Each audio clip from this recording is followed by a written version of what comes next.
One, two, one, two. What? 1, 2, 1, 2. We back at it, man. We back at it. Gather round. Everybody make sure to hit that like button on the way in. Let's go. Ooh, big salute to B3 on the beat. Let me go live on my Instagram. We are back at it, man. Friday evening. It's going down. Oh, it's not. Oh, Shiza Miza. Gang, they're not letting me go live on my personal Instagram, so we're gonna have to go live on the We Love Hip Hop Instagram. I think I'm still banned. But let's get it popping. Gather round. We are live on Facebook. We are live on Twitch. We are live on YouTube as usual. And for the people on YouTube, make sure to hit that like button. We are also live on X as well as Kick. For the people on Instagram, we are live right now, youtube.com/We Love Hip Hop Network. Make sure to gather around. Hit that like button on the way in for everybody who's popping up. Comment gang strong. Also, let me know how y'all are popping up in the comments, whether you're popping up, whether you're using the vertical screen for the people who are watching on their phone, or if you're just watching in the regular view. All right. So let's get into the list of topics that we got going on here, because there's a lot of things to get into this week, man. First off, I want to get into the beef that's starting off here. I don't know if you want to call it a beef, but there's been a little bit of a rap battle that's starting to brew over here in Toronto between John Kabongo and Drizzy Drake. We'll definitely get into that. I have updates on the Plaga case that's going on right now, the trial actually that's going on right now. So we'll definitely get into that. The Toronto accent wars. I wish I had a graphic for it, but the Toronto accent wars is going down. We got to talk about it. Big salute to Toronto Tide. Big salute to Extra Gravy Crew. It's going down, but we got to get into it. All right. Top 5 and the game and the relationship between both of them. We're definitely going to get into that real quick. I also have a segment that I want to get into on why rap is dying. Okay, it's the music industry as a whole, but rap specifically, because we are a hip-hop network. We're going to definitely get into it. I got a video to react to so that we can get into this whole thing. Also, Christmas list went to Barbados. Big salute to all my Bajans out there. Okay, we're going to react to the Christmas list video in Barbados with one of Barbados's biggest artists. So look out for that. And Tim Horton's worker calls out the fraud. All right. We found somebody who's been able to talk about what's really going on over there at Timmy's. So we'll definitely get into that. Big salute to everybody who's popping up in the chat. Comment gang strong. Everybody over here on Instagram. We are live on YouTube. YouTube.com/We Love Hip Hop Network. Nigga. Let's go, man. Big salute to everybody who's popping up in the chat. Comment gang strong. Big salute to Johnny Blix, who I seen in the chat from earlier. Big salute to Brown Skin Dragon, aka Wrench Gang, tapping in. Let yourself be seen. We are out here. Big salute to Max Eve 5L BL from Saga City in the building. Big salute to Bun Tender Dad in the building. Big salute to Jason. What is LP 4869 in the building? We are out here, man. Big salute to B3 on the beat over here too, man. Jeez. Yo, gang. I was thinking about it the other day. I ain't gonna lie. I'm gonna hit the booth again. Not to say I'm gonna start a whole rap career or anything like, I'm gonna make it at 50 years old as a rapper. No. I am a podcaster, broadcaster. I'm good with that, okay?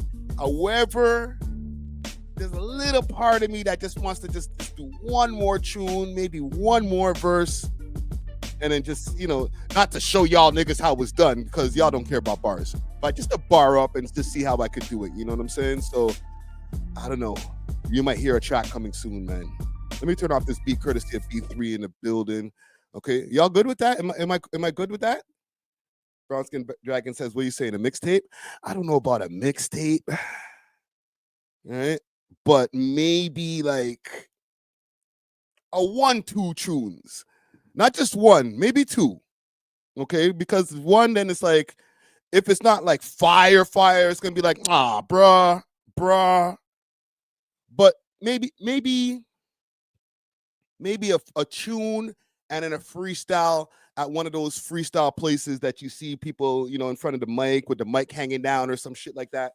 You might see one of those. You know what I'm saying? Big salute to who else is in here? Jennifer 5, love from India. Big salute to you over there in India, yo. See, at least you're letting us know that you're in India. You know, as opposed to some of these Kendrick Lamar fans or super fan stands, because real fans are objective. Stands, let's call them, who are like nigga, nigga, nigga, nigga, nigga, and they're all over the place. You know what I'm saying? I probably demonetized my video. Good evening to Tasha Latina popping up in the building. Yo, hip hop hoops. Salute to you, yo. Or salute to the crew. Listen, fam, we spoke about it on the podcast. You got to tap into them. Where are we today? We're Friday, the Thursday episode. We spoke about the bigger picture and the last days of the bigger picture. I think today is when they're premiering their last episode. But salute to Jeremy Heck. If you want me to address it now, I'll address it again real quick. Salute to Jeremy Heck. I ain't gonna jump all over his head top as far as him being a part of that crew, the Hate Drake crew that goes on over there with Elliot Wilson and DJ Dickhead. I'm not gonna bad him for being a part of that crew, because when it comes to being somebody who's from Canada, he's not even from Toronto technically, like he's from Winnipeg, so it's even a more of an uphill battle when you come from a place like that to be able to get any type of notoriety in the game. He's a former artist, or, you know, rapper. He used to rap. So I could understand his plight of trying to get into this hip hop game. And a lot of artists have done that from Montreal and Toronto, have moved over to America to try to get their way in the game. So if he's out there and is not as tapped into what's going on over here, I'll give him a pass, because he's been so immersed in the American scene. He's been living in LA for so long, trying to make it over there, that maybe he hasn't been able to focus on all of the Toronto rappers. Like, I'm here, it's ground zero. But as far as like the joining the Ken Vengers, we'll call them that, the Ken Vengers. I don't know. I can't speak for that, bro. Like, maybe that's just how he feels. I've seen him give his opinions on Drake, and they're not always favorable, but guess what? Neither are mine. So I'm here on ground zero, I guess, for the amount of takes that I've had that are anti-Drake takes. And if you were to just go and do a tally between Jeremy and I of the anti-Drake takes and the pro-Drake takes, obviously I'm sure I have more pro-Drake takes, but anti, you know, things that are not, that I didn't find cool, I don't want to call them anti-Drake takes, things that I didn't find cool, I probably got more than him. You feel me? So I can't be mad at him. And big thanks to what is it? Hamer Music, or let me pronounce your name over here, right? Kiamer A Music, 5 gifted memberships. Okay, salute to anybody who got gifted a membership. Oh, I got that. That deserves an air horn. Holy. 1 second, man. Air horns, man. But yeah, and thank you, much appreciated. And I got the PayPal across the bottom of the screen. Kiamura Music. Thank you for the pronunciation. Listen, I be fucking up pronunciations on the regular. But let me see what you're saying over here, Hip Hop Hoops. Your takes are different, and you have a mind of your own. Yeah, but I think he has a mind of his own too. He just sandwiched in between 2 haters. You got DJ Dickhead, who's over there just slurping anything that Kendrick puts down, and then you got like Leatherface, what's his name now? Elliot Wilson, who's just a confused youth. I know he's an old man, but he's a confused youth.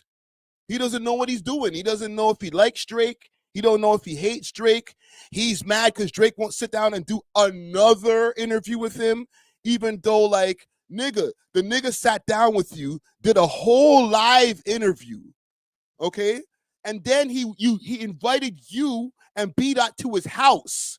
What more do you want from me? Tyree's voice. Like, nigga, okay. the nigga's not going to give you another interview. He's going to sit down with Bobby Altoff, not you. So as far as like, and then the thing is, like, he kind of moves like, he moves weird. And it's not just with Drake. I've seen him move weird with me. Like, this nigga followed me for a second. I don't know if he follows me anymore, but I would ask him questions in the DM. He would reshare my shit. And I would say, yo, oh, can you tag me? This is Elliot Wilson I'm talking about. Can you tag me? Cool. He would tag me, but he wouldn't say shit to me. He would just tag me. And then when I asked him, like, yo, let's get an interview going on, he would see the message and say nothing. Weird ass nigga.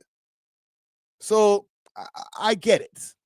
I can get where somebody would see, or people from over here would see a Canadian brethren in Jeremy Heck sit in between two weirdos and then consider him a weirdo too. But put yourself in his shoes. I'm not saying that you're going to go. Yeah, I don't know. I didn't even check to see really if it was an unfollow thing, but like, he just moved weird. You know what I'm saying? But just put yourself in Jeremy's shoes is what I'm saying. Okay? Doesn't mean that if you're in Jeremy's shoes, they're going to sit there and start slurping off Kendrick. And I don't think that he does that either. But you might not be as like, oh, fuck them Canadian niggas if you're sitting there in LA, like amongst the vultures. You might want to deliver that message as far as your disdain for something Kendrick related a little bit more palatable. You feel me? Johnny Blick says Wilson thinks he's a guy. Well, he's not. He was actually. You know what? Let me not do that because Elliot Wilson's a legend. Let me not diss Elliot Wilson. He was a guy, but he's one of those guys who he should have started a podcast from time. And I know Rap Radar is a podcast technically, but he should have started his own podcast, had his own IP. This is something that has been mentioned on media platforms multiple times. Like, when you're dependent on being signed to a certain network or any network for you to be able to make content, then you're constricting yourself. It's like that old school rapper that has to have a record deal to be able to drop music. Like, no, nigga, the internet exists. You can go to Best Buy and buy some microphones and get an intern or get somebody to help you with the camera work and get your shit popping. You are Elliot Wilson. You can probably get next to anybody, put the shit up on your own YouTube channel and cake up. But no, he needed to leech off of freaking Hip Hop DX when he found a chance. And then that's when he got his claws into the homie Jeremy, because he was looking for a new place to be able to leech content at. Like, nigga, it's free to start a YouTube channel. You could have done that mad long ago. And I don't want to hear the excuse about, oh, well, I'm an older nigga, so, you know, I'm not really up on the technology like that. Like, fuck all of that. I'm 50 years old, bro. You're trying to tell me that I don't know how to upload a video on YouTube? I set up my own live stream, camera, all of that shit. Age doesn't matter. Age, if you start using your age as a reason of why, and I'm not saying he did this, but I'm just saying a lot of people do. If you use your age as a reason of why you can't understand the technology, then it just sounds like the old head who can't understand a damn VCR. I eat that thing. All right. So salute to Jeremy Heck. All right. There's a piece in the podcast that is not as rant heavy. That's in the new episode of the podcast that's out right now, episode 636, featuring the homie Shaq Diesel. But I handled it with kid gloves, and technically I feel like I'm still handling it with kid gloves. So salute to Jeremy. I didn't expect for that impromptu story, but I'm here for it. I'm outside.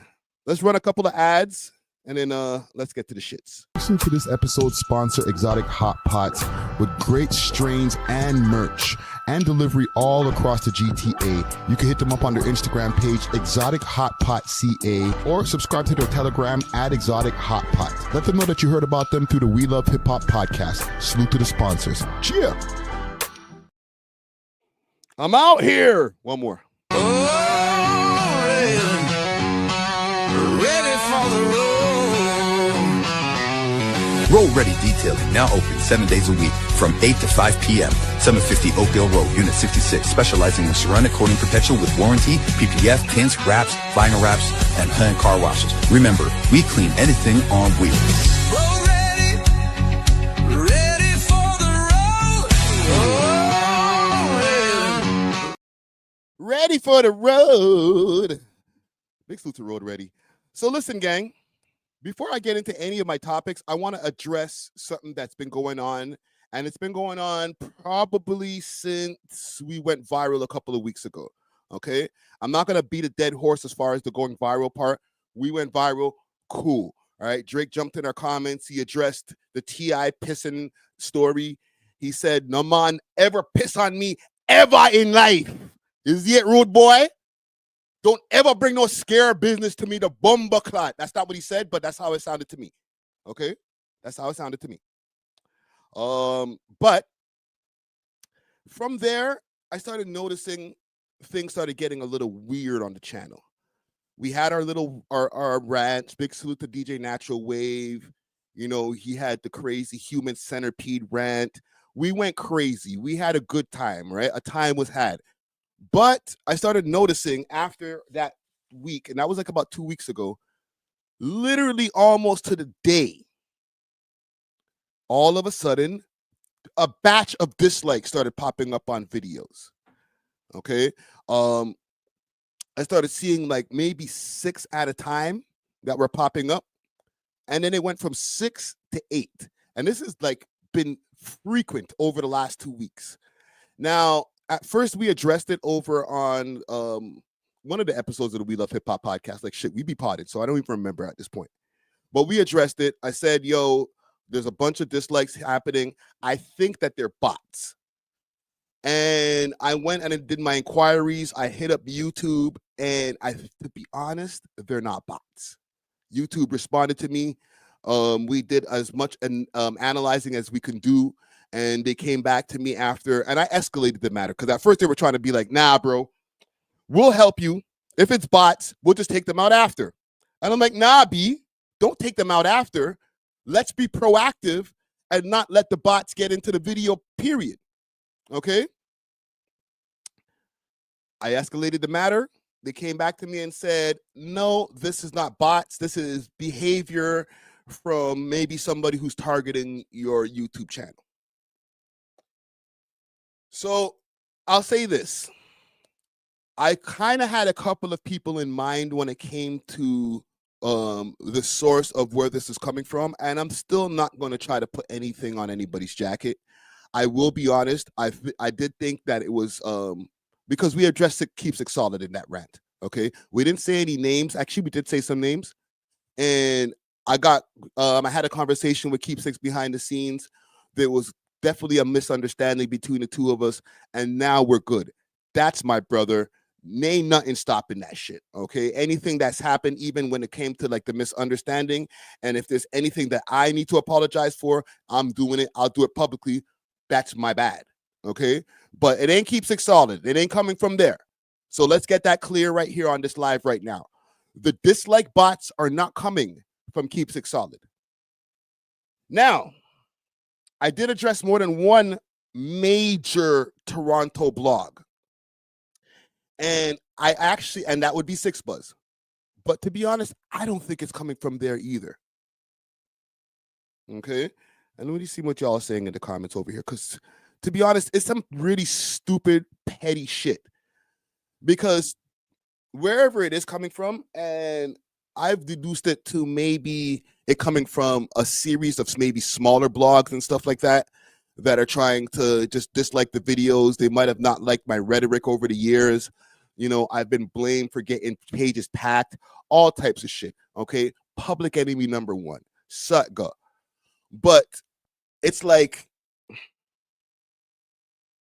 I know what's coming from home, and that's what kind of irks me. Because we've been a place where we've been trying to build up the home team, whether it's Toronto, whether it's Canada, for the last 8 years. And as we're trying to build, this is not something, and I've said this before, this is not something that is a Friday Ricky Dread thing. It's something for everybody. As the channel grows everybody who's in the catalog gets shine. So people's interviews that are sitting there that might have 4,000 or 5,000 views on it, as the channel grows and let's say has a crazy spike that it starts to do millions of views and subscribers start flocking in from all over the place. Those 5,000 view interviews will turn into 50,000 view interviews. And then that person who was interviewed will get more light on their career. It might jumpstart their career. And then moving forward, we'll always be able to be a hub to be able to jumpstart people's careers. You come to We Love Hip Hop, you might have 15,000 followers when you do the interview. By the time the interview premieres, you got 50,000 followers. All right? Kind of akin to like the Breakfast Club. That's the way I've always looked at it. Maybe not the structure, but the amplification that you get from being on a network is always something that I've aspired to. So it kind of irks me when and listen, I could be wrong, but it kind of irks me when it comes from the inside where people are like, oh, we don't like you. We don't like what you said, or we don't like your attitude, or, oh, maybe it's you hated on the boy, or whatever it may be. Let's try to bring the network down. Let's try to drown the performance of their videos so that they don't do well. To me, that's like that's the epitome of bad mind, because it's like, you're not fucking me over. You're fucking over the whole city. You know what I'm saying? Like, our catalog is deep, fam. So it's not even like it's like there's about 10 artists that are not going to be able to get no shine. Nah, bro. There's more like 700 artists that ain't going to be able to get no shine because niggas is bad mind. So I just wanted to just let y'all people know, make sure to smash that like button anytime you see us drop a video. And in addition, let's share these videos, okay? Let's get them out. Whatever you're using, whatever social media platform of your preference, share the videos out, put them on your Twitter, put them on your Facebook. Let people know this is what I fuck with, okay? I understand a lot of people who watch and show love. They're just showing love. They're just watching. They're not like, okay, I'm going to watch and do an activity. But I'm requesting, as the founder and producer of this network, share the videos. If you really, really want this platform that you watch on a regular basis to be like the shit that you were there from the ground floor for, then share the videos and make sure to like them as much as possible so that we could be the biggest network in the country. We already are. I'm not even on some bragging shit. We already are, okay? But I'm saying to the point where like we're in competition with No Jumper. We're in competition with a Breakfast Club. We're in competition with a motherfucking TMZ. That's what I'm on, okay? I'm not even thinking about CBC and all of that shit over here, bro. I'm thinking way bigger than that. So we can get there. We never have to have that thing of, oh, they're big for Canada. Fuck all of that. We got to be big for the world. You know what I'm saying? And then that's how we really put Canada on the map. So that's all I got. It's not a rant. It's not some F you, suck your mom type shit. It's just a PSA. All right. Anywho, let's get to some beef. John Kabongo.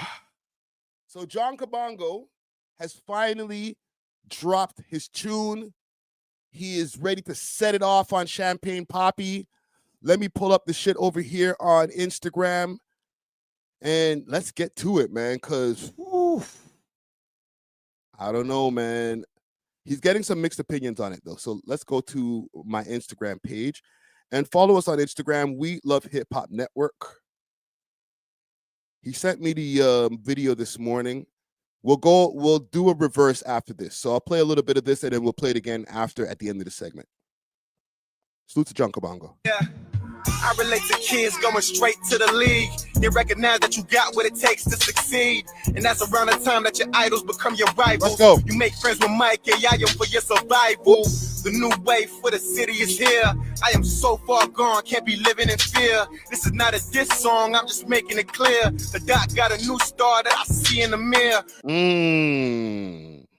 Maybe I should start a poll. Really started from the bottom where I stayed in my zone. With my ball, I was through the leg, dribbling home. It's a focus that you had when you know you the one. Boy, when depending on what I do to his drums. Nico saw me smoke the nights for what beat as a youth. Sammy knew since high school, I'm a dog in the booth. Rock saw me rock the stage and history like a pro. A chance at the Apollo, I'm here on my rocky flow. Whoa. And I ain't getting bullied on my confidence. I only fear God, not accomplishments. I'ma catch up like some condiments. Just give it some time. And I don't never need their compliments. They know I can rhyme. Congolese, baby, I'm a... He said he don't need your compliments. He knows he can rhyme. All right, keep them. warrior for real. The comment really made me feel euphoria for real. Oh. He calls himself the 6th guy. He wanna see us kneel. I guess that's how the new Toronto talent gets revealed. So the comment that he's talking about in question. So let's go and do some reverse engineering over here. Right here is it? Yeah. Like, I can't comment without it becoming a news story. Like, I feel like sometimes he probably just wants to comment and just get his shit off, and everyone's like runs with it, because now I'm seeing John Kabongo and him, or not even, it's just John Kabongo trying to fend his boy in a comment section with like maybe like 800 views or something. Like, it's so like local, but at the same time, I was kind of shocked at that, to be honest. What do y'all think about that? Because this happened. I'll pull up the comment, right? And this is courtesy of Toronto Rap Stars. The comment here shows where Justin Limited, he had said something before, like Drake was, people were feeling him back then, but they weren't really type shit, feeling the boy, he said, right? So let me go to the actual comment, because I originally had posted it. And the comment over here says, the city did not mess with Drake. And this is salute to Justin Limited. That's an engineer, producer. He works very closely with John Kabongo. So he said, the city did not mess with Drake. Definitely not hate. I don't think, but just did not mess with that boy. Okay, so he didn't think it was hate that was happening back then. It's just that, I guess, and let me actually add a little slight bit of defense to him, okay? Slight defense. The city did mess with Drake back then. He was getting played on the radio. He was getting played on Flow 93.5. Big salute to P+, who was the first one to play City Is Mine on Flow 93.5. Okay, he was getting played on Project Bounce. He had the diss track or the beef with Aristo, and that was getting heavy rinse on Project Bounce. He was getting played on college radio, yes.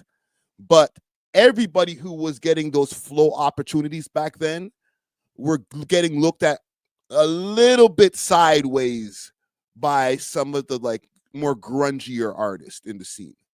You know what I mean? They'd be like, oh, you compromised yourself so that you could be on Flow. Or, oh, that's that soft flow type shit. You a flow rapper. You know what I'm saying? And not a flow rapper meaning, oh, they're flow. Meaning Flow 93.5 mainstream radio type of rapper. Okay? So, yes, there was a divide back then. And I think, and I'm shooting a lot of bail. Okay? There's a lot of bail being given right here.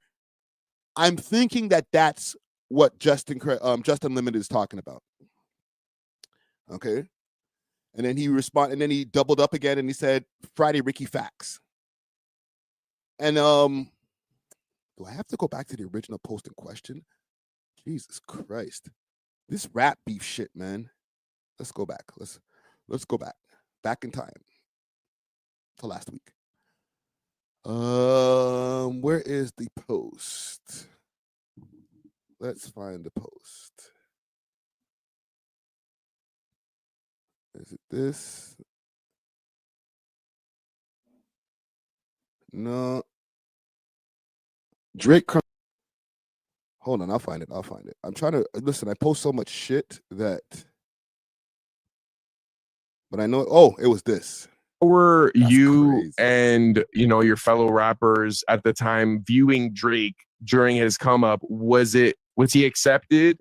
Was it rejection right away because it was a different style of rap? So my homies used to always tell me, yo, you should just do a track with him, right? And me, because we're on a different whatever, well, I don't know, whatever. Yeah, Yeah, you know what I'm saying? Yeah. It's just different. But a lot of people are doing music in Toronto or in Canada, but you just didn't mess with everybody. But I did not hate him. They say I opened up for his first performance. Let's keep it real, JB. Niggas was ducking the Drake feature back in the days. They're like, that shit is that's soft shit. We on some hard shit but over the here. option was there. Like the option was there, fam. My camp had the option too, fam. And man's them, I had to beg these niggas, and they never did it, bro. Yeah, and I didn't ask him to do a feature. But I just knew that I should have just to keep it in the tuck. Right. And that would have just been the smarter move. But exactly. And this is where that reaction there, that the upsetness, the cheesiness that I had there. This is where Drake responded and said, Friday, this one hit your heart, I can tell. I felt that. Said I had to beg the man them. Don't lie, though. I came to that one cipher and forked it up. God bless him. I'm trying to do business with OVO in a totally different way that could have never benefited me like a song would. No, exactly. You know, so big up to Drex. Still out here. I'm still waiting for you, homie. I'm still waiting for you. We got big business to do. Yeah, and not to circle back on the feature thing, but not only JB and the Empire camp, anybody out there, y'all know where you're at. You said no to a Drake feature at one point. Over here. So, and here's the original comment. Okay. Justin Limited, what he said. And then Drake, what he said. DJ Natural coming in here like, yo, Drake, I almost fucked with you from time, G. When you're just like last week, we're just shitting on the man. I'm playing. You don't be shitting on Drake. But then here comes John Kabongo. Don't talk down to my dogs because he's saying something you don't agree with. He ain't saying nothing crazy. He's saying stuff you said yourself. Stop trying to make this about clout and name brands. It's about real life. If you were there, you were there, bro. Bro ain't even an artist. Why would people know him?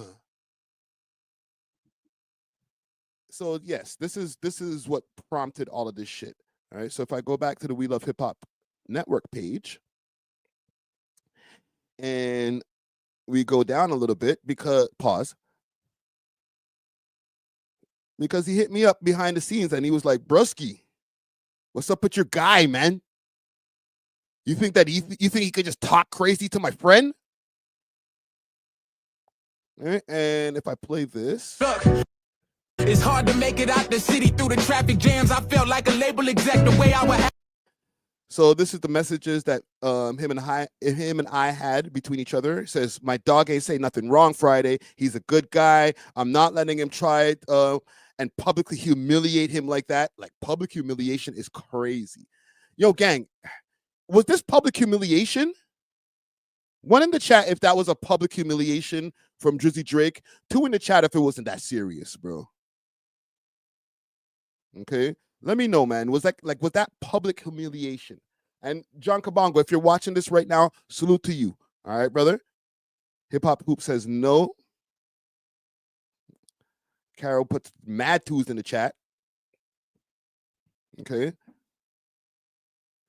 I said, oh shit, I didn't even see that one. Man's going hard in the paint, and I was talking about Drake going hard in the paint, like, yo, salute to us.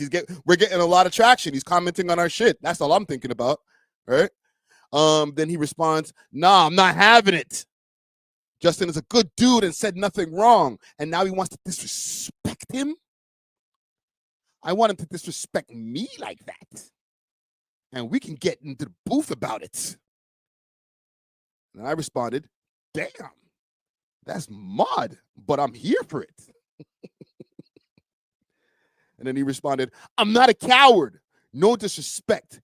And public humiliation towards people that are my family, especially when they mean no harm.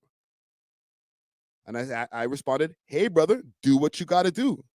And he said, let your audience know I challenge him to speak to a real rapper like that. Okay? So he had some smitted oak. And from when I posted this, not everybody was like, yeah, get him, get Drake. Yeah, how could he say that to your boy Justin Limited? Yo, fuck Drake. Yo, get him, bro. Niggas was like, corny, weak, right? And I'll get to that comment in a second with the emoji. But yeah, niggas was not having it, right? So big salute to Trader Ryan Mandible. He says, this right here is why people get nothing more than an emoji when they DM mans like me, shaking my damn head. Okay. Black of the Dawn, who just had a great show last night, says, this guy's brave. Very brave. Hip Hop Hoops was in the chat right now. Yo, what kind of emoji is this? Is like the crooked face emoji, like, is that what you call one of those ones? Right? This guy says the Canadian accent is so bad. Which Canadian accent are you talking about? Because if you're talking about the Toronto accent, we'll get to that at one point as well. There's a cringe factor that has been had with the Toronto accent. If you're talking about the Canadian accent, like a boot, what are you talking about? Hey, bud, pass me a dart, bud. Like that kind of Canadian accent, like the out west, or like if you live in like Newfoundland or some shit like that. Like, what's that a boot? Because I don't know if I have any of those. I just talk regular. Oh, the Jamaican Canadians. The Jamaican Canadians. Shit. We have a lot of Jamaican people here. So listen, you're sidetracking me, bro. Sorry. K-Cuz, big salute to K-Cuz. And listen, these are all artists. Besides Hip Hop Hoops, who's hip hop platform out here, hip hop and sports platform. Okay, these are all artists. K-Cuz, Man Shit, Underground Nation. Who are these created players trying to leech? Let me find some other artists in here. Kyo Jindo. Nigga said, on guard, Sir Drizzy. No one's dissing Drake but me and Ye. And yo, shut up, man. I'm not even reading that comment. So yeah, it didn't turn out as well. And then Sazy jumped in the comments and he put holy cornball emoji or GIF or GIF. And then Champagne Poppy, violation expert. You got to remember, like, I'm not saying that he was like, yo, you're a goof. But just a laughing emoji under a cornball from a person of that stature is violation, bro. Maybe Drake doesn't know it. Maybe he doesn't know it. Like, bro, when you're like, yo, fam, you're not a guy. Who the fuck is this guy? Like, you might have crushed a man's whole day. Like, got him no pussy for the night type shit. You know what I'm saying? He showed his girl like, yo, look, Drake said, who the fuck is this guy? He's not a guy. And his girlfriend was like, well, dried up, not having no pussy tonight. Who knows? Nigga doesn't know the magnitude of his social media presence. Like, nigga, you have like how many millions of people follow you? Like, holy.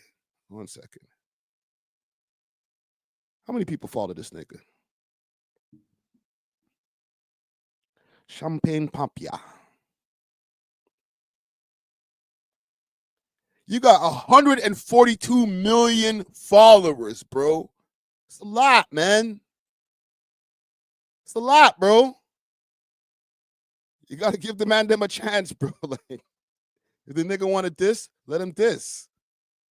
So I can understand how, like, the guy could feel a little bit of pressure, like, yo, bro. And then, you know, John Kabongo, and listen, I'm shooting heavy bail right now, but, like, John Kabongo might have been like, broski, that not make it, dog.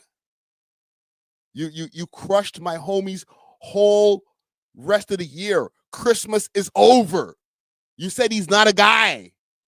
I have to defend his honor. So here we go. Let's run it. Yeah, I relate to kids going straight to the league. They recognize that you got what it takes to succeed. And that's around the time that your idols become your rivals. What else? You make friends with Mike and Yayo for your survival. The new wave for the city is here. I am so far gone, can't be living in fear. This is not a diss song, I'm just making it clear. The doc got a new star that I see in the mirror.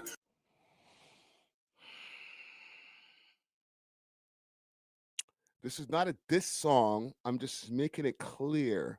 The dot got a new star.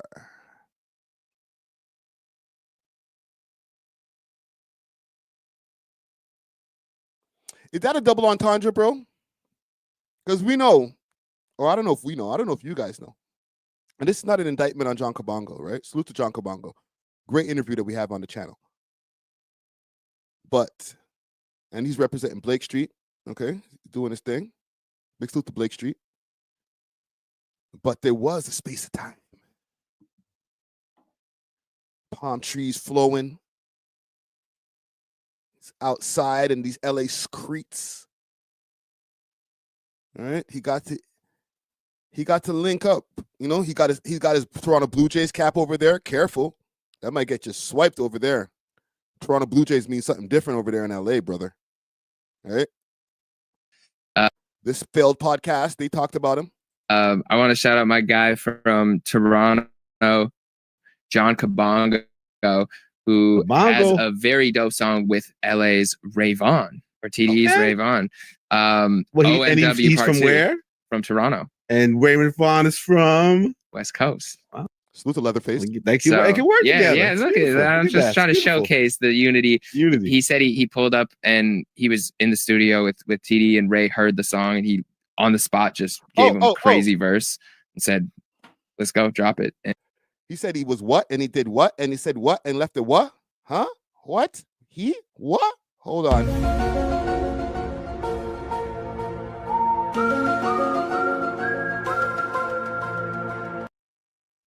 I was late on the sound effect. I was parking my spliff, courtesy of Exotic Hot Pots. Is there something to that there, gang?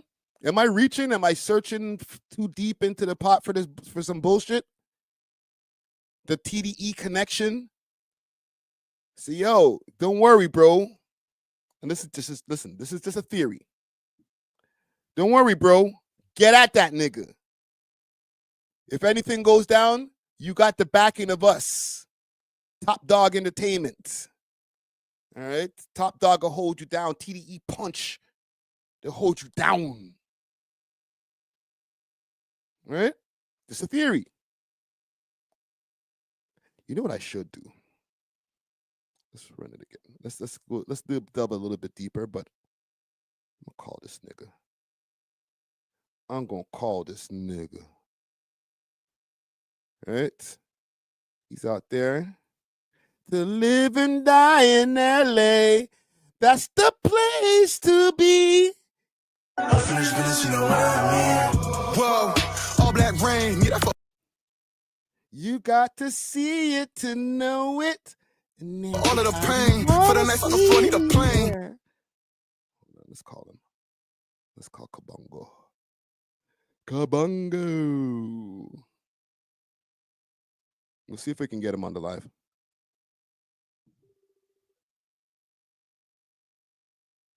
Kabongo. Yo, I'm currently on my live stream right now, bro. If I send you the link, can you join the live? I'm on YouTube on multiple platforms.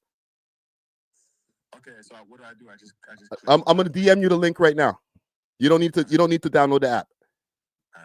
All right. Bless. All right, gang. We got him. Let's get the link over to him. Instead of just sitting here talking about the man, like shit, may as well talk to him. Like, fuck. Talking behind a man's back. I don't even think he's watching it live. Let's send this over to John Kabongo's. Actually, let me take this off the screen. 1 second, gang. I can't have you all up in my DMs and shit. Shit, man. Let's get John Kabongo on the line. Let me send him a quick DM. Bong. All right. Now, let's get back to the tune. Hold on, let me get DMs off the screen. Let's get back to the tune here. And hear what John Kabongo got going on. Because he mentioned a few names in the shit. All right, let's go. Yeah, I relate to kids going straight to the league. They recognize that you got what it takes to succeed. And that's around the time that your idols become your rivals. You make friends with Mike and Yayo for your survival. The new wave for the city is here. I am so far gone, can't be living in fear. This is not a diss song, I'm just making it clear. The doc got a new star that I see in the mirror. Really. I don't know if y'all realize, if y'all hear the ready or not flip going on over there too. Ready or not? You know, you ain't ready. Started from the bottom, I stayed in my zone. With my ball, I was through the leg, dribbling home. All right, let's get John Kabongo in here. Yo. Kabongo! Don't ask me nothing crazy, yo. Yo, what would give you the impression that Friday Ricky Dread would ask you something crazy? Because you would. You know it too. Okay, we're reacting to the song. Okay, so I want to get from, because I just gave my analysis of why the song even came out in the first place. So rather than talking about you, I'd rather talk to you and you tell us why the song came to be. I mean, to be honest, I feel like I made it pretty simple. I said it in the song. I said it in the DMs I told you to post, right? It's like, again, Justin is somebody that, you know, records, mix, masters, all that stuff, you know? So real investment in my career, and I feel like I definitely attach myself to him the same way he attaches himself to me. Right. And yeah, you know, he was just saying how he felt about the climate of Toronto, you know, as somebody that was always into Toronto rap, always paying attention to Toronto rap. So I mean, I don't feel like that type of comment was necessary, you know, and I just feel like he was just trying to downplay whatever contribution Justin has to Toronto rap. And I feel like if he's an engineer producer that's producing for me, and you're saying that he's a no-name, well, that basically means he's not working with anybody or giving anybody anything worth caring about. So that's why I was like, all right, cool, like, let's show what we can do, right? And you know, I saw somebody say, oh, well, the bars aren't his. Yeah, and that's why I used it. I used Drake's lines of your idols become your rivals, you make friends with Mike, AI, and for your survival, because it's like, you came in the game like that, right? That's what your first album. So it's like, I'm just a young generation rapper, just, you know, trying to hoop with the best of them, you know, kind of like the analogy he made. So again, no one's gonna think that I'm that good or that I'm deserving to do that. And that's fine. Like, you know what I mean? Like, especially the people that are super fans of his, you know what I mean? But hold on. Because in the comments, and I want to know how you feel about this, because I feel like you got a lot of backlash in the comments from artists, bro. And I was actually surprised by that. Yeah. Why do you think that happened? That's what people do. I mean, to be honest, I don't care. Like, I don't really care about the backlash, you know, like that. Like, I don't, people are going to say I'm doing it for attention. It's like, just do your homework. Like, watch my career. Like, I rap. I've been rapping. Like, I rap about how I feel. Remember we did the interview at the City News? Like, I rap about the things that, like, I see, that I notice. Like, this is what I do, right? I comment on everything in my music. So it's, people can say whatever they want, but I don't, like, I really don't care. Like, I just know I'm making people upset because they're like, who does this guy think he is? You know, like, who's this guy think he is to step to the plate and rap against, you know, the sixth god? And it's like, you know, again, bro, there's no other way I feel like I should go about it. It's not like I'm trying to shoot Drake. You know what I mean? Like, you know what I mean? Like, this is not violent. This is just me saying, like, okay, you feel like people aren't contributing anything worth paying attention to. Let me just show again, because I feel like we've been doing that.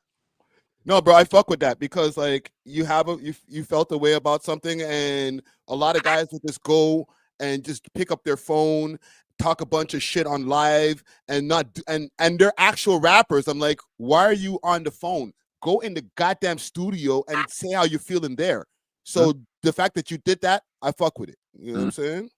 And that's what it leads to at the end of the day. Like, people are gonna be like, oh, it's trash. I know it's good. You know what I mean? I know it's fire. Like, I know I proved that I could rap. Whether it's the best song you heard of your life or not, like, I know you hear that and you say, okay, this is a rapper that's 26 from the generation younger that could hold his own in that way. I know I proved that. You know what I mean? So, damn, bro, you're only 26 still. I freaking Yeah, like Drake's not my peer. Like he's way older than me. I grew up listening to your music. Like I grew up a fan. I made that song where I talk about how I grew up on his music. Like this is not somebody that I came up with and I'm hating because he made it before. Like, bro, like, you know what I mean? Like I grew up listening to your music. Like that's what I told 40. It's like, bro, I grew up on your guys' music. What else am I gonna grow up listening to if I live in Toronto at like 9 to 14 years old? No, that's a fact. You know what I mean? I'm gonna ask you, and I'm not gonna ask you a messy question, but I'm just gonna it's a little bit delve a little messy. All right. You were in LA. Yeah. It was earlier this year. It wasn't last year, it was earlier this year. Okay. You have a song with Rayvon. Yeah. Are you anyway a TDE affiliate at this point? Nah, I was just paying my respects. You know what I mean? Like again, like I was over there, have some relationships with some people, went there and made music. It's not like we made a Drake diss. You know what I mean? Like we made a regular song, you know? And I always been a Kendrick fan. Like I've been a Kendrick fan probably more than I was a Drake fan growing up, just because, like, you know, I'm a kid from the hood. My primary goal from 8th grade was to not go to jail. Good kid kind of gave me that roadmap. You know, I'm really a kid from the hood that just used to get in trouble a lot, principal meetings, and I'm like, okay, I can't go to jail. Like that's not happening. And Kendrick was the soundtrack to that for me. You know what I mean? Like that's real life. That's why I love rap so much, because it's like, you know, I'm what 2012. My options are Kendrick or Chief Keef. You know what I mean? Like, those are my Drake. And I chose Kendrick. You know? I'm playing. You're funny. Yeah, I'm just saying. It's like, you know what I mean? Like, I listened to Drake. I was a Drake fan, but it's like, it was, you know, like I related to like a different, like to Kendrick's story a little bit more. You know what I mean? Like it was like I understood, like, especially when Good Kid, Mad City came out, like I understood what he was trying to say, especially at that time of my life, you know? So yeah, this goes back to like childhood, and to be able to go to, you know, TDE and work, it's like, you know, I really do believe that had I not had, you know, a lot of the TDE music, I wouldn't have been as conscious at a young age. Not to say that I needed, you know, guidance from rappers as a grown man. You know, I'm talking about like as a little kid. Yeah. No, it's no shame in that neither, bro, because it could either go one or two ways. As when I was a young buck, like in my teenage times, listening to Mobb Deep and shit like that, I robbed niggas, bro. I'm sorry. And it's like, again, I'm talking about like early childhood. You know what I mean? Like, it's like I'm not in the streets. Like I'm talking about ages before you even really get into the streets. You know what I mean? Like I know what happens. Like I have close friends that died and went to jail like that. Like I know what it is, you know? So for me, it's like, again, there's no rap cap in what I'm doing, or like, you know what I mean? Like I'm not trying to act like something I'm not. It's just, I understand what I come from, what the different options were, you know, and I feel like I caught it before my life could have been a disaster. No, that's real talk right there. So what's the relationship right now over there with the TDE boys? I mean, again, I don't really, you know, like I'm not signed to them. Like you can see my music, like I'm still independent. It's not like I don't really think my goal is to even sign with them. You know what I mean? I feel like there's always going to be respect for what they did musically. Just like how there's respect for people and O.W.O. did musically, you know what I mean? But you know, nobody from TD tried to call me a no name or downplay me when I was there. You know, it was yo, you're hard, you could rap, let's rap. You know, so I feel like there was just a mutual respect. So again, like I'm not doing anything that's like out of the ordinary. You know, like if you know me, you know that I've always liked TDE before the beef. That's why I'm bringing up childhood, you know, because it's like that's how long I've been already, like I guess understanding of what they're doing. You know what I mean? Like I understood it. It wasn't just like I'm a fan. I was like, okay, I understand like what they're doing. So yeah, man, I don't know. People are gonna say what they want to say, but that is the facts. No, I just wanted to make sure that I address that, because rather than people go do their homework and then they're like, oh yeah, yo, he must be signed to TDE. Speak to you directly and then get the actual information. You know what I'm saying? Because I even speculated. Like, I was like, yeah, oh shit, he might be low key signed to Top Dog in them. Nah. So okay, full circle. Yeah, you got the song. It's only a snippet that you have out right now. Where can the full song be found? No, the full song's on YouTube. Okay. And SoundCloud. Yeah. You said it's not a diss song. No, it's not. I mean, you can hear it. I'm not dissing. You can hear that it's not a diss song. I said it in the song. So what if Drake responds? What happens next? We'll see. I mean, I would love for him to respond. You know, like, again, I would just love to compete at a high level. You know, if he, like, that's all this is about. You know, like, even if I'm not that good now, like, that's the goal. Like, even if somebody doesn't feel like I deserve to even be, like, the goal is to get to that point. Like, I dedicate every single day to getting better at the craft. You know what I mean? So it's like, if you're hating on that, like, you probably just don't want, you know, young artists to be great. That's facts.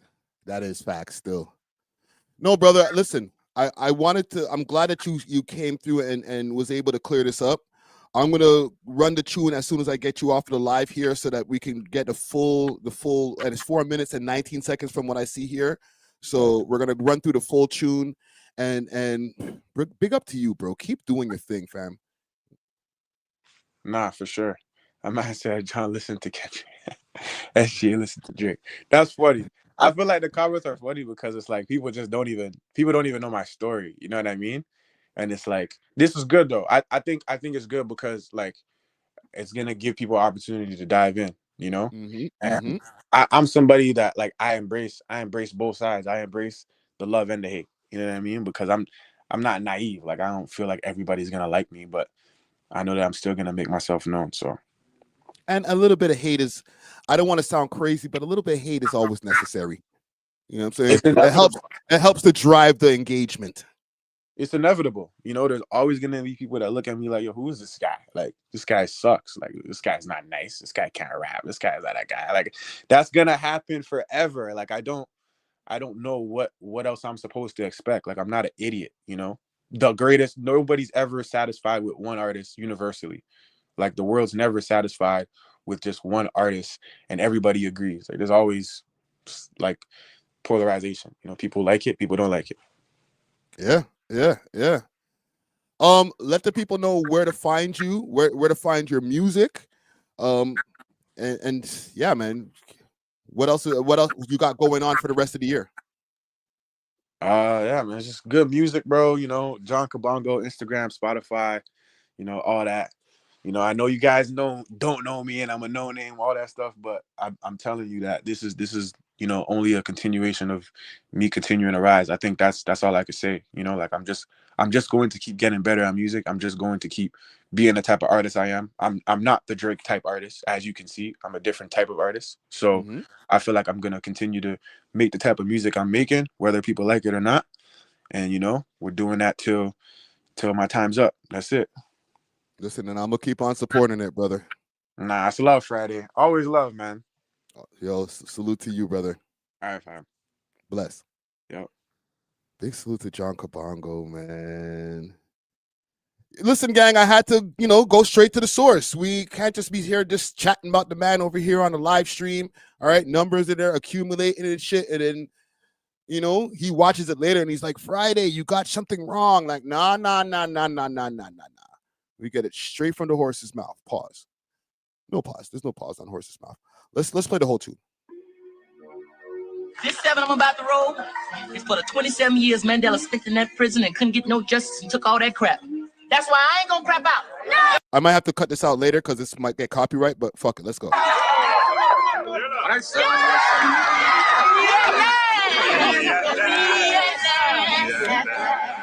Yeah, I do it for the no names, for the heat they overlooking in this cold game. I'm talking high level talent with some low fame. I got a brother named Justin that they won't shame. Pure hearted magic wrist when it's time to mix. Back when I used to hoop and spit, living in the sticks. Coming home to free. Hold on. Name drop. Justin that they won't share. Heat they overlooking in this cold game. I'm talking high level talent with some low fame. I got a brother named Justin that they won't shame. Pure. He's talking to you, Drake. Hearted magic wrist when it's time to mix. Back when I used to hoop and spit, living in the sticks. Coming home to free sessions, we was working quick. Only had a few days when I made. He's floating on this still, man. His flow, the way his cadence and his flow on this, nice. The trip, crossed the border trying to get my mother out the jets. My big brother came close and I was coming next. I came back to the block, mother caught cancer. Just to let me in a booth so I could find answers. City news was really deeper than music. Didn't have the funds for the stool, he let me use it. I see what he's doing here. I fuck with it. It's not just okay.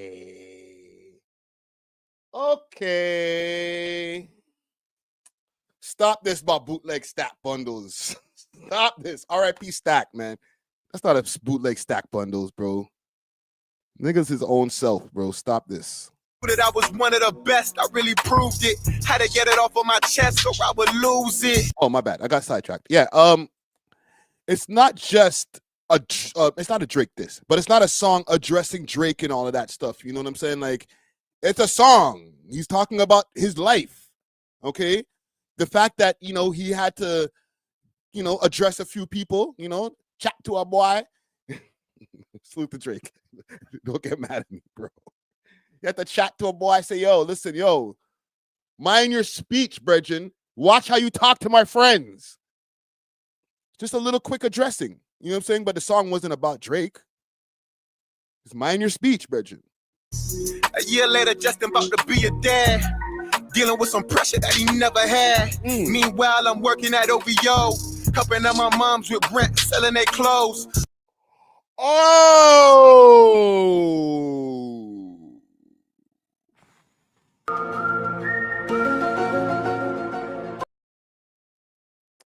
Like, damn, bro.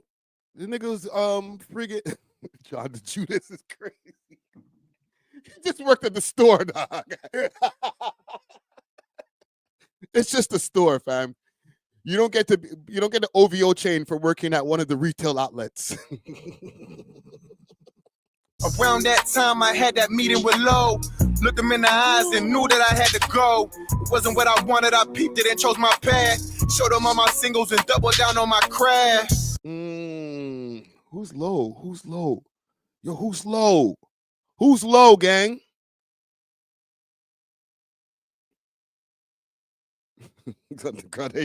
He worked at the OVO and now he's TDE. When he was there trying to steal some designs, taking pictures of the clothing. Let me take a picture of the threading. Yo, PG Lang, I got some new designs for the hoodies for y'all. Is that what was happening? And yo, John, if you see this, I'm not trying to clown you, bro. I'm just having jokes here. HB fries in a bag? Aw. Yo, tough crowd, man. Holy. And they wonder why I'm speaking up. A man gotta stand when things is heating up. Justin low key never looks for trouble. Now I gotta burst the bubble. It ain't leading us. Oh. Yeah, the best bit out. Yo, listen, bro. He's defending his brethren, yo. Justin got mad name drops on this, yo. Justin, you need to get John Kabongo an extra nice Christmas gift this year, okay? He's putting his neck on the line for you, my nigga. Now I gotta burst the bubble. Chubbs might crash for this nigga, bro. I don't know, bro. So, like, I'm playing. Chubbs ain't crashing nothing for this rap, bro. Maybe he might. You never know. Man can get sensitive sometimes. It ain't leading us. Yeah, the best bit out the city that could throw stones will rock with me. I could be a writer for the camp and just beg for them to pick me. Oh! Can't take the bait and let them trick me. I gotta. Nigga, I thought you said this wasn't a diss song. You said you could be a writer for the camp? What writers? You said that wasn't a diss song, brother. What writers are you speaking of there, sir? bright. You're bright. Chance. We do that. Now I gotta burst the bubble. It ain't leading us. Yeah, the best spit out the city that could throw stones, real rock with me. I could be a writer for the camp and just beg for them to pick me. Can't take the bait or let them trick me. I could be a writer for the camp and just beg for them to pick me. Oh, O.W.O. sweatshop bar for your head top, bro. Oh. No, listen. That is one of the hardest O.W.O. sweatshop bars I heard in a minute. I ain't even trying to hype the set or anything like that right now. That is a hard O.W.O. bar sweatshop right there. Right? Shiesty's butts got him. Right? That's a headshot right there, brother. That's, I don't know, man. You might be, I got to call your cap on this, man. I don't even got to flag on the play, bro. Justin low key never looks for trouble. Now I gotta burst the bubble. It ain't leading us. Yeah, the best spit out the city that could throw stones, real rock with me. I could be a writer for the camp and just beg for them to pick me. Can't take the bait or let them trick me. I got a chance. We do this at a high level, man. Never fold under pressure. Huh. We love the spotlight. Cause we gonna shine every time. Shout out my guy Just. Let's go, man. I relate to kids going straight to the league. They recognize that you got what it takes to succeed. And that's around the time that your idols become your rivals. You make friends with Mike Yayo for your survival. The new wave. This nigga said it wasn't a diss track. Says who? For the city is here. I am so far gone, can't be living in fear. This is not a diss song, I'm just making it clear. The doc got a new star that I see in the mirror. What else? Really started from the bottom when I stayed in my zone. With my ball, He said he really started from the bottom, nigga, not you. I'm playing. Yo. I am hyping the set. But I really started from the bottom. Who didn't then? Okay, if you're saying that you really did, then who didn't? If I'm Mans, okay, if I'm Mans like Drake, and I'm there sitting there listening to this, like, okay, you really started from the bottom. I'd say, you know what? I think this nigga's dissing me. He said maybe 4 bars before that it's not a diss, but that sounds like a diss. I'm not trying to stir up some shit. I'm just calling it how I see it, my nigga. New star that I see in the mirror. Really started from the bottom when I stayed in my zone. With my ball, I was through the leg, dribbling home. Let's go. It's a focus that you have when you know you the one. Boy Wonder been known what I do to his drums. Ooh, Boy Wonder been knowing what he do to his drums. Smoke the nights for what beat as a youth. Sammy knew since high school, I'm a dog in the booth. Imagine just bringing up bare names. Says Sammy knew from high school he's a dog in the booth and on the court. Sammy knew since high school, I'm a dog in the booth. Rock saw me rock the stage and history like a pro. A chance at the Apollo, I'm here on my rocky flow. Big salute to Johnny Rocks, yo. That's my guy from back in the day. Saga Strong, yo. Chase this busted. Yo, listen, leave the man alone, okay? Big salute to Shiesty's bud. He says, John don't want no O.W.O. smoke. I get it. He doesn't. Okay? Because, like, mans will, like, just be like, yo, well, fuck this guy, man. Yo, who's he talking to? No, bro, get in the booth. Do something about it. Don't crash on him. Chubbs, don't crash nothing. Okay? Fall back. Listen, I can't tell you what to do, obviously. But, nigga, if you see this, Chubbs, don't crash nothing. All right? Just chill. All right? TD Gucci. You don't have to have his back. Just chill. Let that nigga Aubrey get in the booth and respond to this shit. Let him fight his own battles. That's all I'm saying. I fuck with the boy, okay? Y'all seen he's been showing a lot of love in the comments. I'm not hearing about to say, yo, fuck Drake, blah, blah, blah. No, bro. The niggas addressing you, bro. Even a sub. Send a sub. But send him a sub that we can understand. Actually, nah, man. Call his name out, bro. Iceman that, bro. Yo, Drizzy. Iceman that, bro. All right? What are you saying over here? Calvin? He said, let's really say how an OVO can flow nobody. Carol said, this is why Friday you didn't get the club roll or the Chubbs roll. I can't crash niggas like Chubbs, bro. I'm not a fighter like that, bro. I might end up just shooting niggas and catching a charge. You know what I'm saying? But yeah, sidetracked again. And I ain't getting bullied on my confidence. I only fear God, not accomplishments. I'ma catch up like some He said, he only fears God, not your little platinum plaques and friggin' Billboard charting and all that bullshit. All right, he only fears God. And I ain't getting bullied on my confidence. I only fear God, not accomplishments. I'ma catch up like some condiments. Just give it some time. And I don't never need their compliments. They know I can rhyme. Congolese baby, I'm a warrior for real. The comment really made me feel euphoria for real. He called himself the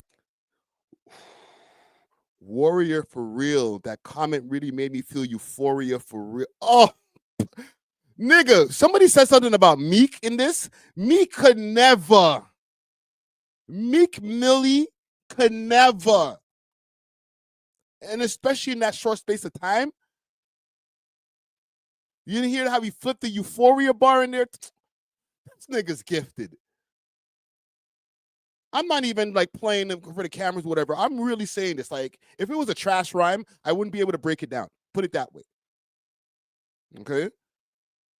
We would have been through it already. It would have been like come and gone because it's like I can't break down rhymes that are garbage. But when there's like double entendres and metaphors and punchlines, like now we got action. Six guy, he wanna see us kneel. I guess that's how the new he called himself the sixth guy. He wanna see us kneel. I guess that's how the new Toronto talent gets revealed. Yeah. Oh, nigga. That's a diss song. What? What are you saying, fam? Mans have to get on their knees to get on, bro? Lord, clap. Fire. Fire. Where's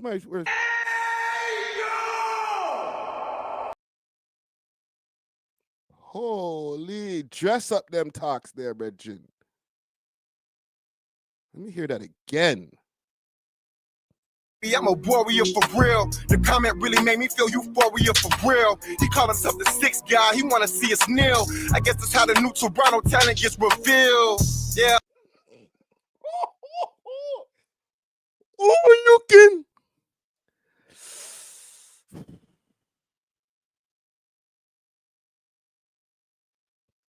Was nice. Was that a Tory reference too, low key? The new Toronto. Oh, yes. This is good. Thank you for putting out the full song and not just some Instagram snippet. I'm here for it. It's a passion that ain't ordinary. They ain't passing torches. We just adversaries. My life gonna be legendary. They said they ain't passing torches. Nigga, he's getting at you, bro. Toronto talent gets revealed. Yeah. It's a passion that ain't ordinary. They ain't passing torches. We just adversaries. My life gonna be legendary. They clown the slang, then become us. Then call us no names like it's a one-up. Oh!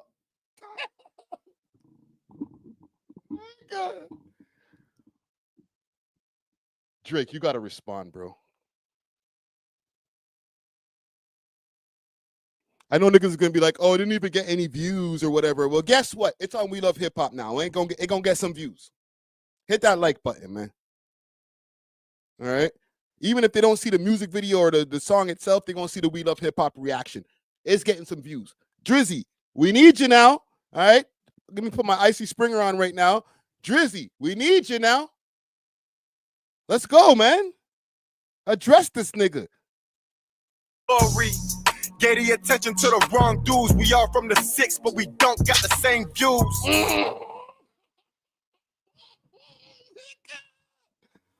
He's chomping food right now. Keep 6 Archive says no one cares about this. Why the fuck would he respond? I give a fuck. I'm here for it, bro. And bro, he jumped all over the nigga in the comment section. Nigga, he has 142 million followers. You go crazy on a nigga in the comment section, says, who the fuck's this guy? He's not a guy. Somebody's gonna know about this shit. You know what I'm saying? And guess what? This is what I'm here for. Maybe everybody didn't know about it. I didn't see a lot of views on the Instagram clips. I didn't see a bunch of people doing mad collabos. It didn't get posted all over the blogs. John Kabongo drops Drake this song. I'm here for it. Come on, man. Left to all my brothers on the drill scene. I pray we all beat the system for some real green. Let's go, man. They gonna say it's hate. It's not hate. Talk it's to them. Love, because the truth is love. I only hate the people that I lied to. 40 knows. It's always been respect. I told him in his face. I just know what to chase. Let's go.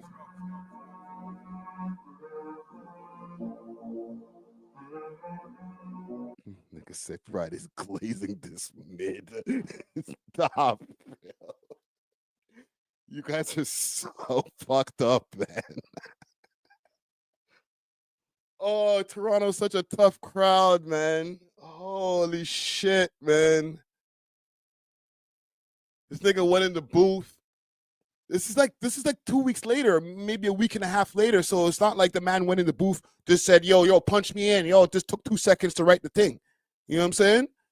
Nah, bro, the man put thought into it, put some dope punchlines to the shit, told his life story or like a part of his life story in the beginning in the first verse. He put thought into the shit, bro. I'm just saying. And y'all niggas is just like, nah, it's all right. Like, what? This nigga's like, did like some double entendres. He bigged up all these different people. It's all right. Well, you sound like you cloud chasing, nigga. Like, all right. You know what? You right, all right? You guys are right, man. Fuck. Holy, man. Can't please none of y'all niggas, man.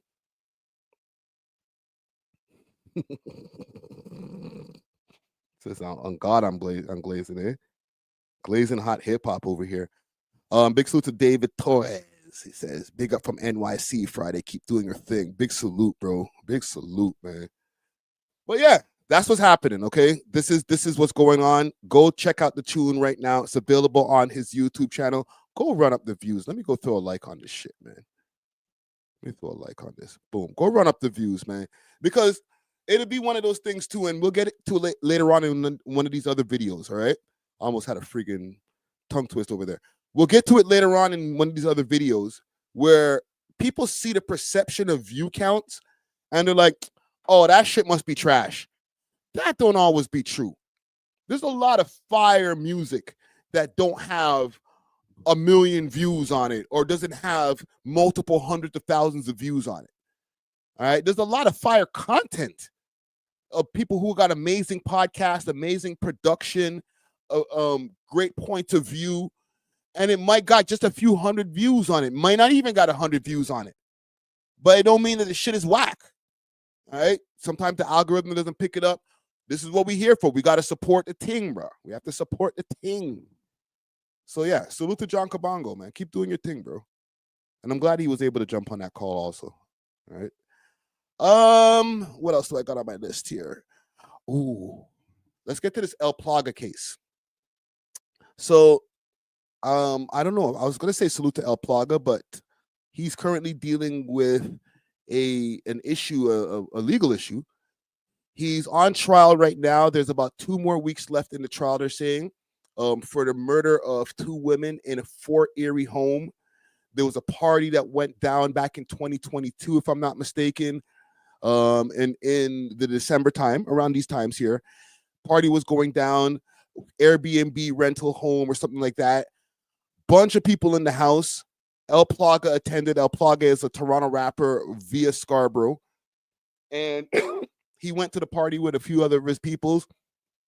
And after the party, or at some point in the party, they found 2 women that were dead one woman on a bed and one woman on a chair. Okay, gunshot wounds.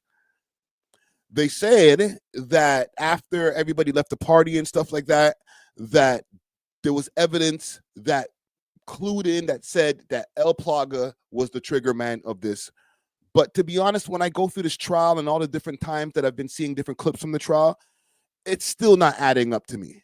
So I'm going to pull up a couple of the newest news clip, and then maybe we can do a little bit of reverse engineering on this one too, to see if we could find some other previous news clips from this right here. Okay. So, and I see Tristan over there, Tristan Holder in the chat saying the boy's coming home. He might, man. So in this one over here, they're talking about forensic scientist testifies on DNA evidence in Fort Erie double homicide trial. Okay, and you know, RIP to both young ladies. Condolences to their family. A.W.O.L in court today. The Crown continued its case against 27-year-old Christopher Lucas, accused in the shooting death of two young women at a house party in Fort Erie almost 5 years ago.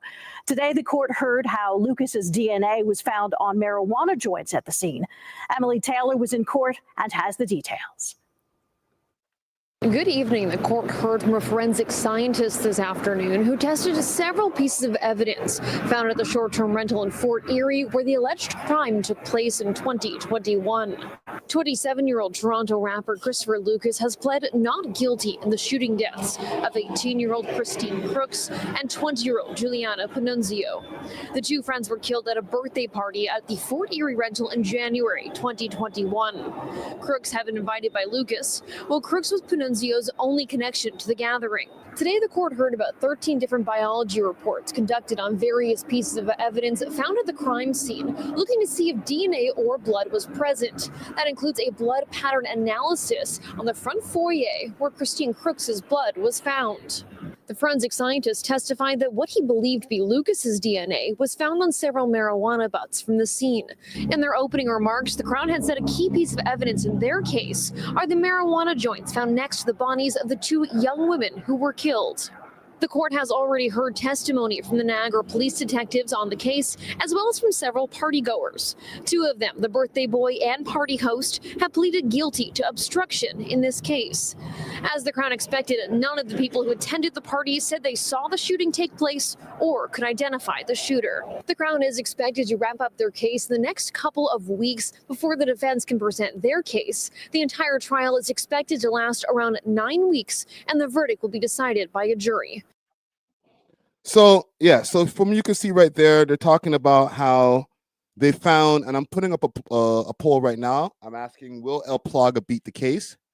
Because they had some uncooperative witnesses, or not witnesses, but people that were at the party. They said that the one person who held the party was obstructed some of the evidence. He caught a charge, and he was able to not beat the charge, but like I think he's home on bail now because of the charge. But what they're saying in this video here about marijuana joints being found on the scene, like of 18-year-old Christine Crooks and 20-year-old Juliana Panunzio. Yeah, RIP to Juliana Panunzio and Christine Crooks. Let me find the screen save right here. And like we were mentioning in other segments when we were talking about this on the podcast, that they found like the craziest picture. Not to say that he didn't take the picture, so like what the hell? But they used the craziest picture when they're talking about this guy, and then it's like, okay, so we found some joints near the scene. That still doesn't add up to me, man. Okay, a lot of stuff, as you can hear, has already been moved around in the scene. For all we know, the bodies could have been moved around when it comes to this whole thing. You know what I'm saying? Let me see if I can find some other news clips over here on this, because this has been a very sordid issue here. Let me see. We'll put in Fort Erie.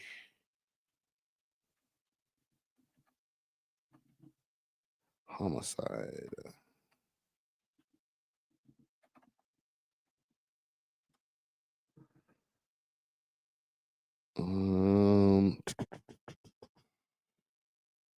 This is the one from the same news clip. 1 second, gang. Fort Erie murders 2 years ago. Fatal shooting. I think that's one of the original news reports. We'll find something on this because I know that they probably covered this in a couple of other news reports. My bad, gang. I'm usually a little bit more prepared when it comes to these things here, but I kind of did this on the fly today. Let's pull up some Googles. Accused phone silent after. Okay, so this is something from the Niagara Review, Toronto Sun. Let's see what this one says over here. Please don't make me have to freaking get a membership. Fuck off. I'm so not doing that, man. $1 today until May. I'm not doing it. I'm just not going to be able to do it. Sorry, gang. I'm not going to be able to go over on that article right there because I'm not paying for that site. We'll find something. Okay, accused phone went silent after shooting death at. So yeah, this is just another article probably talking about the phone stuff, and that was also mentioned in other articles as well. Forensic 20 hours ago. Did we watch this? Yeah, we just watched this.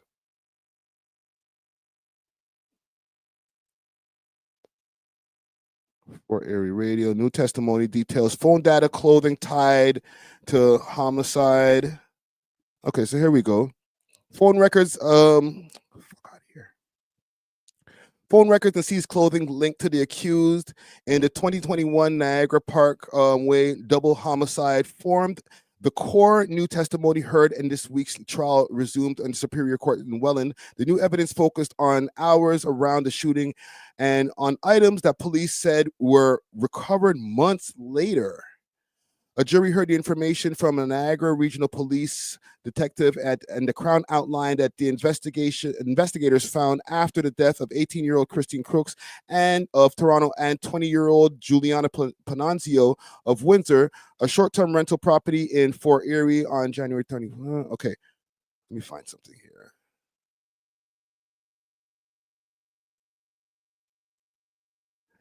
Okay, so Mummery reviewed the extensive telecommunication records and surveillance gathered under the investigation police called Project Parkway. She said Crooks and Lucas exchanged multiple calls in the days before the shooting at the waterfront house. Surveillance outlined for the jury included separate videos of Lucas and Heidi Baller, the Scarborough resident who rented the Niagara Parkway home for the 29th for a 29th birthday party for her friend Trevor Barnett. So Trevor Barnett, he got charged for like obstruction of justice.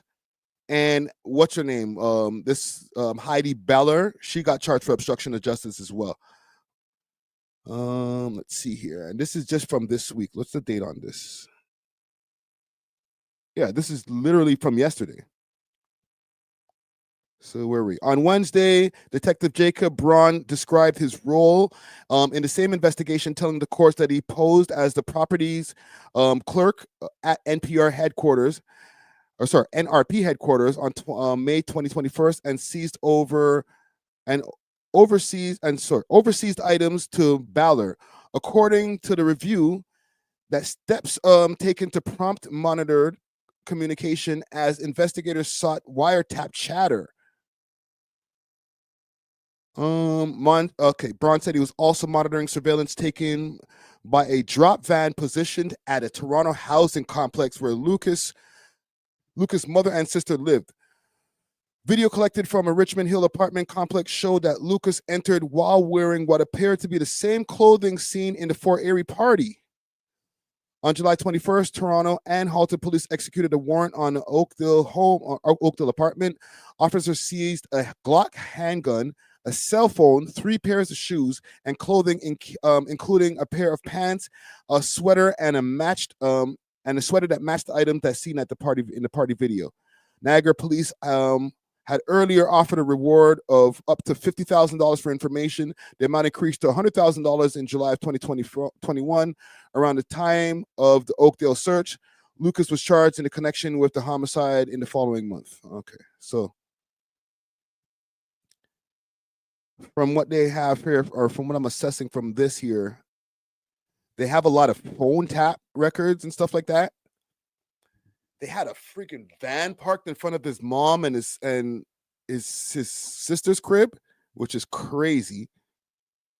Anytime you guys like wonder if that's actually a real thing that they do when it comes to, like, you see on TV where they have the van and somebody sitting in the back of the van with one of those, like, it looks like a little satellite in their hand and they're like listening. They're like,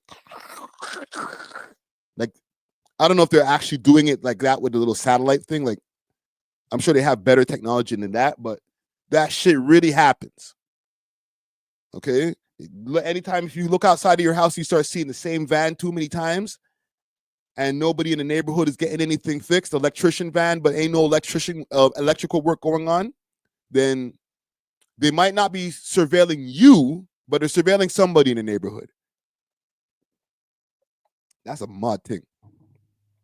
What do y'all think, gang? From the evidence that we have here so far, they're saying that the trial should go on for another 3 weeks. So, and this is something that happened in 2021. My bad, I said 2022 in the beginning of the segment. I don't know.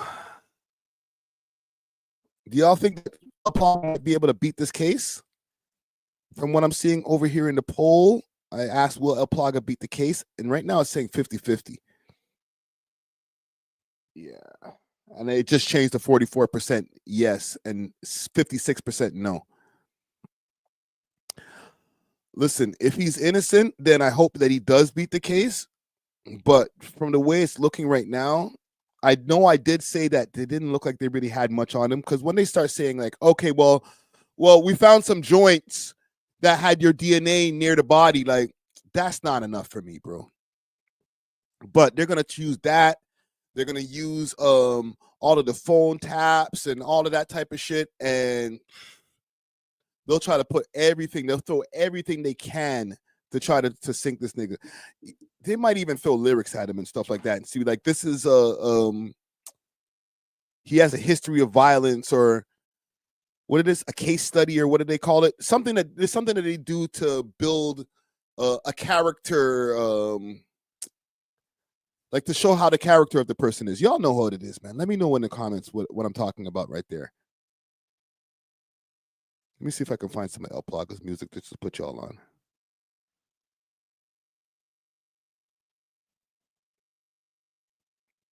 Salute to Plaga. Play that shit on TNT. Taj money. Turn me up on the speakers now. I just whipped the chicken, had the kitchen looking wavy. He was getting a lot of views too. The projects really raised me. Metro house and baby. I picked up this trap and told my mom it's for my safety.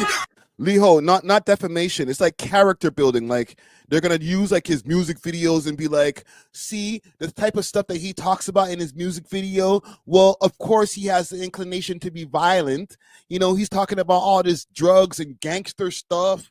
They'll try to use all of this type of shit against man then when it comes to stuff, right? So, you know, if man is innocent, they're gonna try everything that they can. Character assassination. Thank you. All right.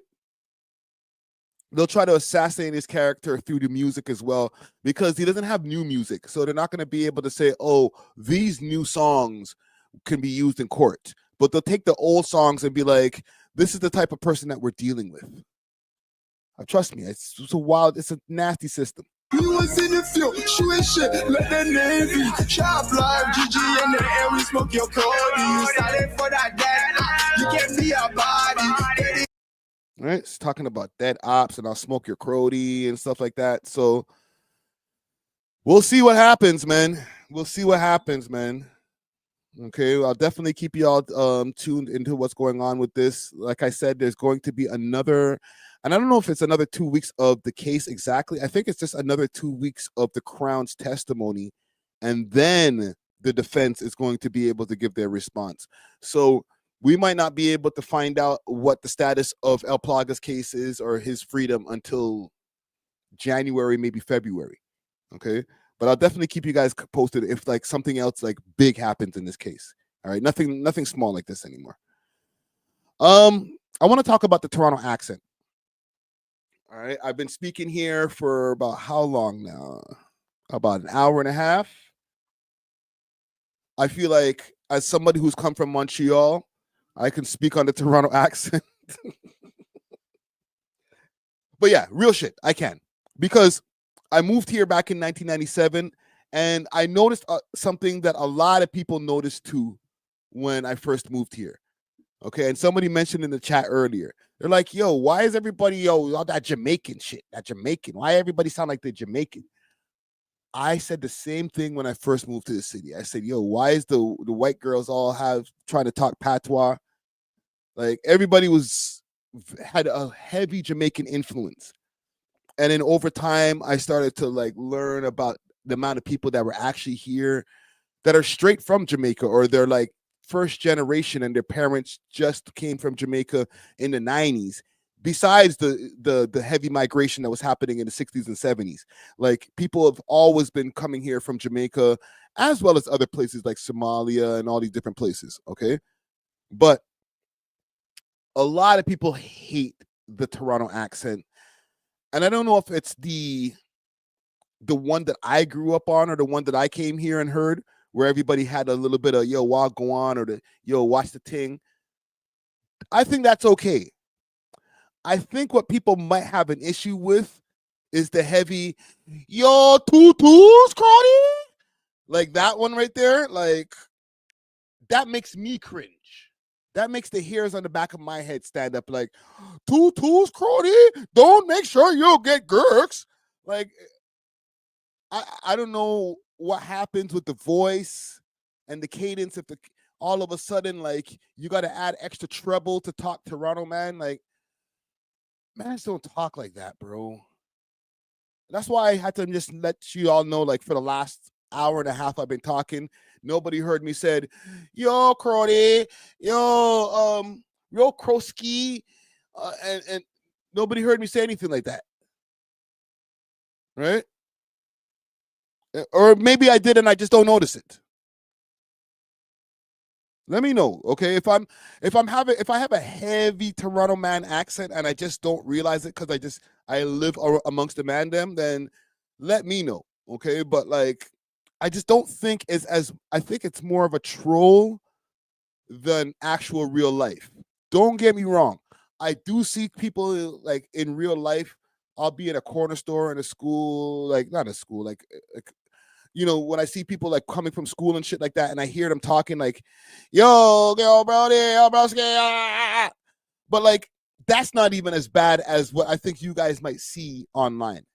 Okay. So I'm going to pull up something here. And big salute to GTV Network. They've been popping up on the radar, bro.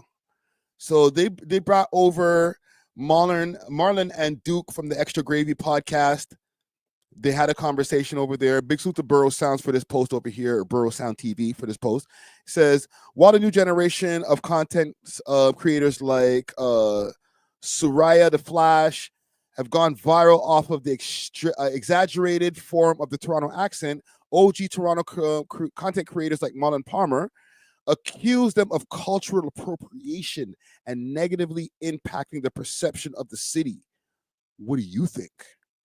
Every single person that references a city, oh, Gerbert this, Gerbert that. Oh, yeah, do a guy from Toronto. He'd be Bro, like, it's like, yo, who's fam? Like, yo, this guy's a Gerber fam. Did you guys make the Toronto accent popular? Oh yeah, 100%, 100. But in a sense of, because our interviews and then obviously us mimicking it. And one point I think we got over 100 million views monthly or something. US people started tapping in with the Toronto accent, what the fuck, Toronto accent, this and that. So I feel like we obviously made it more popular, but it was always a thing. Yo, two's my word, broski. Someone's gonna catch a death for us. So, okay. Even from the way he was talking right there compared to when he's doing a skit, Like his voice went up like 5 octaves. Someone's gonna catch a diss off. Death off, man. It was not a thing that came out of nowhere. We just highlighted the beauty behind our culture. Like, yo, you know, and obviously the exaggeration, but yeah, we definitely made it a lot more popular. And these are brown youths. These are not black kids. These are brown youths. They heard it somewhere, learned it, brought it. They don't talk like that at home. Yo, Wagwan fam. Yo, today we're gonna be learning Toronto slangs one-on-one, fam. It's a costume for them. So that's also what pissed me off. If these are black kids, I would have never made the video. Who's this new guy, Marlon, or whatever, Marlon Palmer? Oh, that's Ankh, fam. That guy's a fucking dinosaur. You not. Oh, that's crazy. Knowing who I am means you're not serious about this at all, and this is a plaything for you. How can you be a content creator in Toronto and not know who I am? I'm rocking that wet bar for Thursday. Yo, he's not getting it. Yo, Barton is getting his shit off. Holy fuck. So you don't know who I am, nigga? How could you be a content creator and not know the oxtail god to blood clot? I don't know if he's just old and salty. He took your sauce and he did it better. I don't know what the fuck it is, bro. Salty. What are you? I'm so sorry, bro. And you know what did not make sense to me at all? What did it have to do with race? What did it have to do with race? We grew up in Scarborough. Scarborough's a melting pot of everybody. What the fuck does that have to do with black people? You're embarrassed Oh to see. You're not shit, the YNs are clapping back too. black. Using black culture to embarrass the city, and you're not even black? Yo, we're not 2010 anymore, please. The man said we're not 2010 no more. Hard shot right there. Marlon. Let's pull up Toronto Tide's page. 2-2 Kroski. What's the worst city in Toronto? The worst city in Toronto gotta be Oshawa. How you dressing up like a YN in a gated community? Bare gangsters, bare YNs over there. I don't like my youths that act like that, having bare things on their phone. $200 on Rainbat. Yo, everyone was dissing your accent. What do you have to say? Yo, broski, tutu's my word, broski. Broski, that's how I talk, that's how I breathe, and that's how I live, broski. Broski, that's really how I talk, like my word, tutu's, broski. Broski, if you want me to do a spinner Rooney trick, broski, I got one more accent, my word, broski. What am I dead, broski? NYC really better, man. I can't even hold you. What am I dead? What am I dead, Kroski? Yo, everyone. It is kind of cringe still. But I get it though. How many views this shit? Yo, everyone was. What's the views? 264 likes. Your thoughts on the Toronto accent? I'm not gonna lie, it's stupid as fuck. I don't fuck with it. It sounds goofy. If he comes up to you and he's like, yo, what are you saying, Shirley, you're blessed? I'm just not responding to that.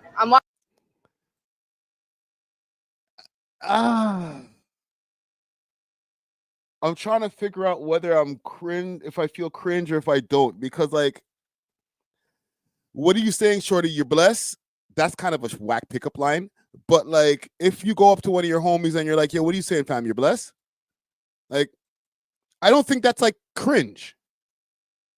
Am I wrong about that? Brown Skin Dragon, salute to you because you're over there in the UK. I know that say like we use the same shit. All right? But like, is that something out of the ordinary? Or is that getting into cringe line? What are you saying, fam? You're blessed? I don't know. Now I'm confused. I'm walking away the other direction. Your thoughts on it? Like she talks like that. The Toronto accent. I'm not gonna lie, it's stupid as fuck. I don't fuck. What are your thoughts on the Toronto accent? Yeah, I'm saying the Toronto accent. Oh, fam, it's the best accent, you know? Like, that Baltimore shit, like, what the fuck is that? Fuck a Latugan? Like, that's just fucking ass, fam. Toronto ass is on top, fam, a lot. All men with the Toronto accent are this. Nobody speaks like that. Like, they're not on shit. They're all bitches. This nigga's fucking retarded. What are your thoughts on the Toronto accent? Yeah, I'm saying the Toronto accent. Oh, fam, it's the best accent, you know? Like, that Baltimore shit, like, what the fuck is that? Fuck a Latugan? Like, that's just fucking ass, fam. Toronto ass is on top, fam, a lot. All men with the Toronto accent are this. Nobody speaks like that. Like, they're not on shit. They're all bitches. This nigga's fucking retarded. Okay, it was I looked away from this for a second. I thought it was the white youth that said niggas is fucking retarded, but like, yeah. So, and just to give you guys some history on the Oxtail God himself, let's see what that dude fly is going on this page over here. Salute to Marlon. Go tap into his podcast, Extra Gravy. That's my podcast brother right there. Jamaican men will tell you like it is right away. Sex is supposed to be pleasurable, romantic, soothing. Jamaican man comes up to you.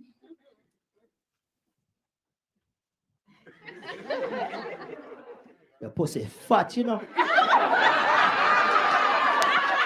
Are your pussy so fat, my girl? Beg you a piece of pussy. Give me a piece of pussy, please. It's unhinged. But he used to do multiple skits back in the days. I wonder if he has any of these on his page here. I might have to go like way back into man's history, or maybe he might have thrown up a throwback. This is what he got popular for. And I think this is where the point of contention comes in. And I do agree with Marlon to a degree as far as the cultural appropriation. But then at the same time, it's hard to say that. It kind of sounds unkish, Marlon. All right. I will have to give the YNs a little bit of a pass. It kind of sounds unkish because if that's the case, then Norm is culturally appropriating. And salute to Big Norm, okay? Popular comedian in the city here. But if them youths are culturally appropriating, then all of the man them who use the old school Toronto slang are culturally appropriating then, because none of them niggas is Jamaican. I'm culturally appropriating. I'm Bajan. I'm not Jamaican.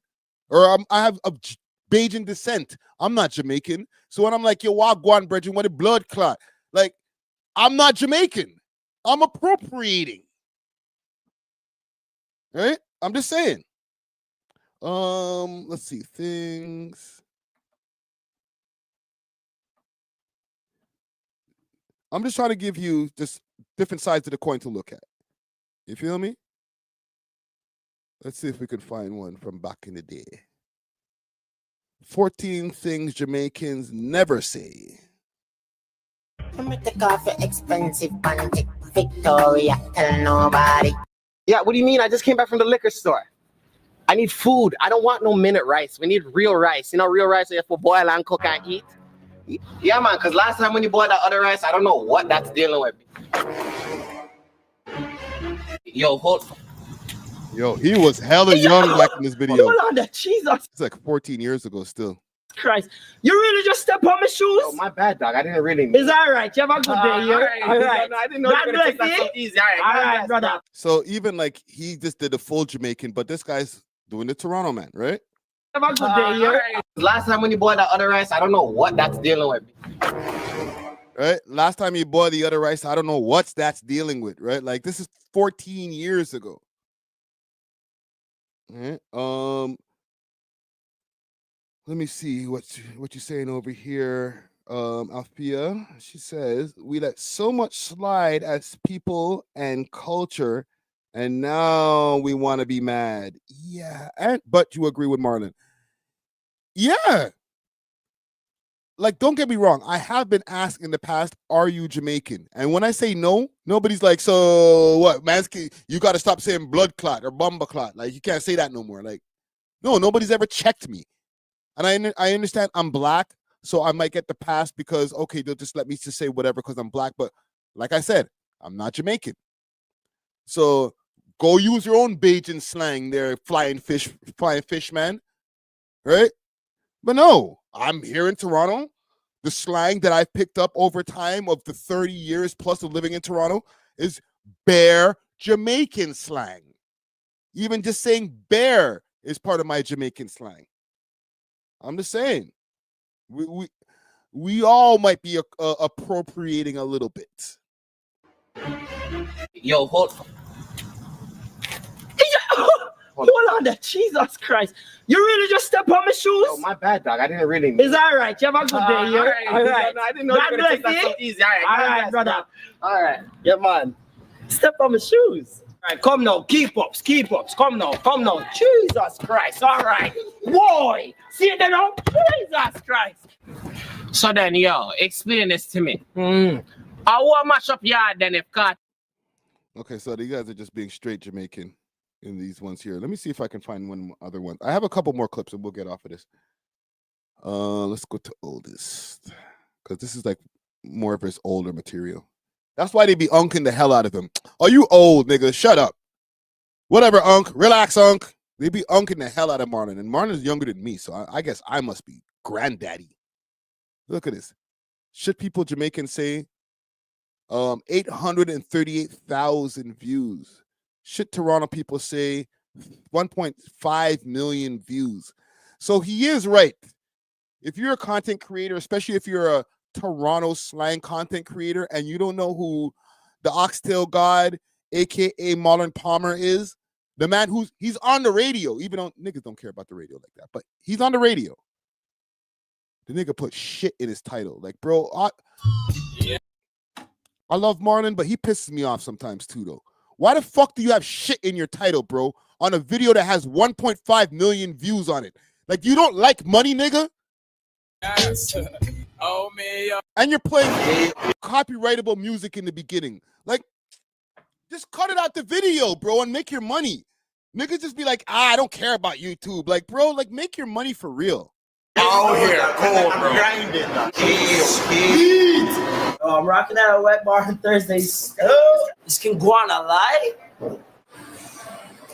A joke thing. That's soft. Yo, it's exactly the same thing as now. What are we saying here, bro? And I fuck with Marlon, but Marlon, you guys literally sound like Toronto Tide. Didn't I just drop a bill 50 yesterday, bro? That's something like a proper thing. Minus the extra exaggeration, okay? Don't get it twisted. You don't sound exactly like Toronto Tide, but you guys are the young version of Toronto Tide in this video right here. Still, eh? Dog, you look like a catty. Take that off. Well, where's your phone, B? Dog, you look like a catty, bro. This is... Listen, I know that they're rage baiting people, okay? And I didn't even think I was going to defend them. I didn't know that I was going to go in defending the YNs on this one, okay? The culturally appropriating YNs. I didn't know I was going to go in there and be defending these youths. But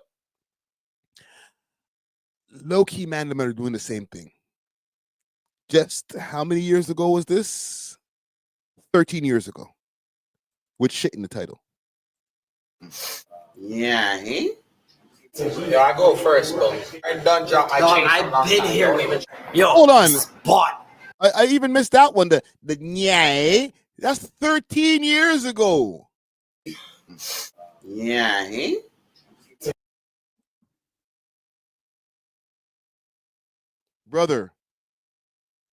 Brother, loud youths them. Brother, why you do that to the youth them, bro?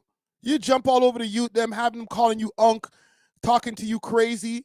Why you do that, bro? Marlon.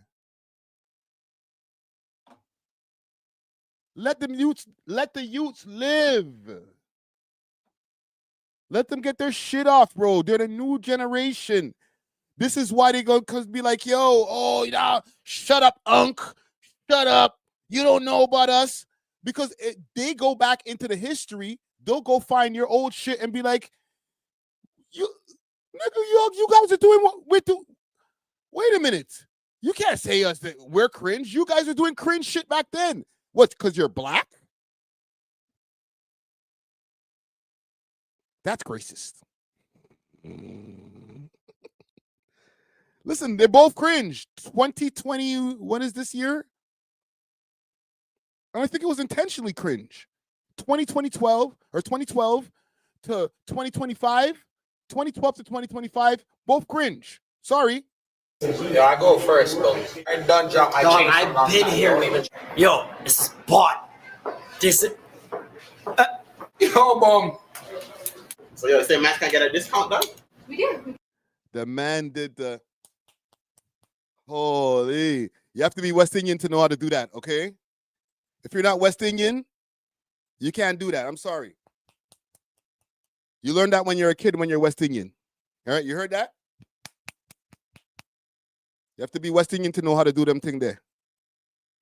See, that's the one. Yo, just... Yo, dog. Yeah, eh? Yeah, eh? Yo, I didn't even realize the yeah, which is, yo, it makes the hairs on the back of my head stand up, yo. That is the max level cringe Toronto to me, bro. The yeah. They made a whole song about it.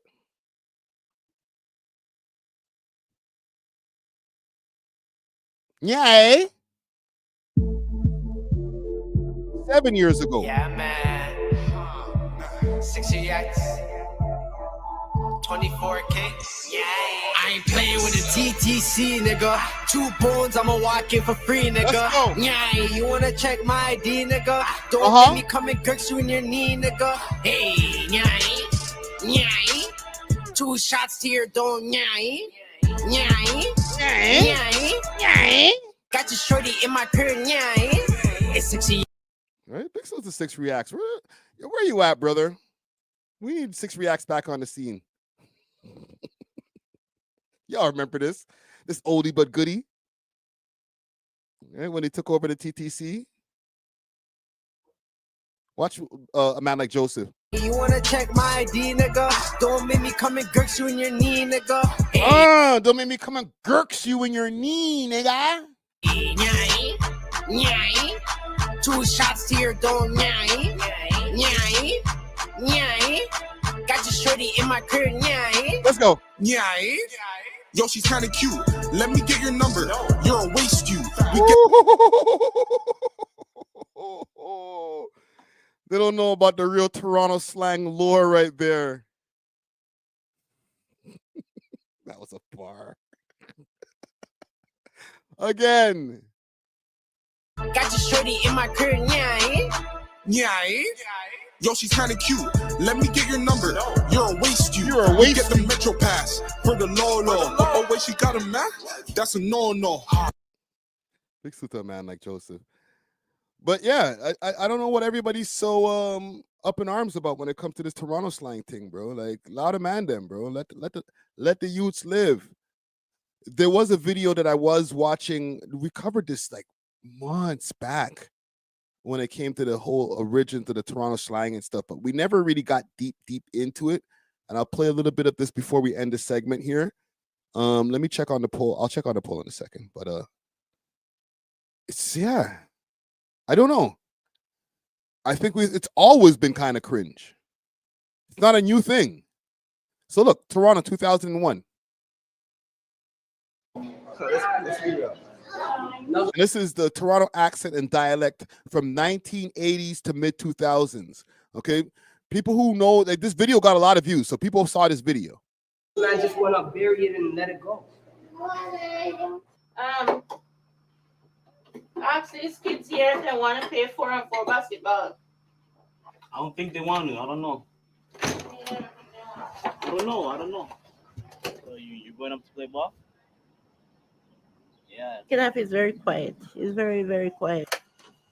His mom's clearly Jamaican. Weekends and evenings are free. Then the day is only 50 minutes you have for the month. I know. And someone called me. I was telling them to call me back later. I'll call him back later. Like, it's not like his mom is Canadian and she just has a Jamaican accent still. Like, no, his mom is directly from Jamaica. So what are you hearing in the house? Jamaican slang. If every time somebody going to call you and it's going to take up the 50 minutes the whole month. 50 minutes is less than 1 hour for 1 month, which is 30 days. The name is GP. I'm the best in this game, and I don't give a what. I might spit in your face, and I am not you. And this is not your life, so get off my dick. This is not your fight. Listen to me. I'm young, but I'll have you dead. Get the word, I'll turn your brain into scrambled egg. He sucks. Yeah. Like Julia's family, Negus Tafari lives in public housing in a high crime area. And like 40% of Black youth in Toronto, Negus is not in school and is unemployed. In his world, the most important thing is respect. And the way to get respect is through toughness. A man could just kill a man because he feels like it. A man could just kill a man because he looked at him in the wrong way. A man could just kill a man because he's chilling with one of our guys that he has beef with. It's one of his. You want to say brethren, but like he's in front of the white man there, so he's like maybe he won't understand brethren. But like this is 2001. The man them just talk like that, bro. It's stuck. Right? I think that's said verse without rhyming. Yeah, just a bunch of words, just tough words. I just said a bunch of tough shit, no raps. Enemies, you know.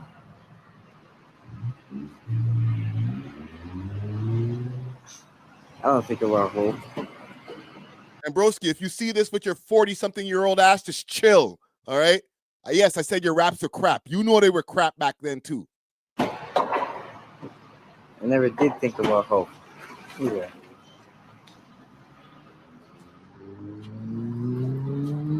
I believe this is how. Something not right here. Something not right. All of a sudden, it is just popping up like all over the place. When neighbors meet around. How does the north side distinguish itself from the south side? Dundas Street. Dundas Street. Okay, so look, some lore, some old Point Blank over there in Regent Park. Eat on. It's gonna start soon. You get your eat on? You got anything on the grill? Nah, not right now, but it's getting seasoned right now. What do you mean it's getting seasoned? Can I just ask you, do you think that's up to code? So we're gonna walk behind the building, then take him around the building. All right, wait up.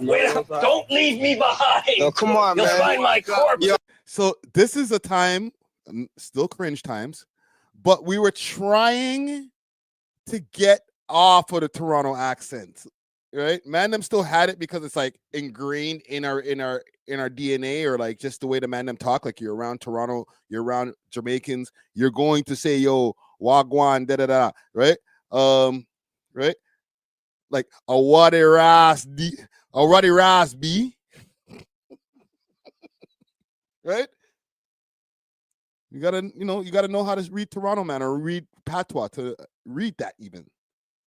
Like salute to all my Americans and stuff, all my FBAs especially. Like y'all might read, be like, what the hell language is this? A waddy ras b. Like, is that English? It's English. It's patois, but it's English. Right? Yeah. Ed, salute to Ed the Sock. Big old racist.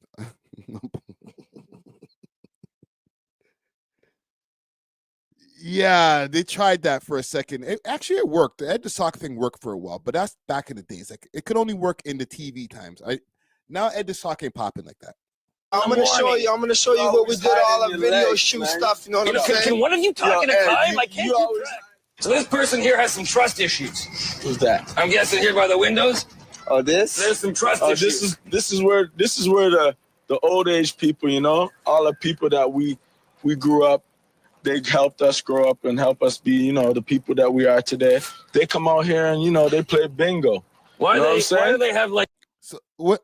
When I hear that accent, I hear the Toronto man in there, right? A little bit. I hear a little American influence in there, but it's not the same. Yeah, it's not as exaggerated as you hear now, or what you were hearing back then in that video with Marlon and them. Let's go past the Ed the Sock times. And up top, Jane and Finch, Driftwood. Yeah. Watch this now. Yeah. Yo, it's my nigga right here. This is me right here. See how we stay, dog. This is when we were really wanted to be American so bad. Inventions. Niggas don't even know about this. Jane and Finch, you already know how we do it. You know what I'm saying? They're in the hood, man. That's that Missouri / Detroit nigga. You know what I'm saying?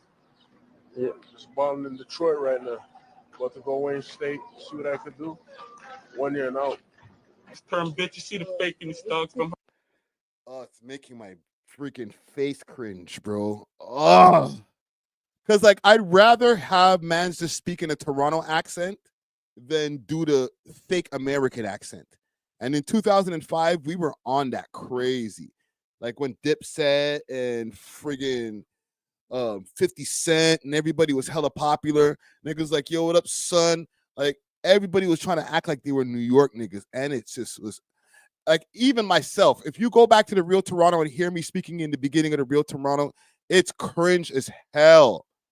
Oh my God. I rather talk like the way I'm talking now. And people say, oh, you talk like that Toronto accent is cringe than what was going on before. I was about to say what was going on before, but let's look at it from the Mad Russians channel, okay? Let's look at it from over there.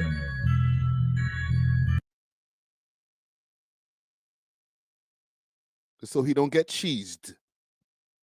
All right? Toronto man, cheesed. They're coming in. Listen to the cringe. Ready? Hold on. So now cats can't even go inside the park, the coffee house to sit and drink. They have to take stuff to go now.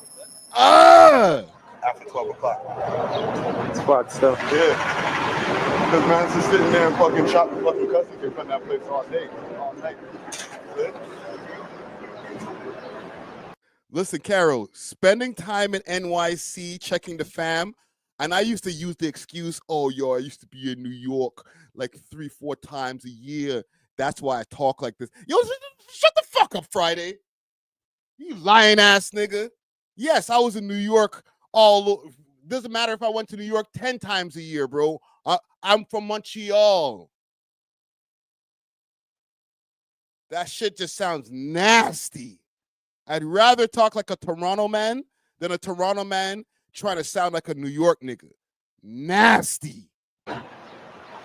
Strip, man. Big strip. Queen strip. I'm back, Ricky Dread, a.k.a. King Friday. You know what I'm saying?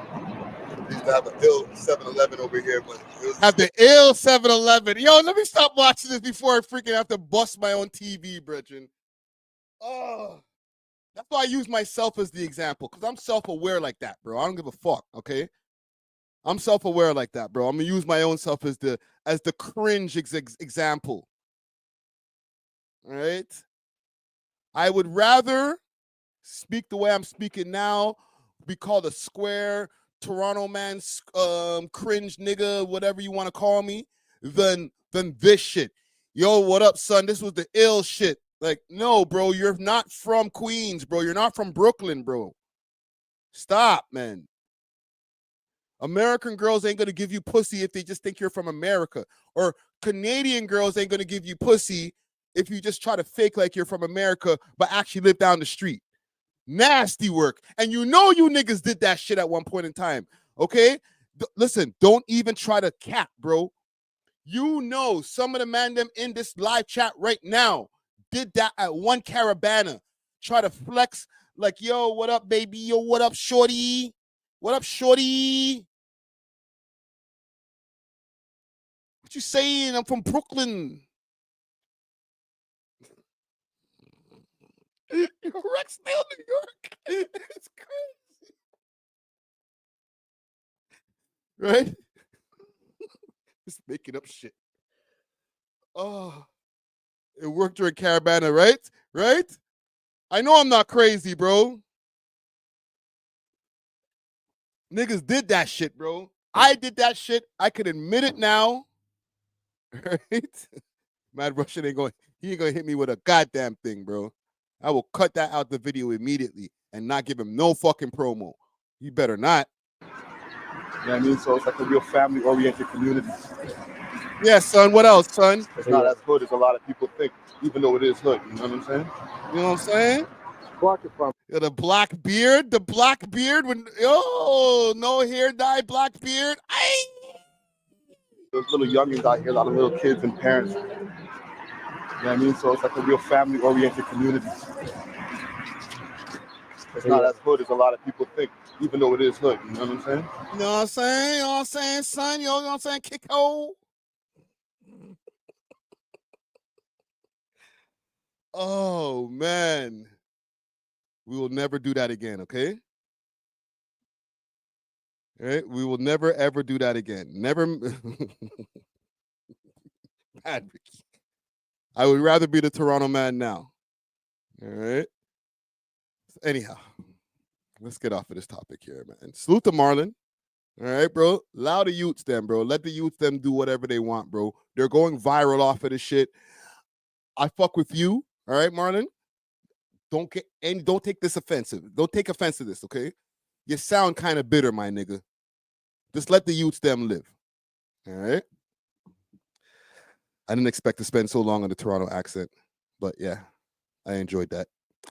I want to just do a quick top 5 story. Listen, for the people out there who are like, yo, fam, what is this? The We Love Top 5 channel, The nigga's not even in the title. All right. Let me double check the thumbnail. Did I put him in the thumbnail? Because you never know. No, he's not even in the thumbnail. Okay. But I do have a story. the game finally has responded to the relationship that him and Top 5 have been had. And yo, JC On, aka JC On Taylor, aka The Game, aka Chuck Taylor, we are on you, bro. Let me actually just check on him quick fast before we get into the segment. This fuck nigga The Game, bro. You think I'm gonna mention you and not show the people then that you're still out here trying to scam the people? Let's go to Los Angeles Confidential. This is not about the scamming, but we got to check on him. See? Clean. Nothing. Usually he'll have the freaking thing posted up and he'll keep it posted for like about 24 hours. Given function. About, oh yeah, if you guys, looking for 5 submissions only. You crook ass nigga. Holiday function, the game, theme, birthday, bath. Fuck your birthday, nigga. Let's pull up some stuff here though. The Game.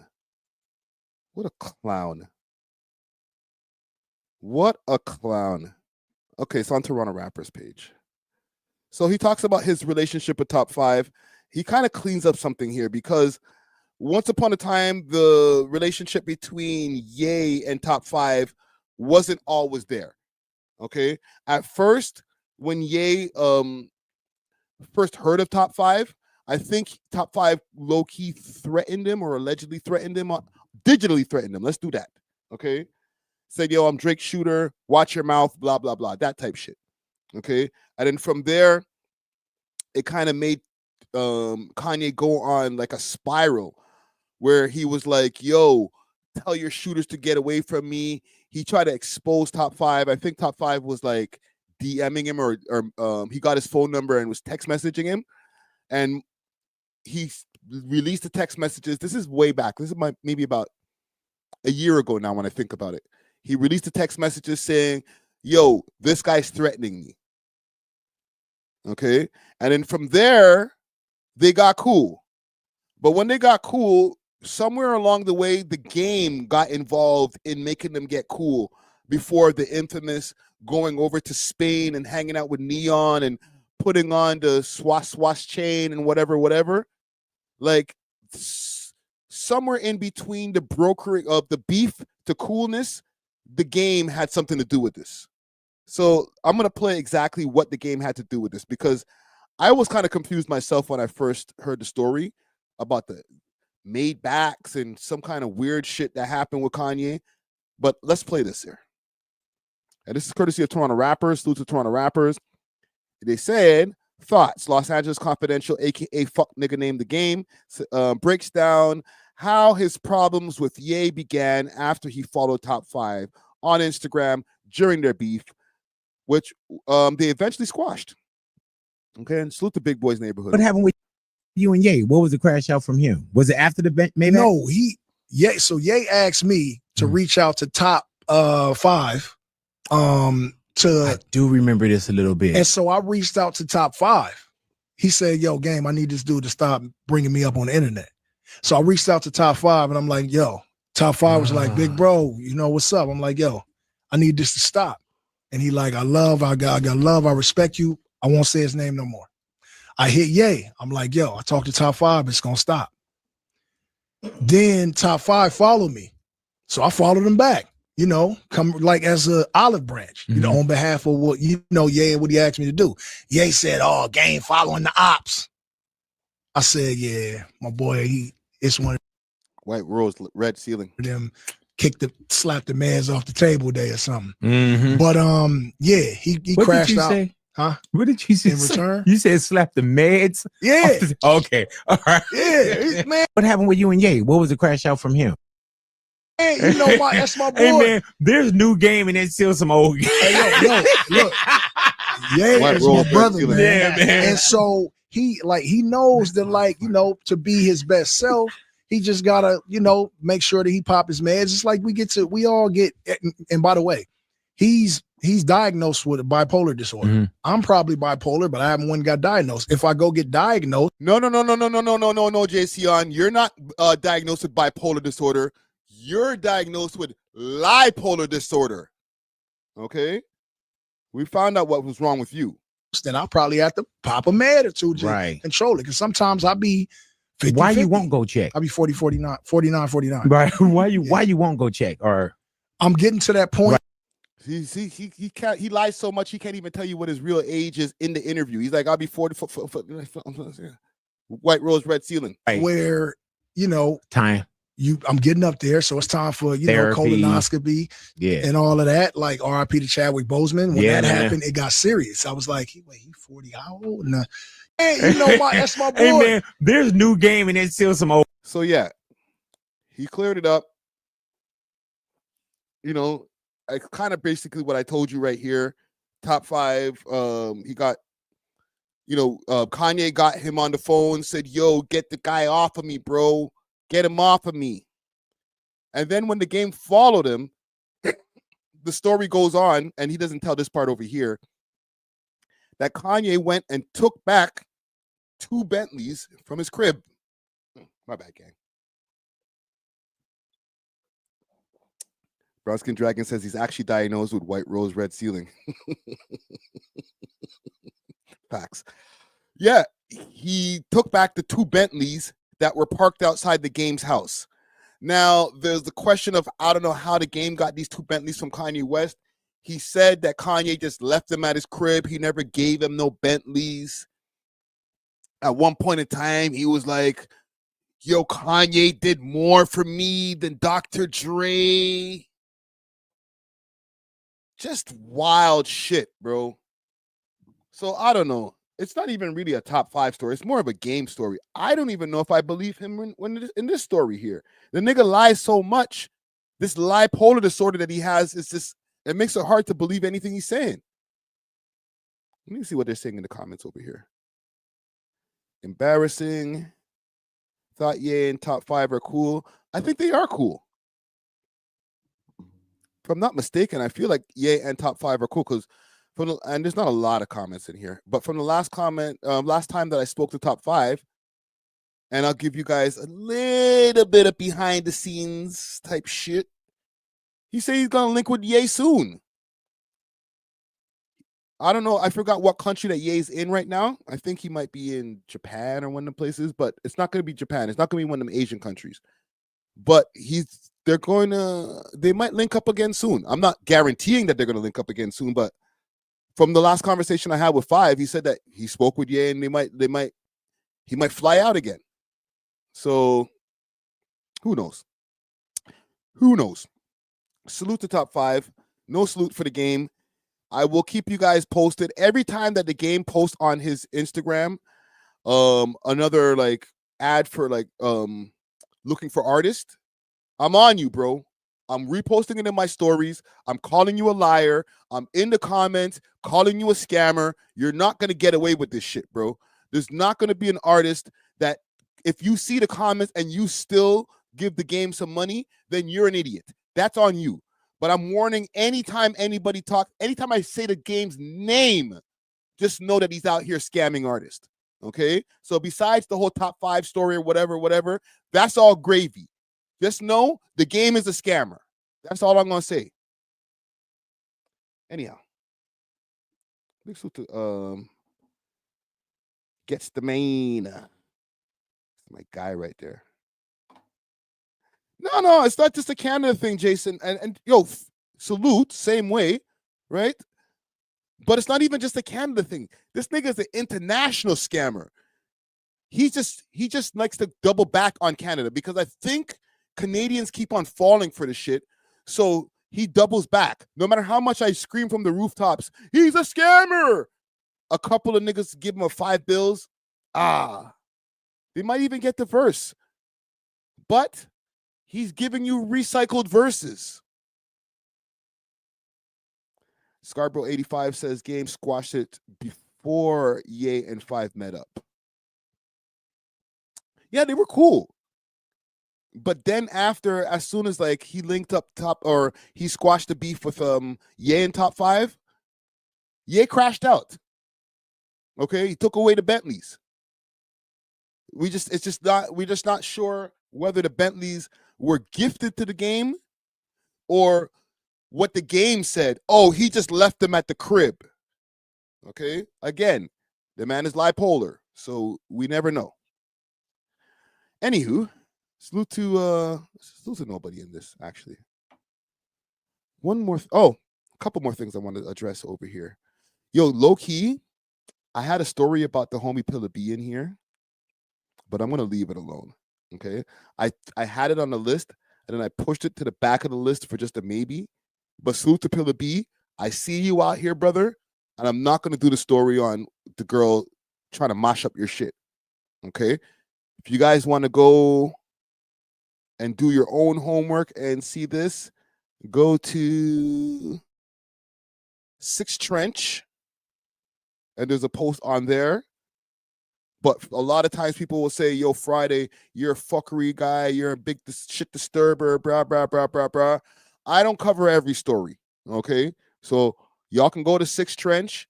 There's a story over there with some mudhead gal and the homie Pillar B. I'm going to leave it alone. But it's crazy. I want to talk about the rap game, though, because rap is drying up right now. You know, I always have stories for these live streams for the podcast. We podcast twice a week. And I don't know if you guys have noticed over the years, we do definitely talk about rap. We talk about music, but we talk about more stories about the music than the actual music. And maybe that's a testament to us or content creators also for the way that music has kind of taken a back seat. All right. I was watching a video by homie Matty Balls, earlier today. And he was really breaking down how even the Billboard charts and how there was no songs in the top 40, no rap songs in the top 40. A lot of that shit is attributed to the internet and how there's so much things that have been added to the mix and just different ways of creating the music to cater to the internet that is taken away from the art form itself. And now people don't care about music as much as they used to. Okay, so I'm going to pull up the video here. And I guess we could react to the whole thing. It's not a long video. And you guys can let me know what you think as far as if Matty Balls is spitting facts on the music game here. Because it's kind of sad. I can't lie. I got kind of depressed after watching this shit. Because I'm like, damn, bro. If you're a musician these days, you have a lot to fight against. I don't know about you guys, but... And my bad. The video is called Why Modern Music Doesn't Feel Exciting Anymore. All right. I should subscribe to Matty Balls. Lately, music hasn't felt as exciting as it used to. And I think that the numbers back this feeling up too. Billboard had to change their rules to pull songs from the Hot 100 if they've been on there too long. With NPR saying, streaming services use algorithms that feed people songs they've already played. And that creates a doom loop that's allowed recent songs to stay on the charts for absurdly long runs, which to me would make sense because hit songs we all collectively enjoy feel few and far between these days. And I think there's a few main reasons for that. Now, I'm not one of those people who's saying that all modern music is bad or anything like that, or that they don't make good music anymore. There is a ton of great music coming out every single day. But what I'm saying is it feels like the mainstream music, the most popular upper echelon music, just isn't as fun and collectively enjoyed as it used to be. Let's do a little experiment. Let's check out the Billboard Hot 100 in 2010 and in 2020. In 2010, we have TikTok by Kesha, Hey Soul Sister by Train, California Girls by Katy Perry, Airplanes by B.O.B., Love the Way You Lie, Bad Romance, Dynamite, and many more songs that I'd imagine we all know and enjoy. Pop songs that are fun What happened to B.O.B.? Holy. Dance to, fun to sing along to, fun to play with your friends, and things like that. And then in 2020, we have Blinding Lights by The Weeknd, Circles by Post Malone, The Box by Roddy Ricch, Rockstar by DaBaby, Life is Good, Memories, Say So, and more. I do like The Box, but it just feels like the ones from the 2010s are way more classic. The songs from the 2010s feel like they're more fun, they aged better, and we all enjoyed them more collectively. Let's try again, though, looking at 2015 and 2025. In 2015, we had Uptown Funk, See You Again, Trap Queen, Sugar, Blank Space, Watch Me, The Hills, Can't Feel My Face, Bad Blood. I mean, come on. How is 2020? Yo, there was a lot of rap on the freaking top 10 in 2010 or 2015. Gonna compete? Well, 2025's year-end list isn't out yet, but there hasn't been much change anyway, so let's take a look at 2024, which featured a bar song, Beautiful Things, I Had Some Help, Not Like Us, Espresso, $1 Million Baby, and more. Again, Not Like Us is in there. Be alone in this feeling, but I feel like the songs from 2015 are just miles better. I mean, what on that list I just named comes even close to Trap Queen? Name one. There's nothing. Those, again, are songs that you could sing with your friends or dance to. It felt like we all as a society collectively enjoyed these songs more. And to me, it just feels like that overarching feeling is gone. And it's hard to describe. Well, I don't think it's just me. A pretty excellent selection of songs in this top 10. I'm genuinely optimistic about pop music these days. What the f happened? Now, this is completely my opinion, but I feel like, in general, modern popular music, at least these last few years, isn't that exciting anymore. Of course, there are bangers we all like here and there, and the independent, alternative, indie, and underground scenes are full of more talent than ever before, but the mainstream is suffering. And I think there are a few reasons as to why this could be. One reason could be today's terrible economy and wealth inequality. I mean, I'm spending $60 at the grocery store for some eggs, chicken, and yogurt. It's crazy. And one tool that can help you with this is Current. Current is Okay, we're gonna skip his ad. Short on cash or in a pinch. On top of all of this, probably my favorite feature is shout out to Current for sponsoring this. For example, melodies in pop music have gotten a lot simpler over time, according to studies. So this is where he gets into the meat and potatoes of everything. Okay, it gets kind of crazy because, and also he mentioned something later on in this video, and I'll mention it now, is monoculture. We're living in an individual culture now where everybody could just individually go to whatever you want in your phone. Okay, there's no appointment viewing. There's not one thing that we're all doing at the same time. There's no events or live shows that everybody unilaterally has to watch on TV.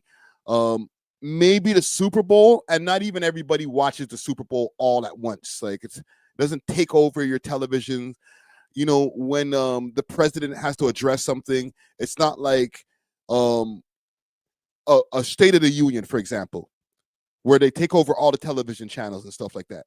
That shit don't happen no more. You know what I'm saying? So everybody's kind of just doing their own thing.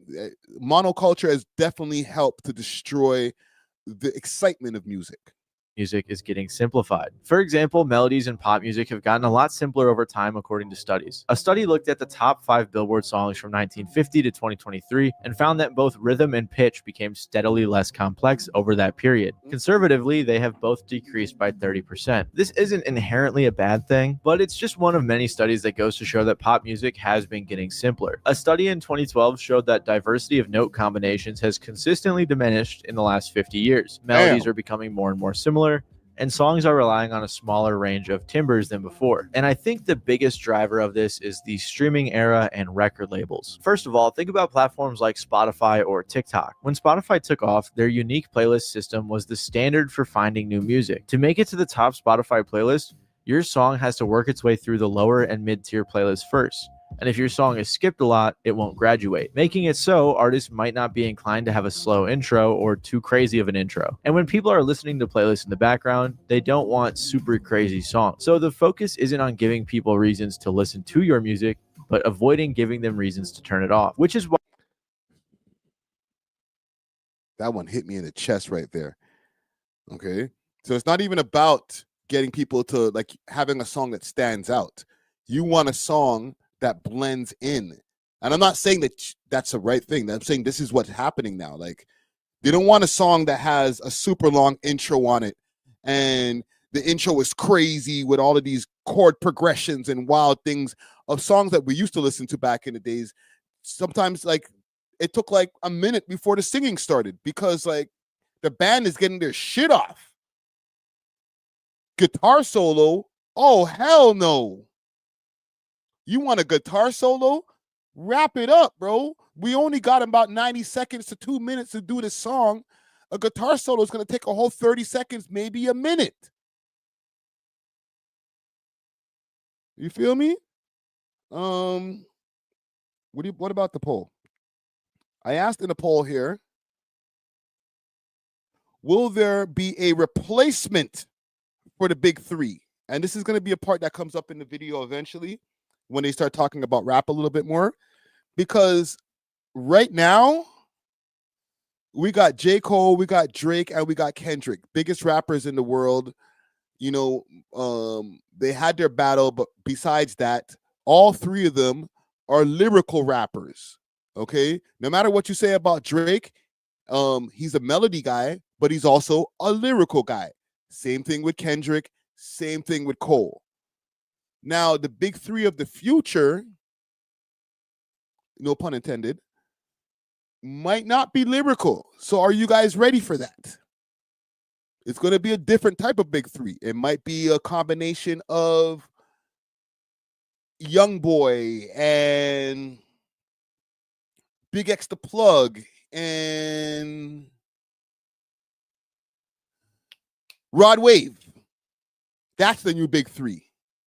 Are you guys ready for that? Because that's a way different type of big three than what we were used to over the last 15 years. Are you guys ready for that?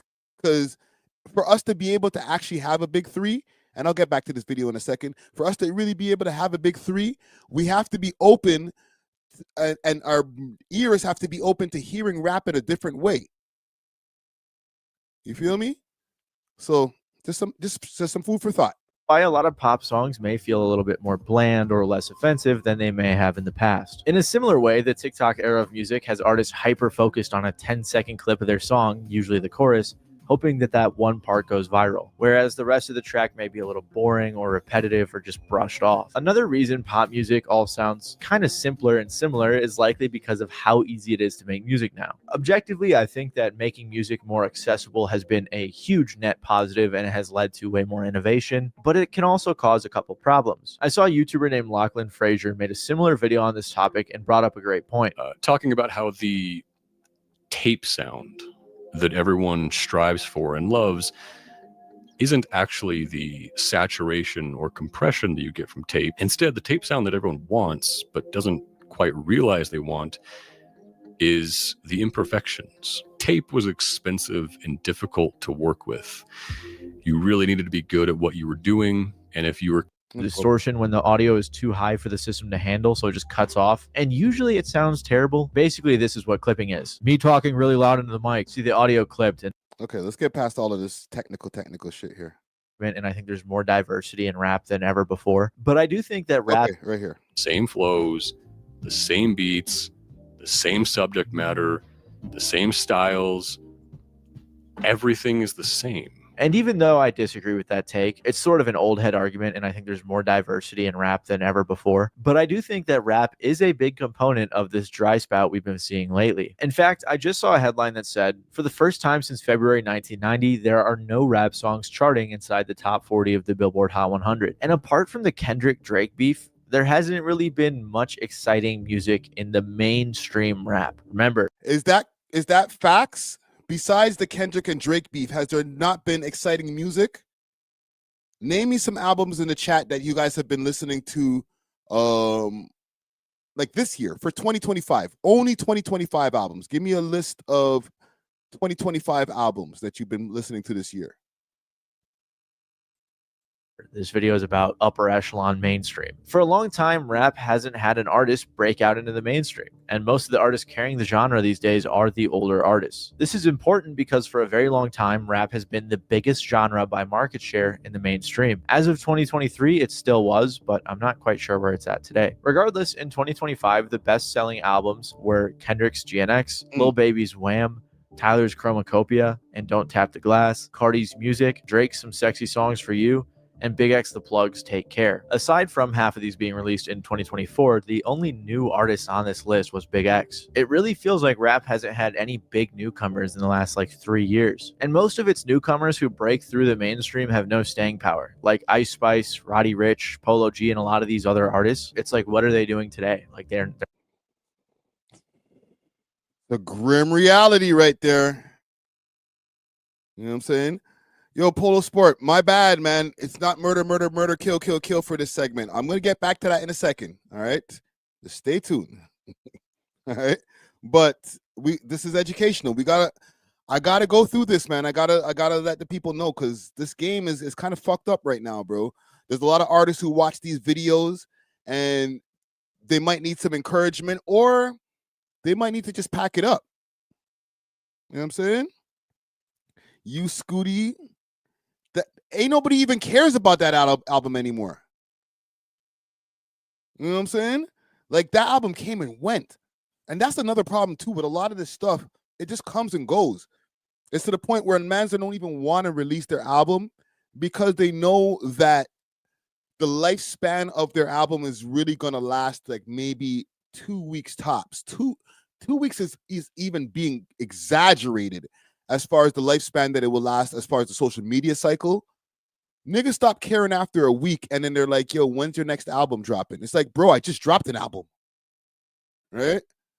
If you catch a case, then maybe the lifespan of your album could last a little bit longer because you're all up in the media and shit like that. Like the David kid. The David kid is being accused of putting a chick in a trunk, and his streams are going up because of that. Like, holy. Paula says, I'm sick of the murder kill. It's played out Friday. Well, I don't know what you want me to talk about there, brother. They're not doing anything. And as a huge rap fan, please do not get me wrong. I think rap has a ton of great music coming out every single week, month, day, year, but it's just not breaking through to the mainstream like I wish it would. For example, we got 2 Chainz and Larry June's album this year, Yeat's EP, the Until Japan album. Yeat dropped the EP. I didn't even hear anybody talking about it. And I know that the YNs are into Yeat heavy. Okay? That Larry June and 2 Chainz album, ain't nobody talked about that shit. Both of those guys crazy. Chainz and Larry June's album this year, Yeat's EP, the Until Japan album, Jid dropped, Earl Sweatshirt, Freddie Gibbs put out a phenomenal project, and multiple others. But none of these are going super big in the mainstream like they may have a decade or so ago. So no, I don't think that people think lyrics and rap are cringe. I think there are different styles and scenes that are enjoyable for their own reasons, and both of which I believe can have longevity so long as the quality of the music is good. I think one of the biggest artists number-wise who blew up these past couple of years is Yeat, and even he hasn't had a big hit song or become a huge mainstream artist. And think about the big three: Kendrick, Drake, and Cole. Like, there is nobody that comes to mind that can replace those three in terms of quality music as well as mainstream staying power. So of course, I'm not one of those old heads saying hip hop is dead, but it feels like it's just kind of in a dry period waiting for its next big era to come out, like maybe the SoundCloud era. And this has a big impact on the overall music industry as the biggest genre right now. With rap. Okay, so let me ask you guys, and we're gonna get off this video in a second. Who's the big three right now? Or who would be the replacement for the big three? All right. Give me 3 young up-and-coming rappers who are running shit right now, who are getting crazy numbers, whose music is good, that you see that will be running shit 10 years from now. And I'm not talking about running shit like a little bit. I'm talking about top of the charts running shit, being able to do stadiums. All right. All 3 of the men that are in the big 3 right now, Drake, Kendrick, and Cole, can do stadiums. So give me 3 people that 10 years from now, in 2035, because all 3 of them mans have been running shit since like 2000 and let's not even be generous. Let's say 2013, 2012, because I know they came out before then, but they were running shit, like really running shit. Drake, Kendrick, and Cole really having the game on smash. Let's give it 2012, 2013, when the man's really, they arrived, that they say. That's a long run. We're in 2025 right now. So who is going to be 3 people who are the big 3 who in 2035 will still be killing shit like them? Who will be at the point where now they're in their stadium stride? I need to see this. So I see Young Boy's name pop up a few times. Salute to Johnny Blick. He says, Young Boy, Young Boy, Young Boy. Carol says, nobody. No 2-piece, no biscuit says none. Uzi's trash. Gets the main says Ice Spice is a good rapper. She got a nice ass. Right? Polo Sport says depends on the record label. Actually, Maddie talks about the record labels and how the part that they play in that, and I'll play that in a second. Liho says even Ebro said Evo said head flopped. Look at him now. The fuck you talking about?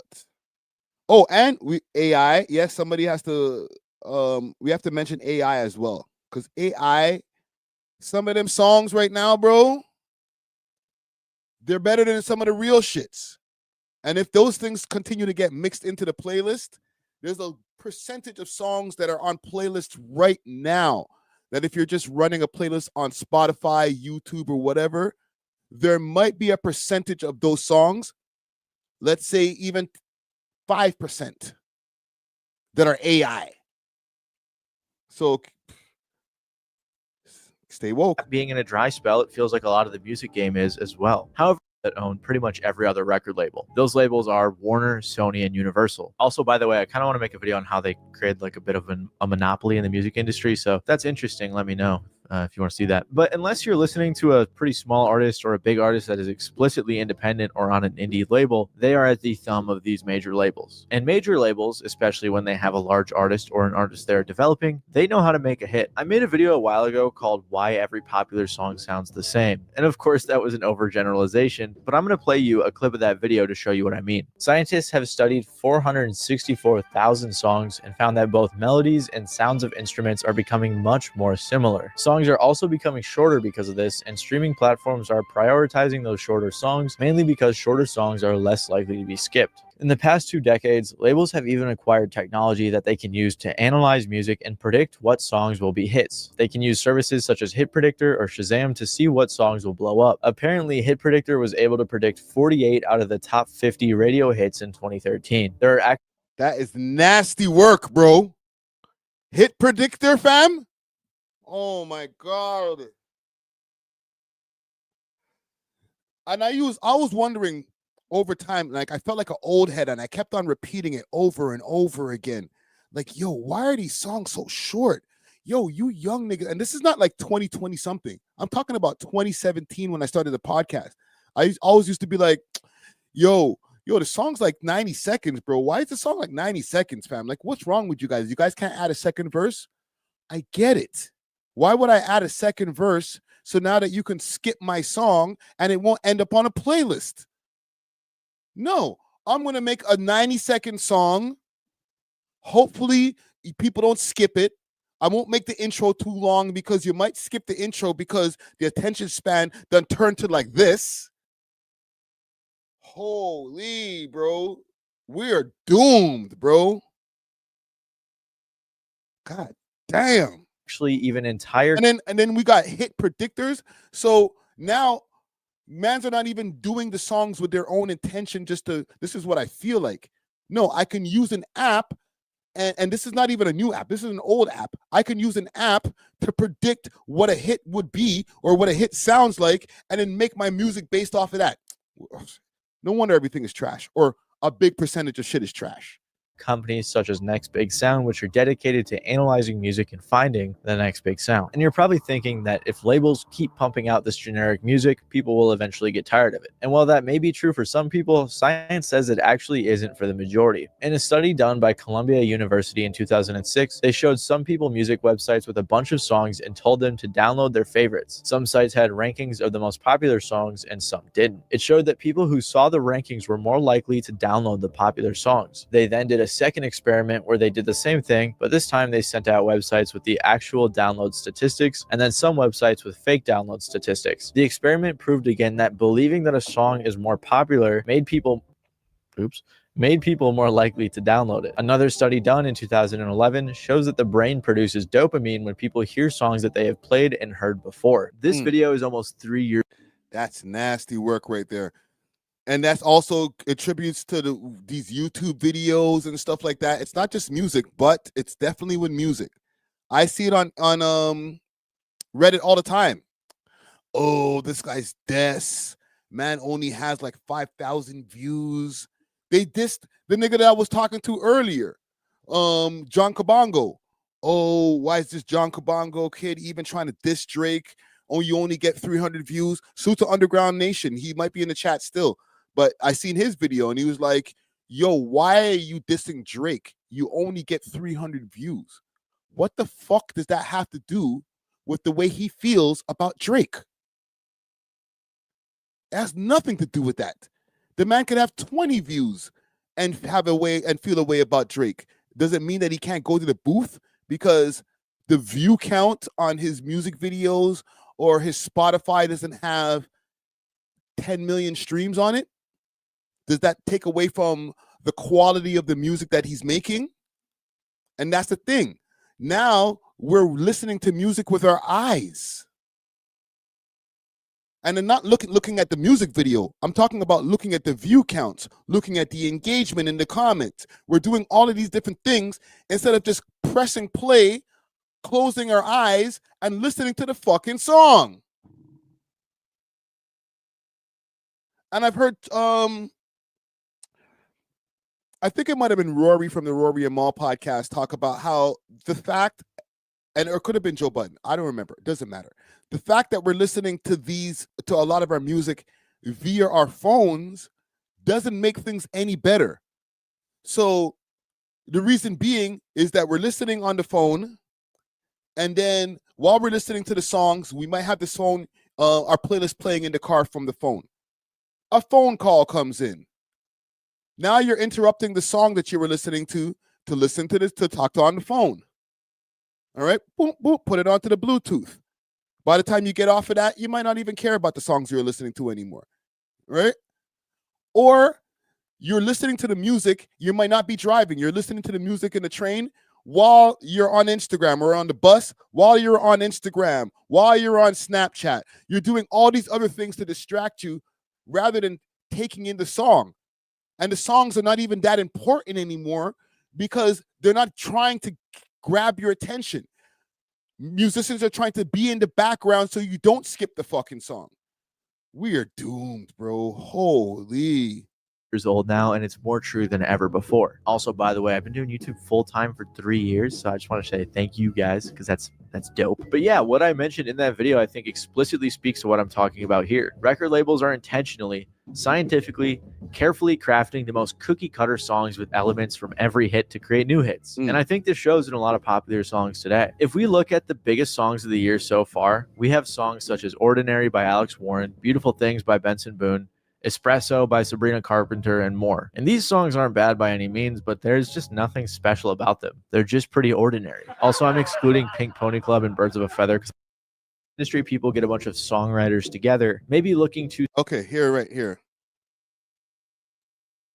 Though not only are labels pushing for these cookie cutter songs, but now they are straight up nostalgia baiting. What I'm about to tell you is kind of crazy, but you know how they have writing camps in the music industry? If not... Nostalgia baiting, okay?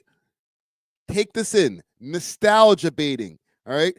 Using songs from back in the days, which has always been a thing, but now they're doing it so crazy now to the point that they're using analytics and metrics and then taking it to the writing camp. It's basically where music industry people get a bunch of songwriters together, maybe looking to sell these songs to certain artists or asking the writers to write a certain type of vibe song, like write a love song. But now they have camps that are specifically asking writers to write songs using interpolations. I found this out when making my previous video called The Art of Stealing Music Legally. Interpolating is basically borrowing and repurposing a melody, somewhat similar to sampling. Then once these new songs that interpolate old songs are written, they're sold to artists throughout the industry, which is just insane to think about, that there are songwriting camps that instead of writing entirely new songs are just remixing old ones for artists to take advantage of this trend. And it's so now that you guys know this, keep that in mind now when you're hearing just your favorite songs or just the biggest songs that you might hear when you're walking through the mall or, you know, just any type of department store or whatever that they're playing popular songs. You're like, wait a minute. I've heard this before, but it's a new song. Successful because it plays on familiar melodies that labels and artists already know people like, repackaging them to a newer generation. Like I said, I did a whole video on interpolation, but it is truly fascinating. So clearly labels are meticulously crafting songs either based in nostalgia or data, which is what is resulting in things like songs sticking on Billboard for so long. Again, Billboard had to change their rules because these songs they're just stuck up on the charts for so long because nothing new is coming in and replacing them. That's how boring this year's been. Like I mentioned earlier, the biggest selling rap albums this year, half of them are from last year. Like 2025 just feels like it's been a dud. And labels are also investing. So yeah, think about that also. The fact that Billboard had to change their rules, and I'm going to forward to near to the end of this video here. Billboard had to change their rules because the music industry is so dry. There's been such a lack of new music that's been able to replace songs that are on the chart, that songs are actually staying on the chart longer than they were before. And because of this, they had to make this rule that once it hits about 39 or 40 weeks, if I'm not mistaken, or forget the amount of weeks, right? Y'all can look it up yourself. That they remove it automatically to leave room for other songs to be able to enter the top 40. Like YouTube had to change their rules based on the lack of new and good music that people are listening to. Keep in mind, and I'm sorry I'm taking a little bit longer than I was expected on this segment. In the beginning of the segment, I was talking about monoculture and everybody just all having an appointment to go and listen to one thing. Yo, Michael Jackson album, and I know I'm going back in the days, but I'm like, Michael's album's dropping. Everybody is going to go check it out. There's a lineup around the corner at the record store. Niggas, they don't have record stores anymore. Obviously, everything is digital now. So when an album drops, you can go download it whenever you want, stream it whenever you want. There's not going to be a lack of copies for you to be able to play in your car or whatever. You can get to it whenever you get to it. But back in the days, back in my day, you used to be able to go, you had to go to HMV or Sam the Record Man or wherever to go buy that album if you wanted to be able to play it in your whip. If not, the only thing you're going to be able to hear is the song which they released as the hit song or the main tune, the single. Other than that, if you want to hear the whole EPMD album or LL Cool J or whatever, you better get your ass to the store, and you better get there early because the shit is hot right now. That artist is on fire, and everybody's lined up around the corner. Might have to get a tent to make sure that they get that album in the morning. Eminem had that shit going on back in the days, like people lining up around the corner for his album, because if they don't get it, they're not going to be able to get it again until they repress new copies. I'm not saying we need to go back to that. That's dinosaur shit. But the lack of that monoculture feeling, you know, everybody tuning in to the MTV Music Awards or everybody tuning into the American Music Awards at the same time to see Michael Jackson do the moonwalk on the American Music Awards, like millions of people seeing all of that at one time. That feeling is gone. So when that feeling is gone, you're not going to have the same feeling towards music. Music's not going to have the same value. Now, music and moments are an afterthought. If you ain't go viral, we don't give a fuck about you. If you ain't go viral, then your music might not even be good not in my opinion. I know different, but in the opinion of the average fan that doesn't really care about music because music is not important anymore, is you better go viral or your music's not good.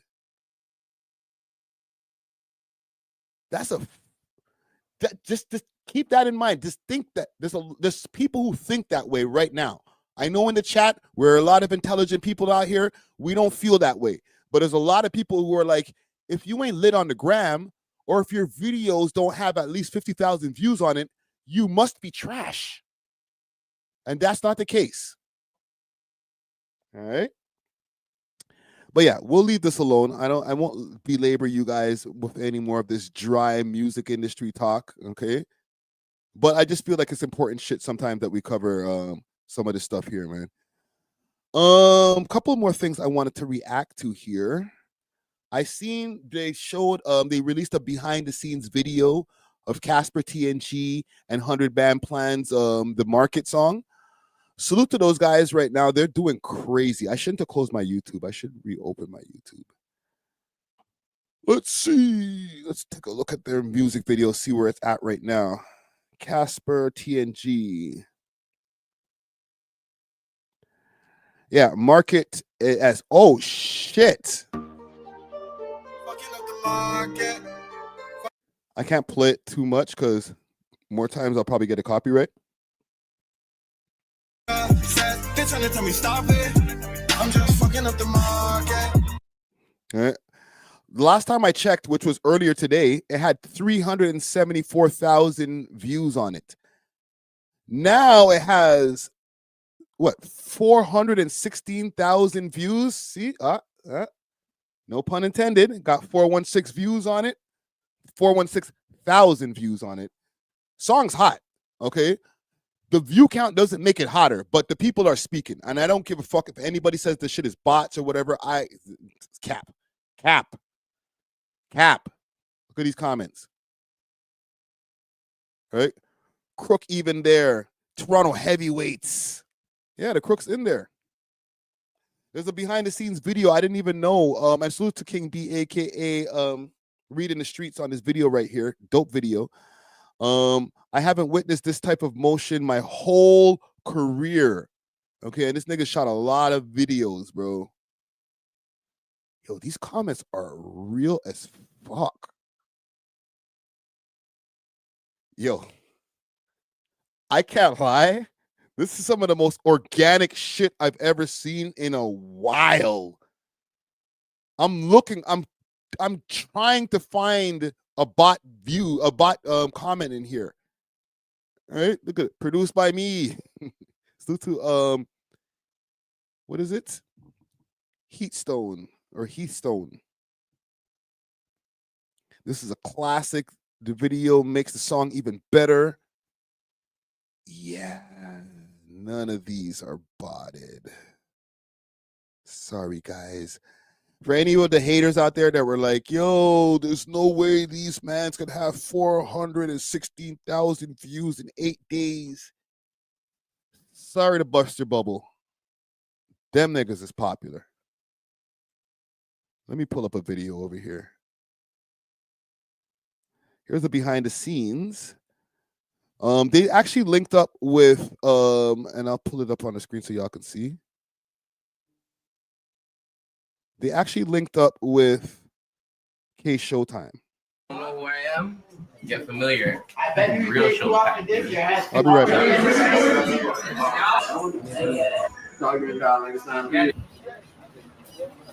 What's going on, you guys? Welcome back to another video. As you guys can see, taking where I'm at my warehouse. I got a warehouse with my friends, my homie Sultan. As you guys can see, come.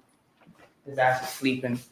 Wakey! Knocked out. We all work, we all grind. But today is going to be a very special video because I'm linking Casper and 100 Bandpan. If you guys don't know who those two are, they are some big artists from Toronto. Now, I know a lot of my viewership is American, but I'm trying to show more of the Toronto side. I barely vlog, but I'm going to change that. I want to start vlogging more. I want to start showing who I am as a person. Because I feel like a lot of you guys think I'm a dickhead because I'm just swearing all the time on the basketball court, which is not the case. And no, salute to K Showtime also. Maybe I should do a quick sidetrack, because K Showtime, he kind of took a little bit of a break from the content thing. He wasn't, he even made a video on it, which I won't go searching for, but he made a video saying that he's going to be slowing down from content. But just to give you guys a little quick rundown of who K Showtime is and why he's important to this whole mix here to make the video even better. So he's got 266,000 followers. He's followed by the boy. He got the cosign from the boy from TNG, right? Playing basketball with the boy. So he's a geyser.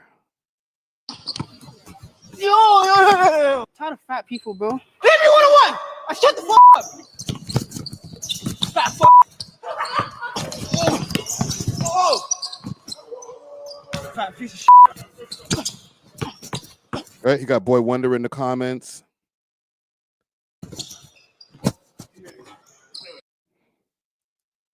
Basically, he does that, right? He does a lot of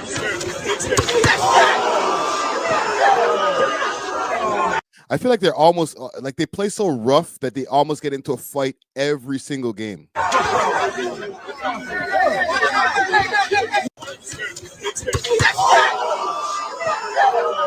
So yeah, that's just a quick rundown of who K Showtime is. Let me get back to the video over here.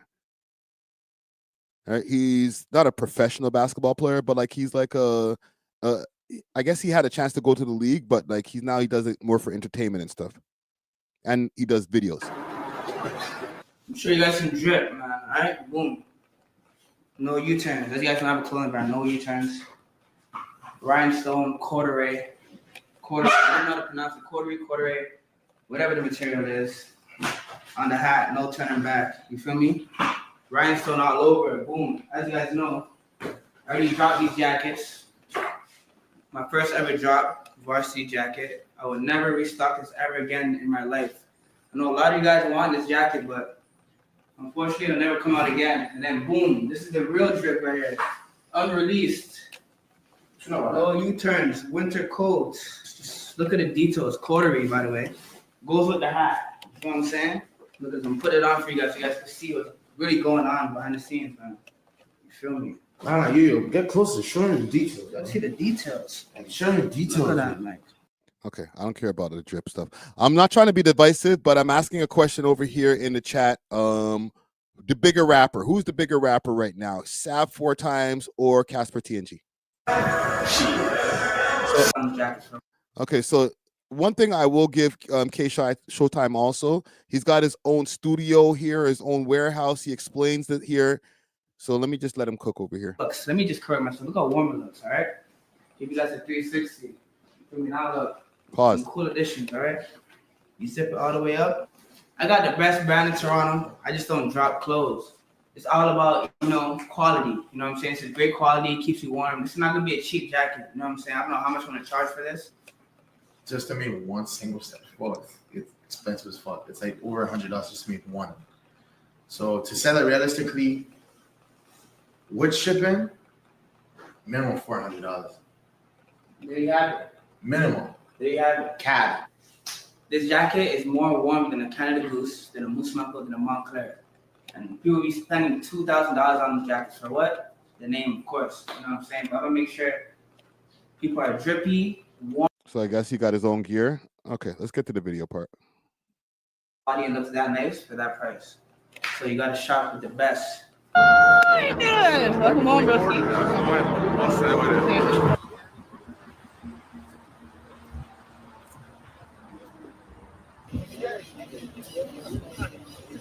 You guys got strippers? I ain't got anything. I left it to the fucking guys using this cash for There'll be a lot of strippers working things coming. Shit. Man, I'm dealing with, dog. That's your fault. Dogging it down like it's not Yeah, the girls coming? Yeah. Working things a lot? No? I don't know any words. You have to talk to like I hate words. the cook or something. Like, I don't know. I don't really deal with those. Even that Toronto slang shit that we were talking about earlier, like y'all hear that over here? Girls. Yeah? Yeah, real shit. I rather the 9 to 5 rooms. 9 to 5 gallon. Fast food. Fast food? Real? Yeah, that surprised me. Not gonna lie. What do you think it was? Popeyes. I always get nasty heartburn from Popeyes. Let's do it, man. Let's do it. See what I like about this also, these mans are just having a good time. These niggas they deal with hard times and like a lot of gangster shit. So for all of the mans that's to be linking up, there's other people that you're gonna see pop up in this video also, like the Crook and other people who are like popular Toronto rappers. Like this is a good look.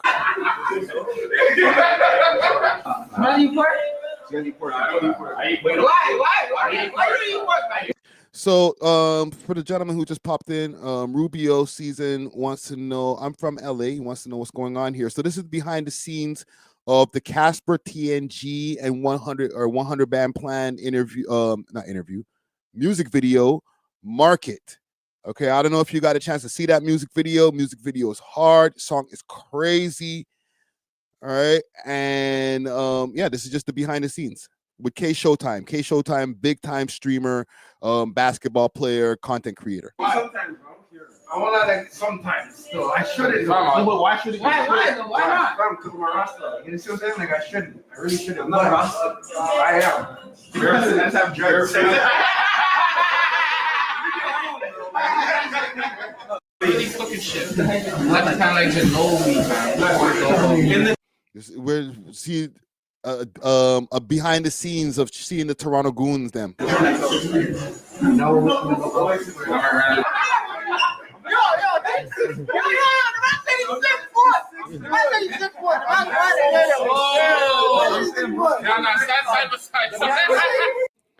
One thing also, and I do understand why they brought K Showtime, and it brought it together with K Showtime. It actually helps them guys to be a little bit more comfortable too, not as gangster. You know what I'm saying? Like, you need that streamer guy in the room who's hype, who can make niggas laugh. Yo, just chill. Cause like, if not, then everybody's just gonna be on some rah-rah thing, like looking around at each other. Yo, whose guys are this? Who's this? Yo, who's that over there, fam? You know what I'm saying? Like, I think K Showtime was a good addition to like kind of soften the room, make everybody look at this guy who can see all his teeth. You're 6'6", then. If he's 6'4", you're 6'6". He's 6'4". He's 6'4" when he's wearing the rig. Small map. Someone's wearing boots right now, man said. The man said someone's wearing.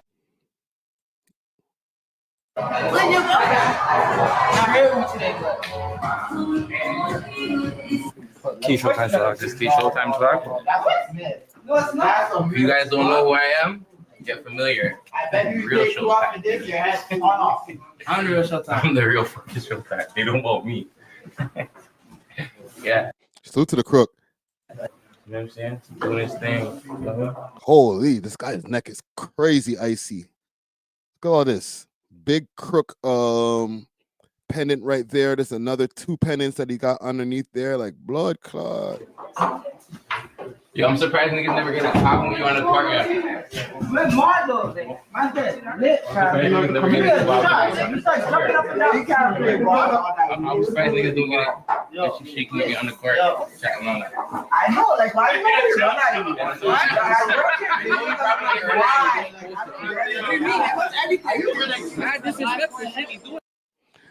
You know, low key, these guys right here, they're fucking up this Airbnb bad, yo. You can't be in there smoking up the Airbnb like that, bro. Not the BNB, fam. Hey, I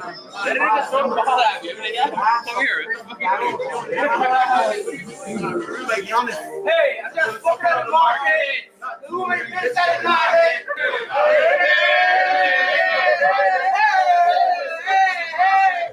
Also, the car is a target. Hold up, smoke in the air right now. Cause give me the word of market. All my shit.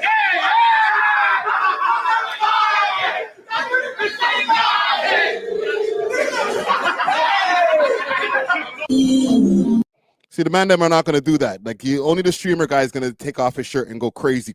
You know what I'm saying? But yeah, salute to the man them. I just wanted to give you guys a little behind the scenes look. I seen this posted up on the Torontology Reddit. I'm not gonna give the name of the Reddit person. Who fucking cares? But yeah, salute to Torontology Reddit for the post over here. All right. Let me see what y'all saying in the chat over here. They got the smoking fee. It's bless. Yeah, but whoever rented the Airbnb, fam, like, their name is Mud now. You ain't getting another one for a long time. Like, the last one that you rented, you invited, like, because they probably got it in a girl's name or something like that. You got like 20 niggas up in the spot, maybe 30, 40 of them. Bare backwoods are smoking in there. So it's not even just like spliffs with raw papers and shit. Backwoods and grabber. So real stanky ass room. You know what I'm saying? Speaking as somebody who smokes bare grabber myself, it hit different, yo. That shit ain't coming out the furniture, fam. I'm sorry. Salute to the man, them. I got a couple more stories over here. Let me see here. What do I want to address? Should I do this? Let's go to Barbados for a quick second. Salute the Christmas list. All right, Christmas list. We did a video covering a Christmas list interview that he did the other day when he went over and interviewed a man from the Satan's Choice crew or gang or whatever. I don't want to even say it, okay? But he travels all over the place.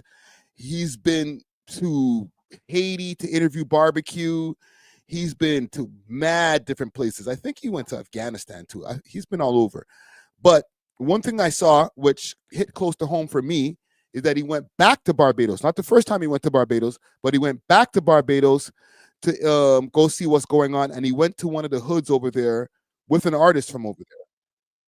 So I wanted to bring this to you guys, just to show you guys just a little bit of behind the scenes. I know a lot of people like to talk about Jamaica. Jamaica's the biggest, baddest place, but Jamaica's not the only island in the Caribbean. You know what I'm saying? So let me pull this up here, maybe put you all onto a little bit of game. And then I got one more story, maybe two more. I got a story that I got to expose the scam that's been going on with the Tim Hortons employment. So let's get to it. Reggae, dancehall, recording artist. And this is your neighborhood? Yeah, this is my neighborhood, right? Yes, sir. So we're gonna walk and talk. What I did on my first day in Barbados, I basically had a poll and I walked around I said, tell me the 3 best artists. I'm gonna put on the closed captions just in case y'all might not understand John. Right now in Barbados, and Mr. LRG's name came up every single time. So it's an honor to meet you. We're gonna walk and talk through his neighborhood, and hopefully we show you a side to Pinelands that you might not have known exists. Let me walk and let me show you some energy, man. Yeah, I like that. Later on tonight, there's going to be a football match right here. Yes, sir. How you doing? Teach me a move, quick. Show me. I'm not good at football. Show me. No. Don't kick the ball to me. Barbados is a beautiful place, yo. I got 2 left foot, but show me a trick. What about you? Okay, you definitely beat me. Every time, every minute. So a lot of people that have never been to Barbados, when you think Barbados, you think Rihanna, you think sunny beaches. You're gonna see a little different side of Barbados today. Let's go. Very true. We go to the trenches, man. Yes. This is an area. We're gonna take you to the trenches, God, man. Any plane that near me dungeon, they can carry you and meet whoever they're wrong on, that type of thing. Okay.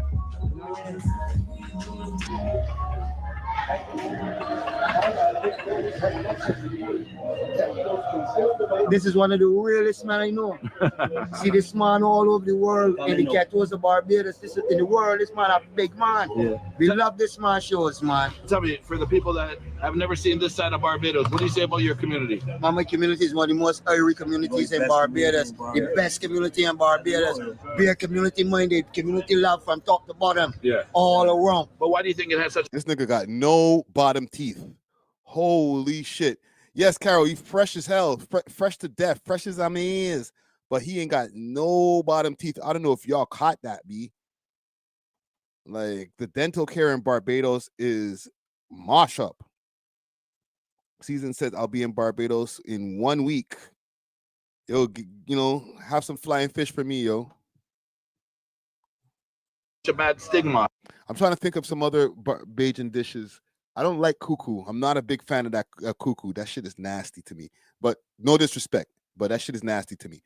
Some coconut bread. Have some coconut bread when you're out there, boy.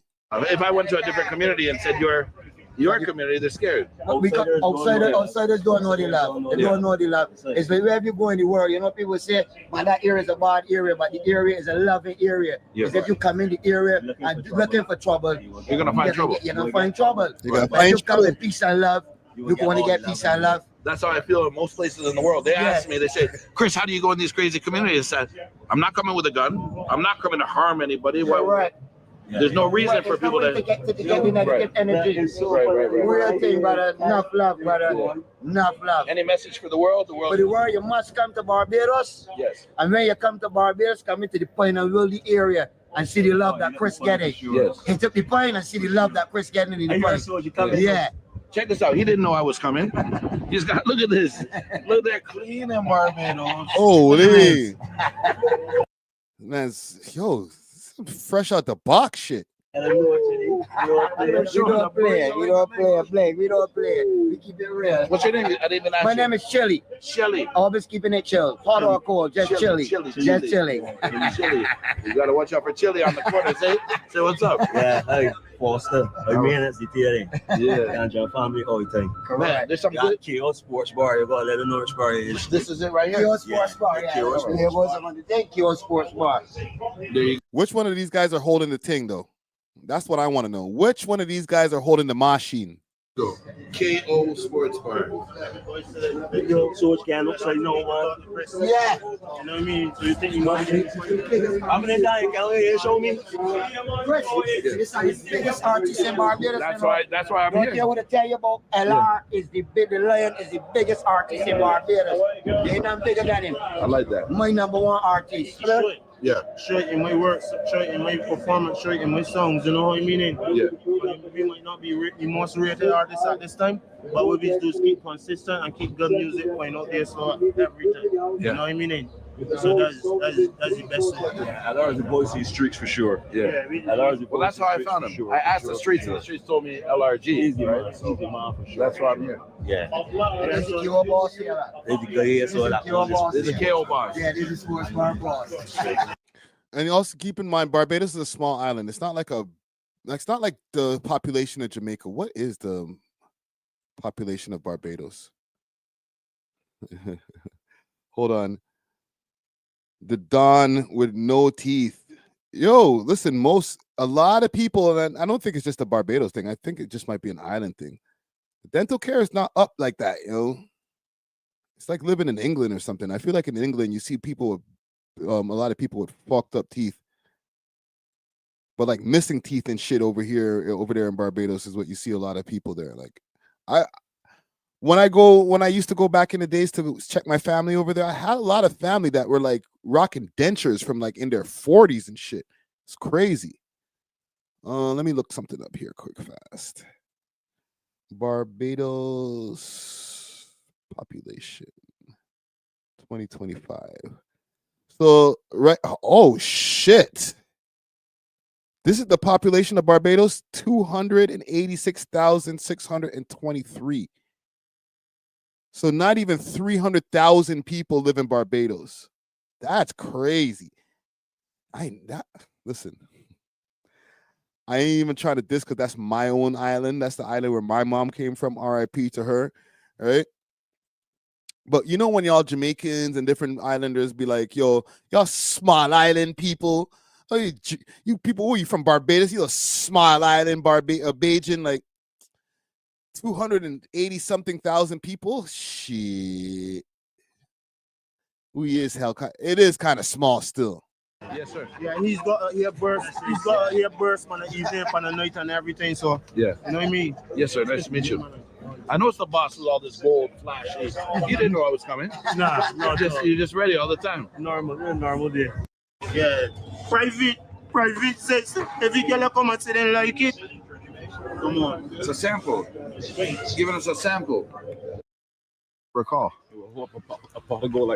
Someone's got to pull the stat down below. Do a Google search. Tell me, how often do you see a double rainbow? Rare. Yeah, it's not something you see often. It's a special day here in Barbados. So Mother Nature hit us with a little special gift. And it's all the way, you see, from start to finish. Come here, brother. Yeah, man.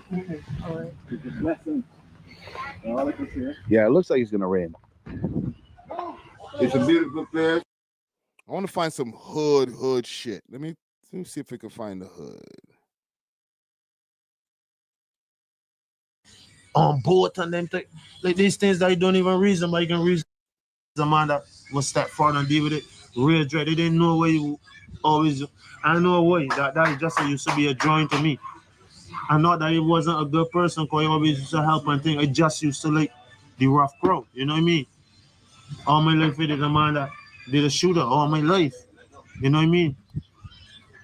Somebody asked me today on the radio, they said, Chris, you met a lot of gangsters and gang bosses. What's like the common denominator? What makes it just sounds weird, but what makes a good gang boss? And I said leadership.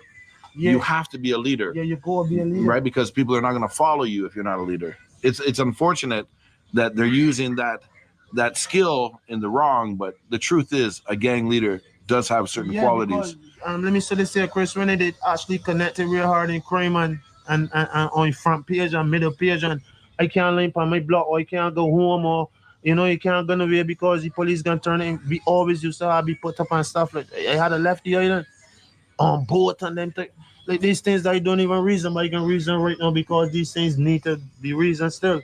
Yeah. When people see me singing songs like Chargy, freestyling out my head, not even writing down anything, like singing just from my heart.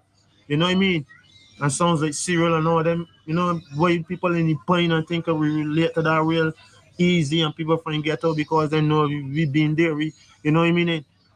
So different to LR, they singing positive music. Something they still join me that I had to let out that music there.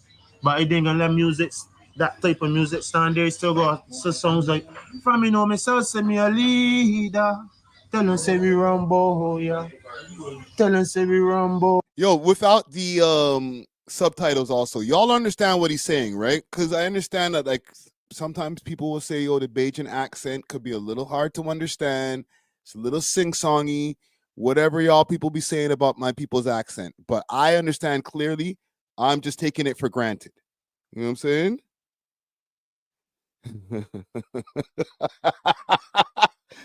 Said YouTube's closed captions is fighting for its life. He's just trying to the AI is trying to figure out what the fuck this guy's saying. Like, yo, okay, all right, I think I got it. Oh yeah, don't bring your negativity wrong. Yeah, from an home, say me a winner. You know what I mean? Leadership doesn't mean domination. The world is well supplied with those people who wish to rule and dominate others. They were even this them own mothers. But true leaders are a different sort. A whole heap of soul and a bigger heart. They seek effective ways of activities. True leaders who create on a reality. Yeah. From an home, say me a lead. Nice. Like, still, I ain't mad at him. Something in me still know that I need to push out positive music, you know what I mean? And let people know that them, you know what I mean, there's worth. All from the deepest and darkest places of life, there's always worth and hope. You know what I mean? And you just go believe in yourself. You know what I mean? And people just want to hear people that come from the depths. There, we'll get your egg. Okay. You because when he come out, when you realize that you never seen it yet, but look at Big Randy. So you've walked up and down this quite a few times. I think that's where my legs look. We're gonna take it to the hood. Pause. We see the whole guy up by dungeon where we drink the sours and stuff. Yes. Yeah, there's another, environment like that where, you know what I mean? Them turn anything into something like just like up there too, and start to create a little business and a little bar and get people around. So every boy from down here it's two different bars. So tell me, here's what I see. Just walking around, it's a very quiet neighborhood. Are you saying the looks could be deceiving? Does it get different at nighttime? It just seems so peaceful to me. Yeah. But you're saying people in Barbados are going to say something other than that? Yeah. Yes. I will say this, and this is from my last trip to Barbados, and I can't lie, it's really bad. The last time I went to Barbados is 1998. All right. That's horrible. All right. This is it's bad. 2 decades ago was the last time I went to Barbados. But when I was there 2 decades ago, sitting on the porch at my grandmother's home, RIP, maybe 2 nights, maybe 3 nights out of the, because I was there for a long time. I was there probably for almost a month. Okay. Yeah, I was there for almost a month. I'll say that. I would say a good 2 to 3 nights a week, not the whole time, per week, I would hear gunshots while I was sitting outside smoking cigarettes. I was like, what the hell? Where is this close to here? How far it is even coming from? Like, yo, fam, do I need to go inside? Like, So there is a lot of violence, even though it's a small island, 280 something thousand people. All right, it's no joke. Shit can get crazy, depending on where you are. You're gonna say something completely different than that. Yes. That's it. What's up? Everything good? Yeah. You gonna say hi on camera? What's up, Chris? Everything cool? Tell me. I'm in your neighborhood. Fuck, everything cool, man. Yeah? Yeah, nice to see you, man. Everything good, man? It's an Yeah. honor. Yes, sir. Yes, man. Nice to meet you. Yes, man. Yes. Yeah. You son here? Hello. What's up? Real. So what I was saying is, is it change at nighttime? I get more aggressive, or it just depends on the area. Like now, this area here, so when enough crime used to be gone, enough violence and shootings and certain things more cooler now in this time. Yeah. You know what I mean? So let me walk here and pass through here. All right. Christmas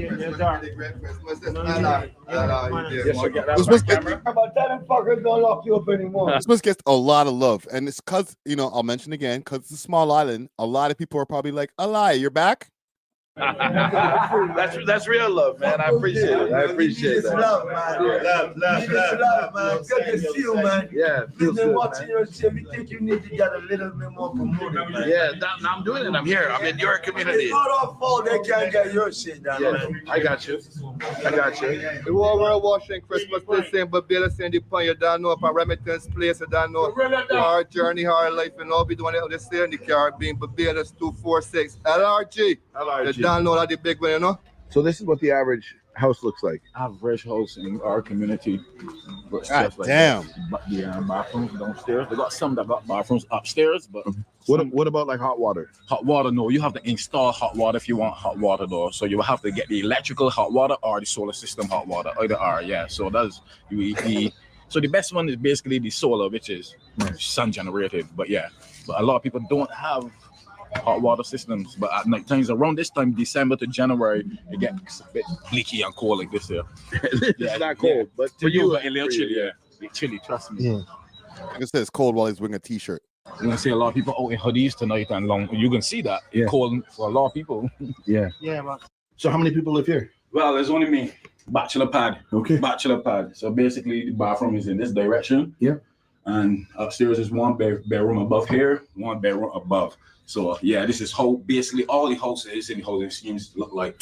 Yeah. Damn. Mm-hmm. But I mean, for one man, this is nice. It's nice, ain't it? Right? It's nice. You don't need more than this. Telling you, and I feel like the happiest man in the world. Trust me, living in this house. I won't trade it for nothing. I travel all over around the world, and I would never trade Barbados for no place.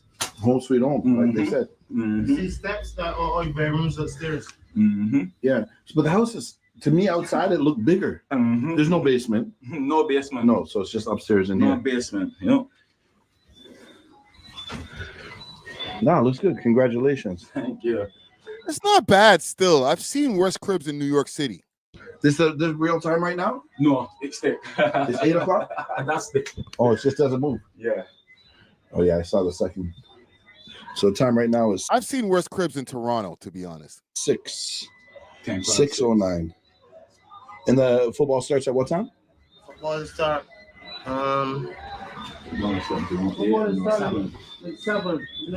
Okay. One thing I will say also, the weed shit in the Caribbean. Yeah, I think we'll leave that there. Okay, salute the Christmas list. I just found it interesting that it was a Barbados video rather than just regular run of the mill other like quote unquote dangerous places.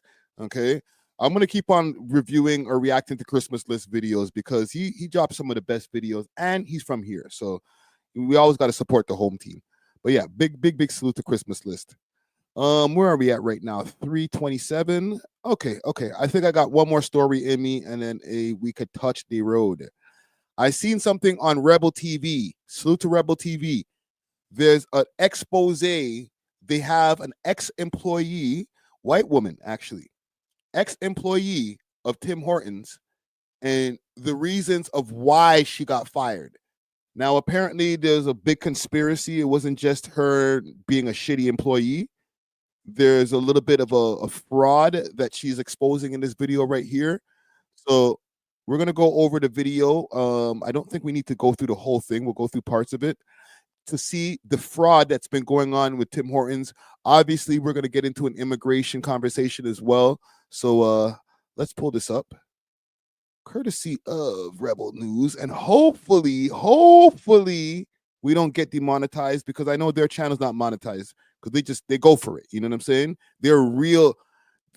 Don't ever call me a journalist. These motherfuckers are the journalists. All right, let's go.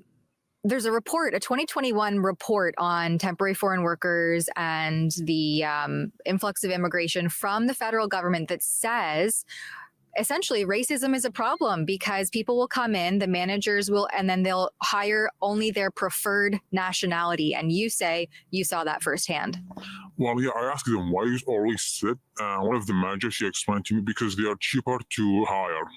I asked her, what do you mean? She said, because the government pay a little bit for their wages, so it's easier for the owners. And these locations have different managers, but they all, you say, have the same owner. Yeah, the same owner, but the same general manager as well. Yeah, one of the time I told one of the managers, I said to one of the employees, he put his fingers in his nose, twisted, and he started making special cheese. He started making the cheese. What?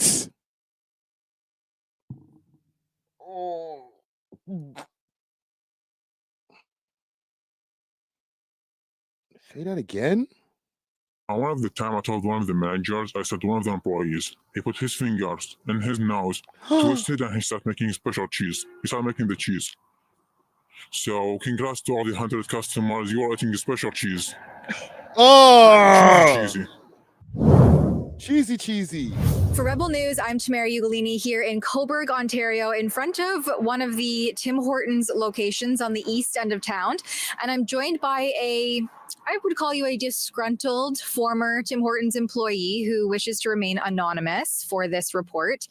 But you ultimately saw some very concerning things over your 4-year employment at this location and a few others that are under the same ownership. Can you tell us about where things went wrong? In the last year and a half, the first 2 years and a half was amazing. There was nothing wrong about this place, but in the past 2 years everything was going wrong. Everything was going to the abyss. Everything, all the staff, in the beginning they were nice, the new employees, but at some point they started treating us differently. Some people they treating like specials, and some people treating like a garbage. By all the managers and some of the supervisors. They're all treated different. I'm going to say one of the managers' name. I'm not going to say their name, I apologize. I'm going to call them SpongeBob, and the other one I'm going to call them Patrick. What was a factor in that shift that you noticed a year and a half ago? New employees coming in, and they always speak different language, and they don't speak English at all. When the manager's on the floor, they speak English. But when the managers off the floor, they always speak different language. And the first time I complained about that was 2023. No.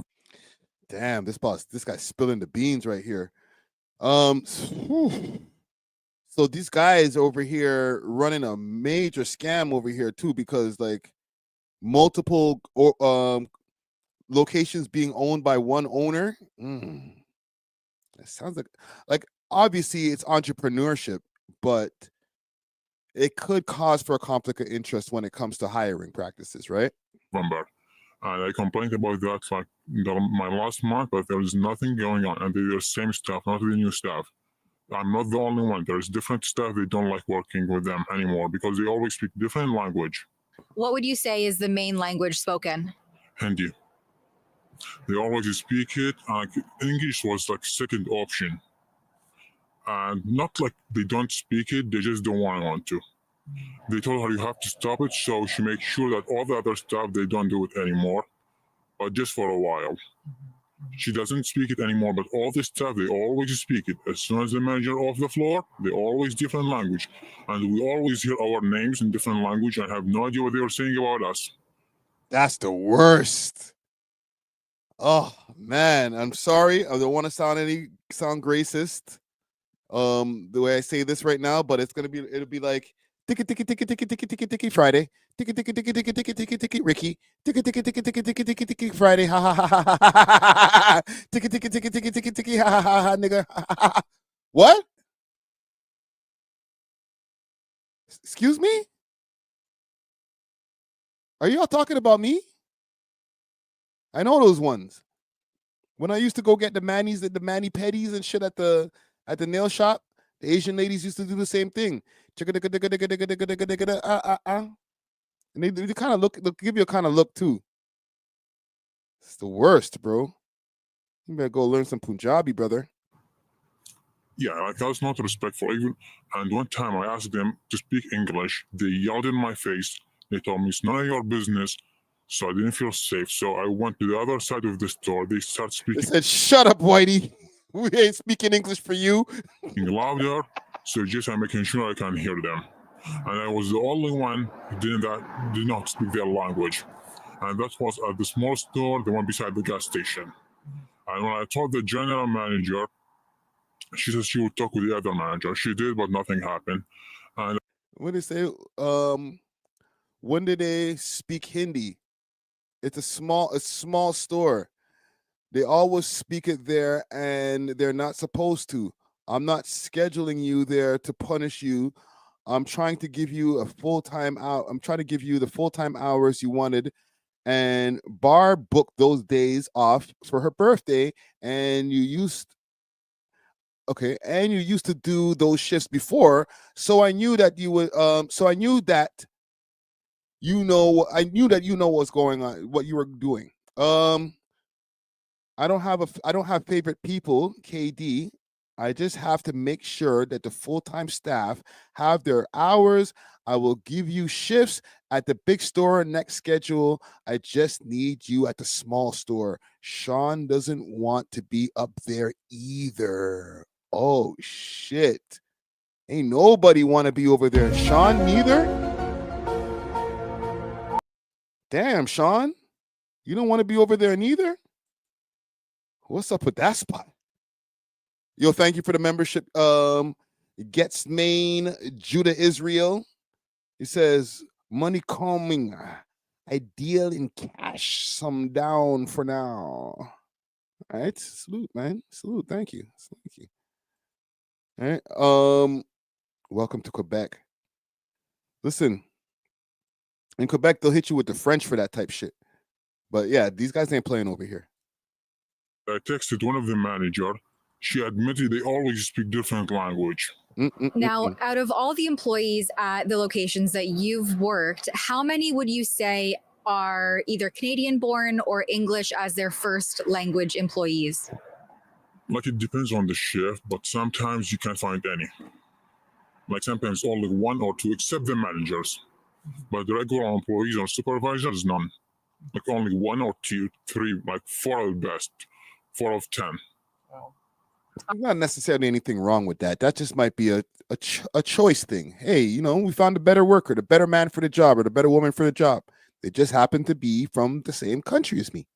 Are English speaking as their first language or Canadian born? Yes. You had expressed to some of your fellow coworkers and you shared with me the text messages that you felt as though you were being treated like a slave. What was the response to that? This. That's we had the board name, like make sure of the taxes. Every time I came, I see. Yo, whatever KD, whatever your initials stand for, they're doing you dirty. And it sounds like you got a Russian accent. So they're just like, oh, you're not even just like the Canadian whites. We're going to treat you different. So fill the sugar machine, dish and dishwasher, clean stocks, ice bin, ice caps. Okay, you got to clean those ice cap machines. All right, Friday's coming in for his ice cap.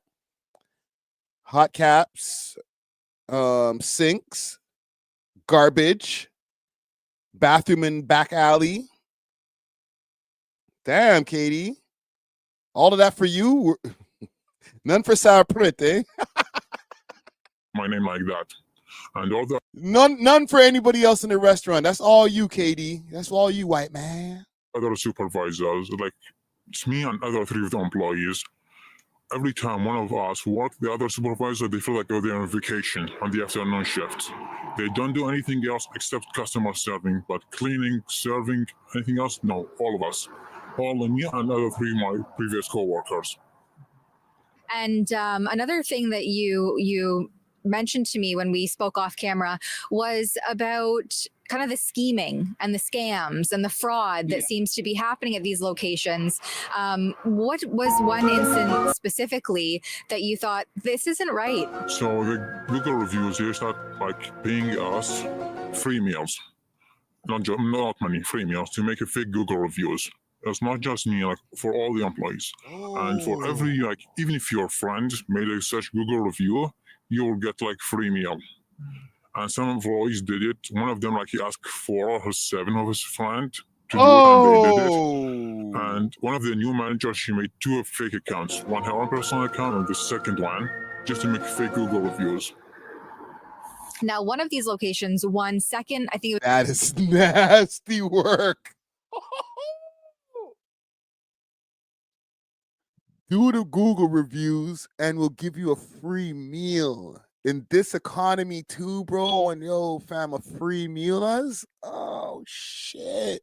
How many accounts I gotta make, broski? I'll make 10 accounts, bro. Give me 10 free meals. across Ontario or across Canada for their drive-through speeds. How did they scheme their way into that designation? I'm not sure it's Canada or Ontario, but we have a competition, all the Tim Hortons in, like, let's say in Ontario. Who's the fastest one? We used to drive our own cars and push it driving around the drive-through just to make sure our times get down. And when we went to second place. And I asked them, why we don't go for first? They said, don't go for first. Because if you went for first, the head office will send people just to see other people how you do the things. Oh, these guys are sick.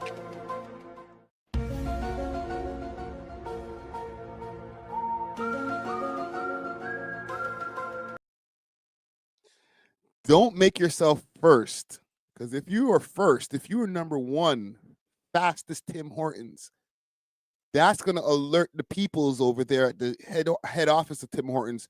Let's go take a look and see what's going on over there at their restaurant. So chill on all that first shit, okay? Yo, relax, slow down a little bit. Hey, take it easy. We don't want to be first. We don't want anybody poking around over here at us picking our nose, making freaking donuts and shit. Oh, man. Damn. Dramatic track says, earlier topic, Sticky Green from the Smugglers started Toronto accent. Facts. 1995, 1996. I was there. Okay. Dramatic was outside.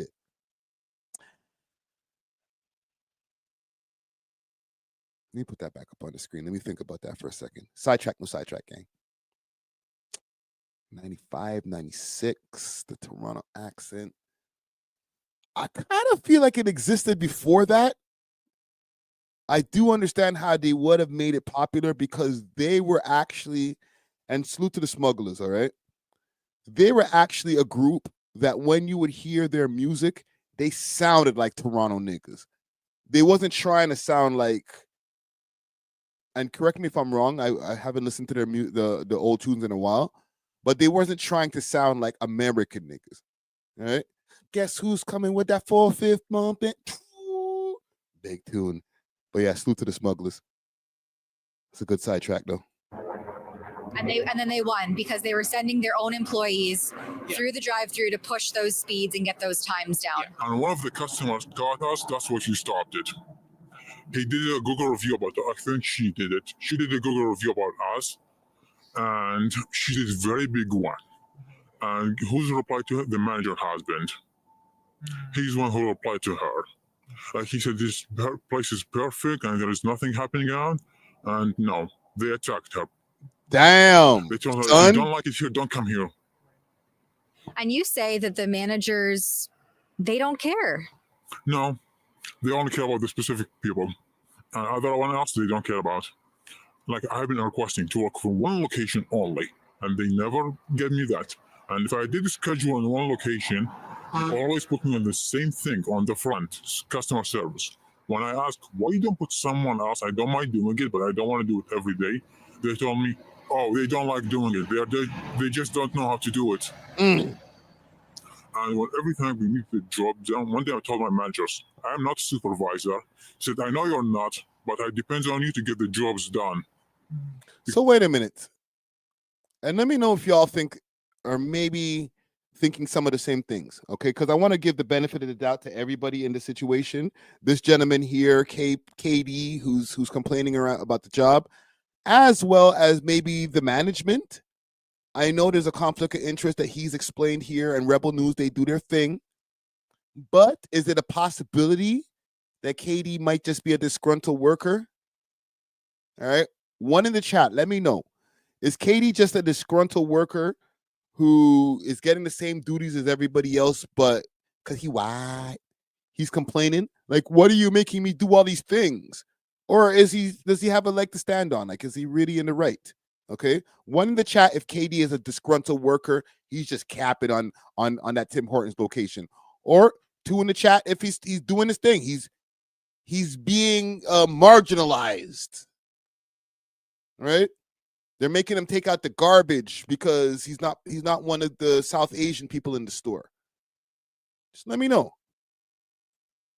Because they know they don't get anything done. I'm not a supervisor, and I always treat me like one. And one time I said, I don't want to go to that location. Like, I had a big fight with the managers. They sent me for a whole week. So I texted them because they said, I don't want to go. Are you guys punishing me by sending me for 1 week?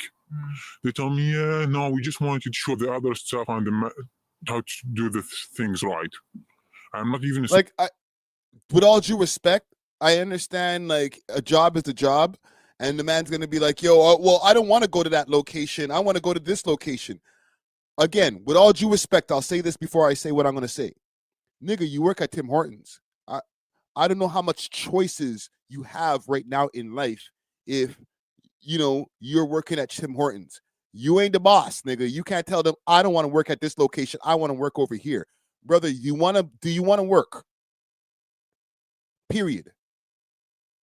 Okay? It's not like you're at some corporate job and you're like, oh, I don't think that this is going right for me and I might have to go to HR and Ray Tay Tay. We're talking about Tim Hortons, my nigga. You might just have to eat that shit, bro. Pause. Right? Just be like, listen, bro, okay, you want me to work at the location with all the Indian people who treat me bad? Well, guess what? Rent's due. Supervisor. Now, there's a report, a 2021 report on temporary foreign workers and the influx of immigration from the federal government that says essentially racism is a problem because people will come in, the managers will, and then they'll hire only their preferred nationality. And you say you saw that firsthand. Well, yeah, I asked them why you always sit. One of the managers, she explained to me because they are cheaper to hire. I asked her, what do you mean? She said, because the government pay a little bit for their wages, so it's easier for the owners. And these locations have different. Say it again. Racism is a problem because people will come in, the managers will, and then they'll hire only their preferred nationality. And you say you saw that firsthand. Well, yeah, I asked them why you always sit. One of the managers, she explained to me because they are cheaper to hire. I asked her, what do you mean? She said, because the government pay a little bit for their wages, so it's easier for the owners. And these locations have different managers, but they all, you say, the government pays for a lot of their wages, so it's easier or cheaper to hire.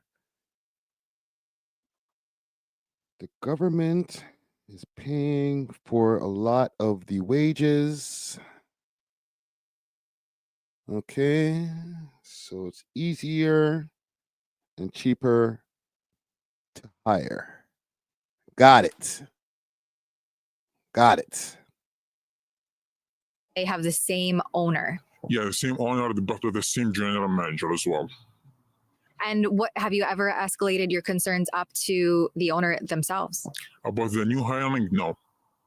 But I always complain about them like we are being treated differently. We are not feeling we are welcomed. And one time I told the general manager, I'm not feeling welcome out here. I said, sorry, there's nothing I can do for you. How are you able to keep your job with all this complaining, my nigga? But when someone gets hired, they treat them like special. Like we had someone employees, he was brand new. Actually, I'll tell a different story. One time, the managers and different managers, they went for delivery. I was on the drive-thru. I was the only one who couldn't speak their language. The supervisor doesn't like me that much. He kicked me out from the drive-thru and he brought his friend. And English was the second option on the drive-thru. They did not speak it. Only with the customers and the bakers. What would you It say might in be terms leaving of us. the hygiene Okay. and the sanitation that happens in these locations? Let's get to it. Let's get to the hygiene and sanitation. For me, when I used to go, I check the schedule. There's 3 employees. If they are working, I'm going. If they are not working, I'm not going. Yeah. One of the time I told one of the managers, I said one of the employees, he put his fingers in his nose, twisted, and he started making special cheese. He started making the cheese. So congrats to all the 100 customers. You are eating a special cheese. Cheesy. Not a nice thought. Yeah, when I told them that, she said, oh, that's gross. And they believed it. Like if I told them someone else did it, they will never believe it. Right. And how does the health? So the man dug up his nose, not just like on some, forgot that I was making food. He dug up his nose on purpose to put it in your food and mix it together and say, there you go, you stupid Canadians. Ugh. Wow, bro. Unit not hit them with these infractions? Because they always let them know we are coming. So every time they are coming, they assign me to clean all the 3 stores. So I have got different locations to clean all of them. And one time I went to Coburn just to clean it. Because they don't know how to clean. And even the manager admits, when your job is done, it's you. They give me the full list, and I have to do everything. What would be your message to family or friends? Would you recommend they come to these locations? I will say it again. I only used to come when 3 people's coming, working in. One time I went to the drive-thru. I yelled by her name just so she can make my bagel. And one time I came, I figured she called in, so I just walked away. The only thing I would recommend going out is for hot chocolate or iced coffee. But anything else, no. Well, especially we see a rise in. Oh, no. He said the only thing you can go for is hot chocolate and iced coffee. That's the only safe things, fam. Please say ice cap, bro. But now when I think about it, they probably never cleaned the ice cap machine in mad long, fam. You know the shit, like, because they put the shit through like a little, they put the sludge in it. You know, you get mine with milk. And then they put it through that little thing, that little twister machine thing to make it into the ice cap, right? Right now, mine is kind of like it's melted, so it doesn't have the same, the solidifiedness, right? If that's a word. But that thing, that little twisty thing that cleans, that makes the ice cap, that mixes the ice cap for you. A lot of times I'll see them right after they're finished doing that.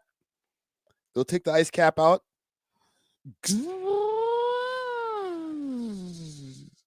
Right?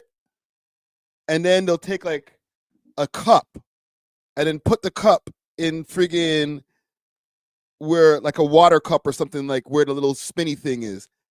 And then kind of put, and then just put that to the side.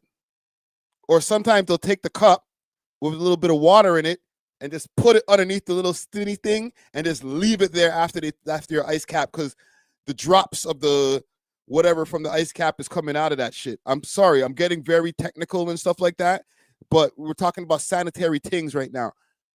Oh, and I want another ice cap so bad tonight, fam. But now when I'm thinking about it, bro, like when's the last time they cleaned that machine? It's like at McDonald's, fam. You know, you go to McDonald's and you're like, yo, can I get an ice cream? And they're like, oh, the ice cream machine's broken. Again? The ice cream machine's always fucking broken. Because the shit, it's hard to clean that shit, bro. Sick to my stomach, fam. Things like hepatitis A, salmonella, cockroaches in people's iced coffees, and locations in Scarborough. So it seems like this is only becoming more. Scarborough?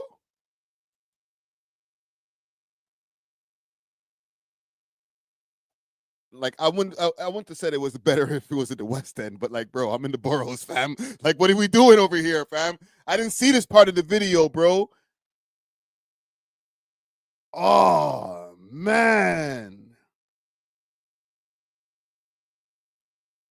Anything else? No. Well, especially we see a rise in things like hepatitis A, salmonella, cockroaches in people's iced coffees and locations in Scarborough. So it seems like this is only becoming more and more of a problem. How do you think it could be fixed? Yo, fam, what is that?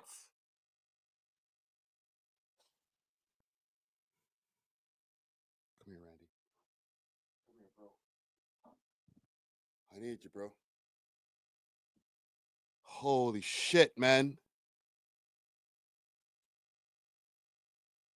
What are they doing to us here, fam? Holy. Fam, this is a Scarborough location. This might not happen to your iced coffee, okay? But it's happening to somebody's iced coffee, and that's coming out of the same machine. Holy. Views from the phone says, they don't know how to clean because where they come from, they have servants that clean for them. He said it. The foot soup is crazy. Oh, man. I might have to figure out how to make ice caps myself, B. Y'all niggas fucking me up with this one right now, bro. To be honest, I didn't even expect this out of this segment, bro. I thought they were just gonna tell us about a little bit of immigration scams and shit like that. Like, nigga. Well, I don't know how it could be fixed, but here we didn't have any cockroach. We didn't have any cockroach here, like, was good. We didn't have any sour bugs. But guess what? The staff always use, like, wear gloves, and they touch everything else. Money, cups, garbages, and touch the donut. You're supposed to be wearing these, I don't know what they're called, protective gear. Yeah, so for the days, they are safe. The days, like, you all be good. But at the small store, we have one of the supervisors, he doesn't wear gloves. But for bakery, I will give them, like, 8 of the 9, except one supervisor. He doesn't like wear gloves at all. He touches beards, his phone, his microphone, his speaker, and he make donuts. Oh, donuts, bagel, everything. What location is that? The ice cap. So usually, the ice caps need to be.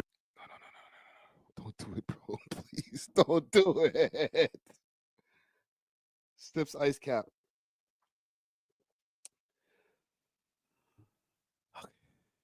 Let's do it, man.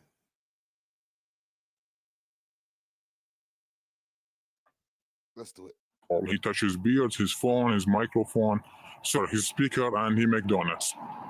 Donuts, bagel, everything. Well, one time, the ice cap. The ice cap. So usually, the ice caps need to be blended for 15 seconds.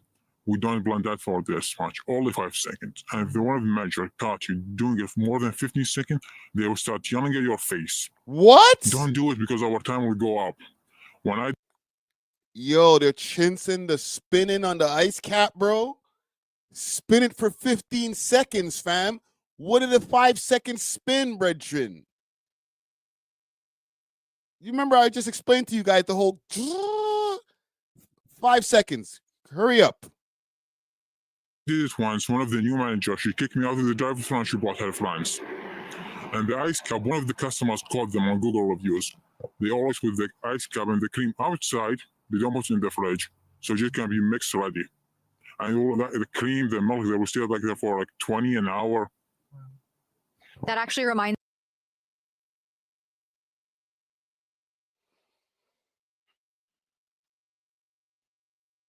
I forgot about that part. I don't take cream in my ice cap. Pause. I'm more of an ice cap with milk person. You know what I'm saying? But if they're leaving the cream out for that long, then damn, they might be putting spoiled milk in your ice cap, bro. Ski. Yo, Roots, chill, Roots, just chill, fam. Says a week later, you're going to forget about this and keep buying the dirty mud water. Stop calling it dirty mud water. I hear this at home. I don't need to hear this online, too. I hear this IRL, nigga. Stop. About mud water. This is not the first time I've heard this expression. Yo, how are you drinking that mud water, Bridget? I like it. I don't know what to tell you, fam. I'm addicted. It be calling me. Oh, man. This is a sad day, bro. Me and you, man. It's not going to be the same after this, broski. Me, another thing that you told me was the coffee, that it goes bad. Can you tell us about that? The coffee is always expired. 9 out of 10 is expired, especially in the afternoon, and you can see that by the pot. It's flashing blue, that's meaning fresh. Green or yellow, it's meaning fresh. Red is dead, like just die. It's not flashing, it's been an hour. And the CT is always dead. It's always like expired. Oh, we ran out of tea, so we had to. Shorty, the sleep teas mosh up too. Okay, yo, gal them out. Yo, I know the gal them that love this tea, eh? That steep teas mosh up. Go some, so that's it. And for the espresso, they usually you have a machine. It's prepared for 15 seconds. They will just hit it just to make it faster. So the espresso will be sitting there for 20 minutes or an hour. So you will always get the wrong amount of espresso, and you will always get like the expired one. And espresso's expensive. Just in closing, do you have a message for maybe Tim Hortons corporate or the government who seems to be promoting and allowing this influx of people who aren't upholding the usual Canadian standard of care? Well, I don't know. Oh, no. I know what this. I know that's the thing, but like the way y'all position that right there, like that sounded kind of crazy. Still, like corporate. I don't think corporate gives a fuck though. To be honest, corporate's not doing shit about this. If that was the case, corporate would have started doing something about 5 years ago, maybe 7 years ago when the decline started. But I don't think corporate cares. Like, as long as more Tim Hortons locations keep on opening, the more the merrier. Okay, that's where the corporate's mind is at. They're like, all right, so did we open 10 new locations this year in this city or this region or not? Or like, I don't care what the performance of the actual Tim Hortons is. How many of them do we have? And are they all making money? All right. As we can see here, there's a lot of you guys in the chat. Don't even get it twisted. You might be trolled or dissing me or saying, or not dissing, but saying whatever, yo, Friday, you're drinking all this mud water, whatever. But enough of y'all go to Tim Hortons too. A freaking iced coffee at Starbucks is like $10, fam. Mans are going to Timmy's, bro. So we're not going to act like we're higher than Timmy's. Oh, no, I never go to Timmy's. Everybody in this chat, including people who said I'm drinking mud water right now, has gone to Tim Hortons for something in the last week. Not even like, oh, ever in life or in 2025. In the last week, niggas went to Tim Hortons. Watch me just try to put it on you guys. You guys did it too. Right? Roots is like, who? Never step foot in that place, yo. Bona Tim Hortons. See? I knew what you were going to say before you even typed it. I never touched that place since 2017, fam. Said, Bona Tim Hortons, Rich. Never again. So whatever happened to you in 2017, traumatized. It's over. You went in there, probably got a freaking whatever sandwich, seen that little bug crawling out that shit, said, it's done. I'm never going there again.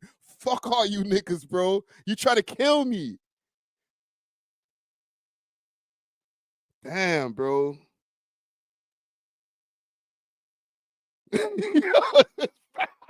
Right? Mash up your belly, right? Had you on the toilet for hours, just sitting there cussing them out. Yo, fucking fuck these people, bro. Yo, what? Mind I don't go back in there and fucking bust somebody's head. Yo, I ain't gonna lie. One time I almost mosh up a person in a Tim Hortons, bro. The one right downtown, Young and Charles area. Okay, if you know, you know. The same one that I was in when it got robbed, and I still wanted my ice cap after them niggas got robbed. All right. I'm in there. I ordered, it was like a breakfast sandwich, I think, that I ordered. Okay. I eat pork, all right? So it was like a sausage, egg, and cheese bullshit or something. I don't remember. Get back to my yard, which was right around the corner at the time. Open up the thing. I don't know what I should have opened up the wrapper before I left the Tim Hortons. I'm trusting that you heard what I said, and now I can go back to my yard, get back to work, because sometimes I was working remote, so I was on the clock. All right? So I need to get back before my lunchtime is done. Brethren, why when I open up the friggin' wrapper to this shit, these niggas gave me a whole different sandwich, bro? I'm so fucking pissed. I went back over there and just started going I went from 0 to 100, fam. Yo, what the hell is this, man? Mine, I don't actually throw this sandwich. Yo, I started acting like a complete nigga in there, bro. Niggonometry, bro. I went crazy. They fixed the sandwich. I'm sorry, sir. I'm sorry, sir. And fixed my shit right away. Okay? I didn't even ask for the Frias. I should have asked for the Frias, but I was so pissed. And I think I should have said back then, and this is probably 2015, 2016. It would probably be 2016. I would have to be 2016 because it could have been 2017. Right, same time as you, homie. I should have cut them off then too, bro. I gave these niggas thousands and thousands of dollars in wrong order after wrong order and mosh up thing. And now we're finding out from here, probably dirty food, dirty sandwiches, mosh up ice caps, all that type of shit, bro. I've probably been getting, my stomach is probably immune to these people putting all kind of disgusting boogers and all type of shit in my goddamn coffee, bro. I go to the same damn Timmy's all the time, bro. The ladies are nice, and they get my order right. I will say that. I've gone there enough where they get my order right. But doesn't mean that they're cleaning up the machines as they should be. I'm sorry, I didn't mean to stop the video for this long, but fuck, bro. That shit hit home, bro. So about that boss, like in 2015, one of the companies, I think called A.W.O.L, they were doing fake Google reviews and they get fined $1 million. And the second thing I had 2022 for Canada flight, they get fined to $5 million. So if they didn't get fined, then what's the point of the act? Act 74 and Act 52.1, I think, or 51.1. So if they didn't get fined for like that much, what's the point? After filming this report, I reached out to Tim Hortons corporate with a series of very serious allegations. Allegations of fraud, mismanagement, coordinated Google review manipulation, unsafe and unsanitary workplace practices, discriminatory treatment of staff, and systemic abuse of the temporary foreign worker program. Damn. I didn't hold back. I laid out exactly what this investigation uncovered. And then I asked 7 straightforward questions that any accountable corporation should be able to answer. Things like what oversight Tim Hortons has in place to ensure franchise owners aren't exploiting temporary workers or violating labor laws, how franchisees are vetted, and whether corporate performs any meaningful ongoing compliance checks with them. I asked what safeguards exist for workers who report underpayment, retaliation, or unsafe conditions. I asked about the workforce makeup, whether Tim Hortons tracks how reliant its locations are on temporary foreign labor. I asked whether corporate is How much you want to guess that the answer is nothing to all of these questions? actually investigating allegations of fraud or labor abuses? And if not, why not? I asked how they address situations where owners or managers appear to be coordinating fake or incentivized Google reviews. And finally, I asked about language use in customer-facing roles and whether corporate considers a breakdown in communication between staff and customers or between staff themselves a service or safety issue. These were simple, fair questions, and I offered them the right of reply, which is grounded in responsible journalism. And here is what Tim Hortons corporate sent me back. Let's go. Rather than address a single question, they accused me of making very serious allegations without supporting evidence, warning that publishing anything they deem inaccurate could be considered libel, and stated that they expect full access to all of my investigative materials before they would even consider answering. But hold up. Reverse Uno on your ass, shorty. That's not how journalism works. Responsible journalism gives a subject an opportunity to comment. It does not hand the subject of an investigation the evidence so that they can prepare damage control or perhaps scrub anything before publication. So I wrote back firmly but politely, and I resent every question word for word. Tim Hortons corporate responded again that if I'm unwilling to provide the additional details that they would require to properly investigate, I can use the statement previously provided. That's when they launched into full PR parade. We're proud that Tim Hortons restaurant owners across Canada are known for being leaders in their communities, whether it's through their generosity and giving back during charitable campaigns like Smile Cookie and Camp Day, by supporting local youth sports, or by providing employment opportunities that include They gave her the AI response. valuable skill development and personal growth for team members. We have high expectations for Tim Hortons restaurant owners when it comes to serving guests and how they represent the Tim's brand. And if you have specific evidence to bring to our attention regarding any allegations, please do so that we may investigate it appropriately. I also reached out to the Competition Bureau of Canada. So let me understand this straight. She wants to get answers from them. They tell her, we won't give you no goddamn answers unless you let us know what your investigative tools are. Okay? If you can't reveal to us what your investigative tools are, then we can't talk to you. So if you can't show us how you found the information on us so that we can clean up our mess before we give you any type of response, we can't respond to you. Oh, you still acting cute? You sending us the same questions again, bitch? All right, we got you. AI up. We contribute to charities and shit. What you talking about? Damn. You're relentless over at Tim Hortons. Canada. That's the agency responsible for protecting consumers and addressing deceptive marketing practices, to ask whether incentivized or coordinated Google reviews falls within their enforcement scope. Sent me back that fake or inauthentic reviews can mislead consumers and harm competition, while genuine reviews help shoppers make informed choices and reward honest businesses. Under the Competition Act, any review that falsely appears to reflect a real consumer experience could be considered misleading. The Bureau has acted in past cases, including, as mentioned, those with Bell, Flight Hub, and AmpMe, resulting in millions in penalties and agreements to remove misleading reviews. Penalties can reach $10 million or more, plus additional amounts tied to the benefit gained. The Bureau then encourages anyone who suspects misleading reviews to file a complaint through their online form.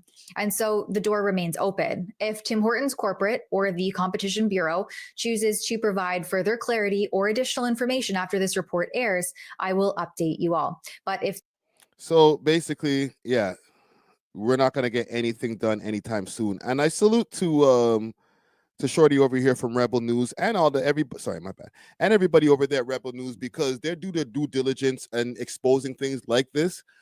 But just because these things get exposed, and we can see from here, from the way that the corporate office over at Tim Hortons was treating her, we could expose the hell out of this. All right, they have dirty practices. There's mice. There's cockroaches. All types of shit crawling around in your Tim Hortons food. Man are picking their ass, picking their nose, doing whatever to your food. Guess what? And we can expose it in a video that has 123,000 views on it. Guess what? They're not going to change shit. Right? So I do agree with some of y'all in the chat. Even though I had to call out some of y'all in the chat, because I know Y'all be some Tim Hortons customers over here. A boycott might be evident. Like, we might have to do a boycott. Okay. Before I end this segment and end this live here, one in the chat if we need to boycott Tim Hortons. 2 in the chat if it's like, nah, I'll be there tomorrow, man. All right, let me know. 1 in the chat if it's a boycott for Tim Hortons. 2026, okay? We'll even give you guys a month. All right, get your Timbits, your Christmas Timbits with the boogers in it, all of that for the month. 1 in the chat if it's a boycott for Tim Hortons, or 2 in the chat if it's like, fuck it. Somebody go get me a large double, please. Oh, you going to Tim Hortons right now? Give me a large double. Thank you. All right. Seeing a lot of 1s. Bring back coffee time. I don't know about that. Coffee time might be worse. Coffee time is Tim Hortons plus crackheads. Damn, man. Y'all have got no mercy for Tim Hortons. No 2s in the chat. Well, there you have it. This is the last mud water that you're going to see me drinking. All right? It's over there. It's over.